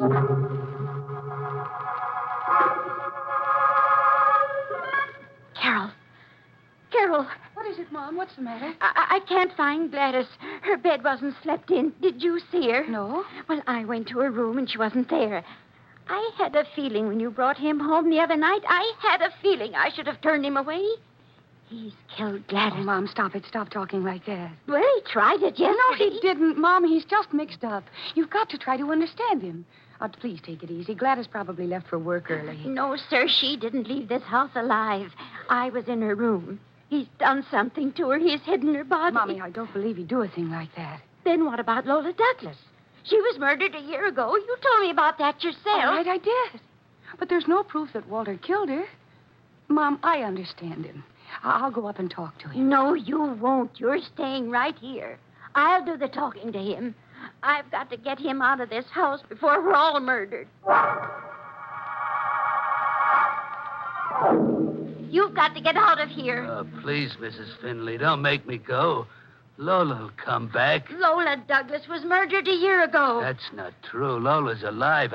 I saw her last week. She was murdered by you. No, I wouldn't hurt Lola. You killed her the same way you killed Gladys. Oh, you shouldn't say things like that, Mrs. Finley. You took Gladys out of here last night and murdered her. No, Mrs. Finley, I didn't leave. I was waiting for Lola. You're a monster, a horrible, crazy monster. You're saying mean things to me, Mrs. Finley. Well, I want you out of my house. I want you out right now. You're not like Carol.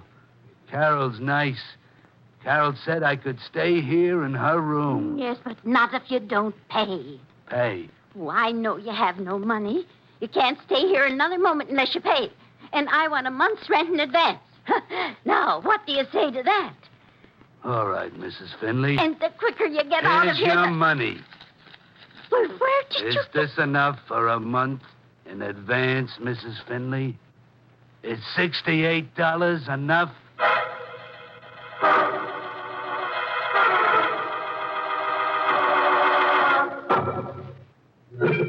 $68, Carol. Here, look.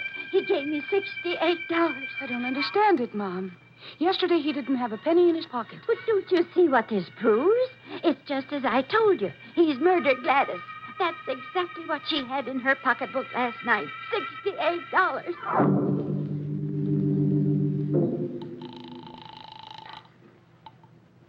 Sergeant Pierce, 12th Precinct.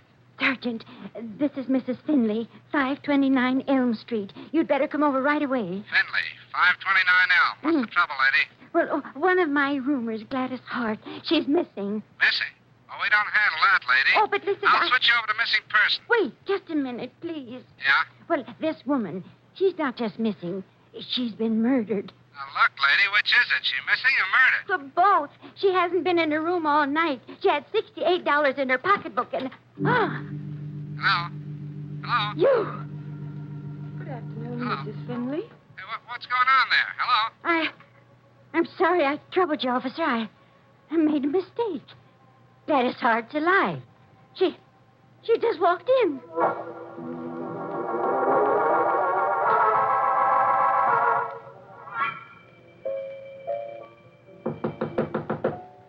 Who's there? It's Carol, Walter. Oh, come in, Carol. Did I disturb you? Oh, I was listening to the music on the radio. It's nice music, isn't it, Carol? Yes, Walter, very pleasant. Lola likes music just like that, too. Walter, Yeah? I came up to apologize for the way Mom acted to you. Mrs. Finley said mean things to me. Well, Mom didn't understand. Mrs. Finley said I killed that girl. I didn't kill her. Yes, we know that now. Gladys came in a little while ago. She stayed at a friend's house overnight. Walter, where did you get the money you gave Mom? Well, it was in my pocket. I found the $68 in my pocket. But it was more than $68. More? Yes, Mom was so excited when you gave it to her, she forgot to count it. But you gave her $85. Oh, I only had 68. You must have made a mistake. You had 85. You gave Mom $17 too much. So here, she told me to give you back the 17. Oh, you keep it, Carol. You're nice to me. No, Walter, it's yours. Please take it. Carol. Yes? This money, would you let me take you to dinner? Well, you see, I do. No, you wouldn't be ashamed to go with me because I'm so big. Because people would look at me and laugh. Of course I wouldn't be ashamed. Then you'll go? Yes, Walter, I'd be very glad to go with you. I'll just run downstairs and get my things. You meet me out in front of the house in 10 minutes. All right, Carol. I'll meet you. We'll have a nice time. Yes, Walter, I'm sure we will.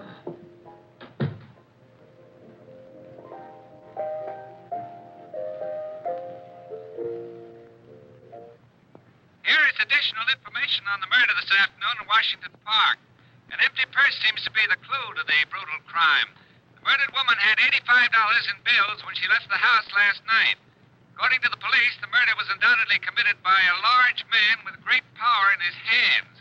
Local and state authorities are conducting an extensive search. Hey, stop playing the music. The music was so nice. And they stopped playing it.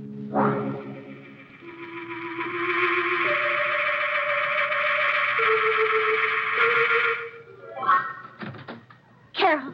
Yes? Mom, what's the matter? Oh, I've been looking all over the house for you. You're all right? Of course I'm all right. Why are you putting on your coat? I'm going out to dinner.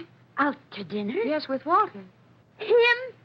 Oh, thank heavens I got here in time. Mom, what are you talking about? He's a murderer. Oh, you're not going to start that all over again, are Well, you? it just came over the radio. A woman was killed last night in Washington Park. That doesn't prove that Walter is a murderer. It does. The radio said the woman had $85